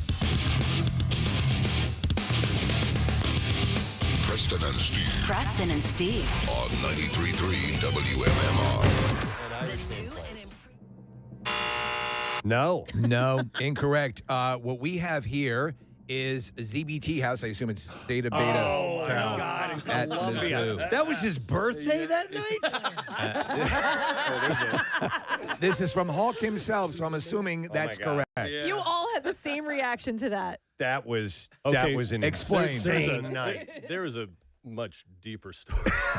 That was a crazy Please, you night. tell. We didn't go to the party. Uh-huh. You were too busy fouling a couch? We walked. Yes, Yeah, we yeah. walked in and surveyed and walked out. Wait, let me explain without saying. When you guys went in, didn't you think it was like raining inside or something like that? There was or it was funny. snowing the or walls something. were kind of doing things. We may have been delving into Yeah. some hallucinogenics at the time. So you thought it was raining inside and the walls were bending? Mushrooms are Yeah. healthy. Yeah. Okay. So we were hired to play at this fraternity, ZBT, which they said stood for Zibong Team. They were the Jewish house. Yeah. The The Jewish guys at house? the Jewish house said all our answers were wrong. Zits, butts, and teas is what I heard. Okay, that's Six better. butts and teas. And so it was just, I mean, you're playing at a frat house. It's Yeah. as party as you can possibly get. And these guys were staying at a hotel room because they wanted to be there for the party because they were living in St. Louis. Columbia's a couple hours away. All right. And so we were waiting for them to show up, and they never showed up. Well, it turns out they tripped, and They showed up. That was it. All right. They're like, couldn't leave. We got to get out of here. We have to leave right I now. can't see my hand, man. All right. So we had no winners on that. Next question.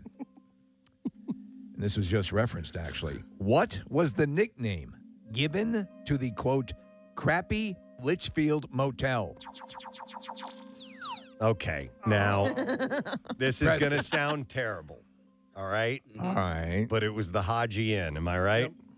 That is correct.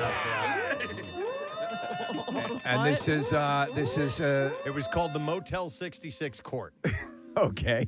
and there should have been a sign for Steve there about the jazz on the beds because a lot happened there. Really? Not mine. So if you were to still Not bring you. one of those infrared lights or those blue lights, Yeah, you could ring it out. it looked like a Jackson Pollock. Yeah. All right. So the Haji Inn. Yeah, so I got that one right. All right. All yes. right. Well, congratulations to Rick. Rick, you've won tickets to see JB Smoove Friday, November 17th at 9 p.m. at the venue at Valley Forge Casino Resort. Tickets on sale. That would be today at 10 a.m. at Ticketmaster.com. Pre-sale began yesterday.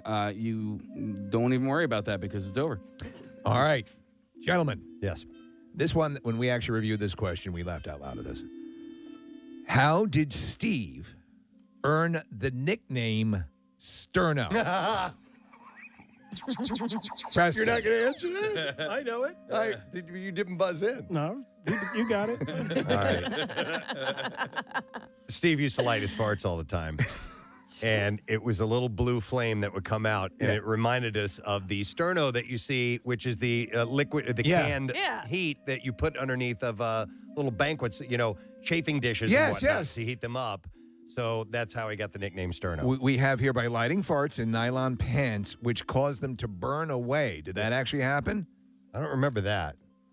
The old nylon shorts. We may have had malfunction here or there. Okay, all right. All right, but that is correct. Thank So, you. Yes. Another winner from Preston. All right, so that is Jim has won a Hand and Stone gift card, good for a free massage or facial, and you can give the gift of relaxation. Father's Day is on Sunday, by the way, with a Hand and Stone gift card for Dad. By the way, if you're just tuning in, two of my closest friends are here, Steve and Chet, and the gang has come up with these trivia questions from my past that they're asking to give you some prizes this morning. Absolutely. So And Nick is keeping score. Nick, where do we stand right now? I don't know how many questions you've read, Steve, but the score right now is Preston 3, Steve 2, Cheston 0. All right. Maybe it changes with this question. What was the name of the full-sized arcade game at Hawk and Clearman's apartment? Who got it in first? That's me. Yeah. Robotron. That is correct. Thank you. Robotron. Was this a full arcade game? Yep.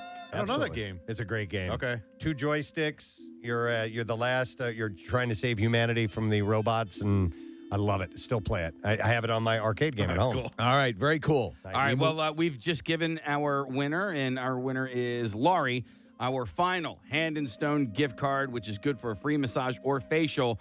Be sure to give the gift of relaxation this Father's Day with a Hand and Stone gift card for Dad. Get $10 off 1-hour spa gift cards through June 19th. Handandstone.com. By the way, I just got a text from Sandy. Actually, it was at Patty's house where you weren't supposed to jazz on Nan's couch. It was a nice couch. Yeah. All right. We have a few more questions. And by the way, we understand that a number of your friends are listening on line right now. Preston. I put out a little Facebook video. All right, so. all right. And they can watch it too, by the way. We have the webcam up and running, so you can go to WMMR.com and watch the hijinks. All right. All right. Question here. The night Steve slid off the road into Hunter Farm's fence, who was the girl in the front seat? All right, Steve. That would be the aforementioned Patty. That is correct. So explain. Sliding off the road. Sliding off the road. By the way, how often did we see sections of that fence missing? Every weekend. All the time. I mean, this thing, it was white picket fence. Yeah. And it was down an embankment. And you would just, it was no big thing to drive by and go, yep, they took out 2 sections of it again. What, Did you? were In just fact, sliding? I drove by one night. It was me and I forgot who else was in the car with me. And we saw, it was at night. Yeah. And all of a sudden we see headlights in the woods. And we're like, there shouldn't be a car down there. And we stopped, and sure enough, there was a section of the fence taken off. This guy had blown through it, and his car went all the way down in the woods. He was driving around the woods. We picked him up and took him over to St. Luke's. Is that the one that was I close think by? I was with you. Got it. Was that you? I think I was with you. Yeah, yeah. All right. Wow. Was that the one you took a whole bunch of the fence from? Or was fence it a you chain took link out? fence? No, well, there was a chain link fence, and then there was another one over by, what was the park up the street on... Faust? What? Faust? Yeah, Faust Park. I took out a section of that one time, too. All right. Yeah. It was Steve's brother's car, too. It wasn't even my car, and we were just lightly snowing and just came around the corner and high fence. Okay. But when I did the one at Faust Park, when I took that out, it was Danny was in the backyard. Craig Schrader was, or in the back seat. Craig Schrader was in the front, and we're getting ready to turn into it. And Danny goes, "Press, put it low and floor it." And I did, and I spun a 180, and I took out that fence. And my dad was none too happy about that. We've heard the story of the reaction. Yeah, Yep. it was pretty wild. All right, well, our winner on line 6 is Jay. You've won tickets to see JB Smoove Friday, November 17th at 9 p.m. at the venue at Valley Forge Casino Resort. Tickets on sale today at 10 a.m. at Ticketmaster.com. All right, question number 12. What was your mutual friend Sandy's nickname, and why did she get that nickname? It's me. Oh, again, Preston. Balsa. Balsa. And how did she get that name? Because she's so skinny and light that you could just pick her up and throw her across the room with one hand. Or That is right. I have here because she was too skinny to go down the water slide. Too skinny to go down the water slide. Balsa. Balsa. Balsa okay. wood. Yeah, she was very. Love it. We have a winner. All right, so William on line 8, you have won tickets to see JB Smoove Friday, November 17th at 9 p.m. at the venue at Valley Forge Casino. Tickets on sale, Ticketmaster.com at 10 a.m. All right. Wait, I have a quick question. So were Patty and Sandy girlfriends, or they were just in your group of friends? They were close friends. Okay. Pandy and Pandy. This is Patty- delightful panda bear. Patty, Sandy, and Cindy were really, really, really close friends. So you had these were the girls that would do your homework. No. These were the girls at the Catholic school. Oh, okay, all right. Now, that Catholic was school some girls. other chick I dated when I was a junior. All right. We have occasionally heard stories of the naked river float. What was the name of the float trip company that inadvertently ran it?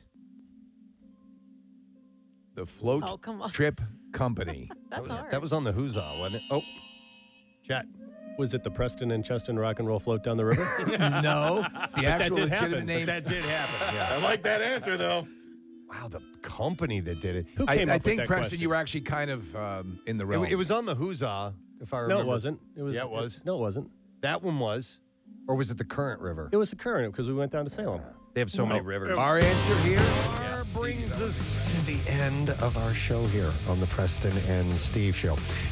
Bit of a downer-looking day weather-wise, although mild temperature-wise. That's not too bad. But we're going to get rain off and on pretty much all day long. It's going to lead into tomorrow morning. The high today of about 55, and then tomorrow's high close to 60. They're saying 59. I'll call that 60. And then partly cloudy on Thursday, high 53. We have clouds the next few days. So. Good day to go meatball picking. Ooh. Yeah. And the meatballs are fresh and ripe and ready to just pop right off of there. Absolutely. Yeah. All right. I want to thank our guest in the studio this morning, Mr. Chris Therien. Yay! Former Flyer, broadcaster, super nice guy, and loves to talk. Yeah. And he's got a book, and it's about his life, and it is called Chris Therien Road to Redemption. He overcame some serious alcohol addiction issues, and he's sharing the stories. And he will tell the stories, too. He's a great guy, and it was really cool to have him come by here this morning. So we thank him for being here. And that was our only guest for today. That was it. Just reiterating, we had a concert announcement. Steel Panther is playing Friday, March 17th at the Keswick Theater, and tickets will go on sale this Friday at 10 a.m. So listen to Sarah, who's in for Brent, this afternoon, the rest of the week, and she'll have your chance to win tickets. Which is Excellent. Cool. Pierre Robert has made it in the studio. Hey, man. Hello. How are you? Fine, thanks. Wonderful. Steel Panther, nothing quite like that. I know. I remember they played the Emma Barbecue one year. That was one of 2 times you joined them. I saw them at the TLA. I think the first time you joined them on drums. What's your Steel Panther name? Tommy Tom Thompson. Right. Yes. Right. And then you also joined them on stage at the Emma Barbecue. But other bands that were on the bill were coming out to watch them. Yeah.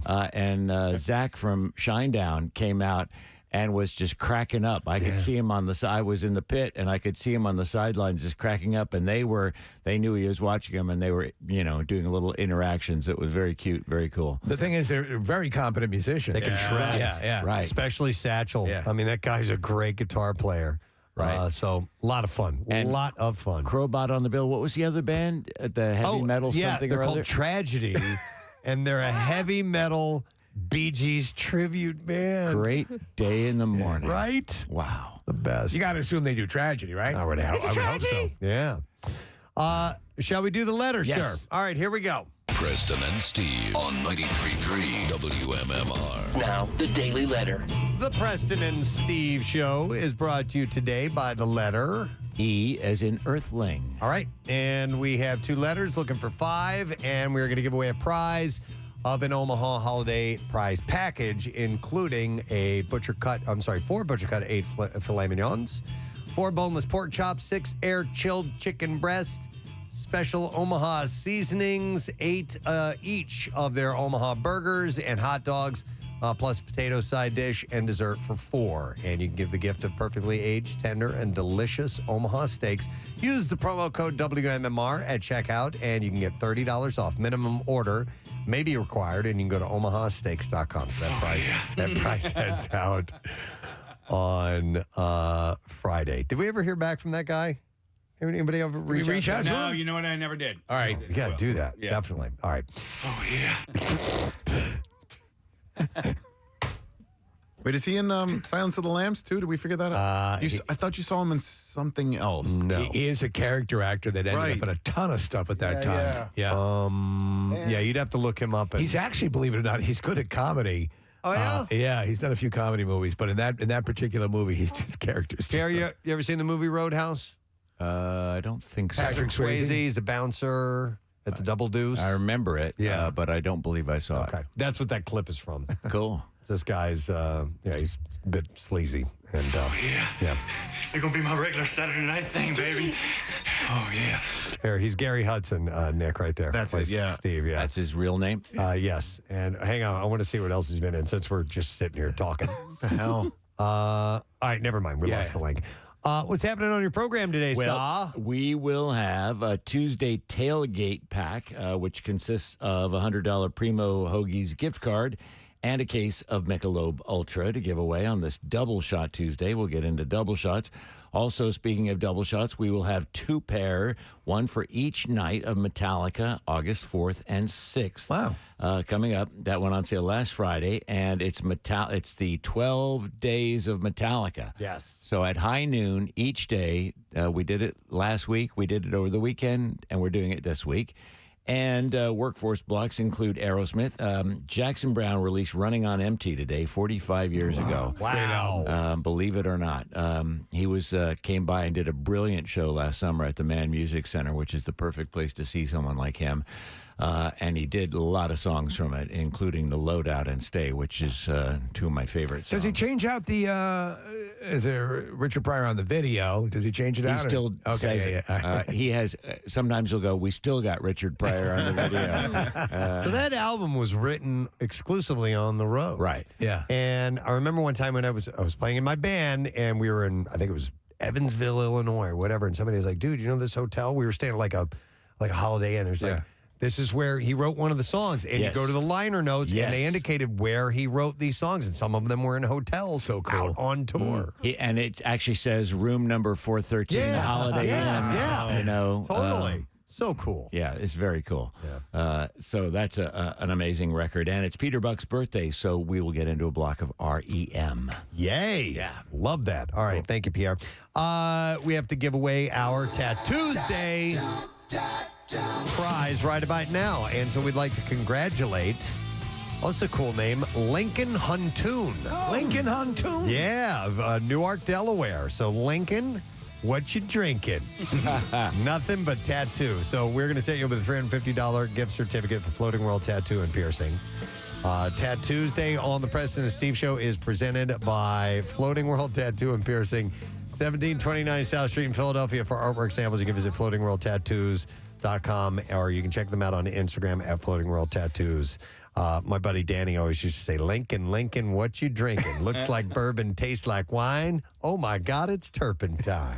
Wow. Yep. Love that. That's my middle name, Lincoln. Oh, that's right. Yeah. I was gonna say turpentine. Yes, turpentine. It's turpentine McElwain. My mom has been smoking weird. a lot. Yeah. My middle name is Petroleum. Is it? Okay, yeah. Weird. Another thing we have in common. I know. Strange. All right. I want to thank our sponsors. My middle name is Solar. All right. Pierre Solar Robert. Yeah. All right. My middle name is Solar. I like the Tin Man. Brought to you by Wawa. They have a gift card for anyone on your list. Happy holidays from Wawa. Also brought to you by Dunkin'. The Preston and Steve Show runs on Dunkin'. And Acme Markets, fresh foods, local flavors. Tomorrow. What the was he talking about? On this program, Fox Good Day, we will do that. We are also going to have from Screen Crush, Ryan Avery will be on. Is it Avery? Airy. I'm sorry. Ryan Airy. We'll do the secret text word and, God willing, holiday activities tomorrow. We shall see. Join us on tomorrow's program. And thank you, Marissa, for everything. That's it. We're done. Rage on. Have a great day, and we'll see you tomorrow, friend. Bye-bye.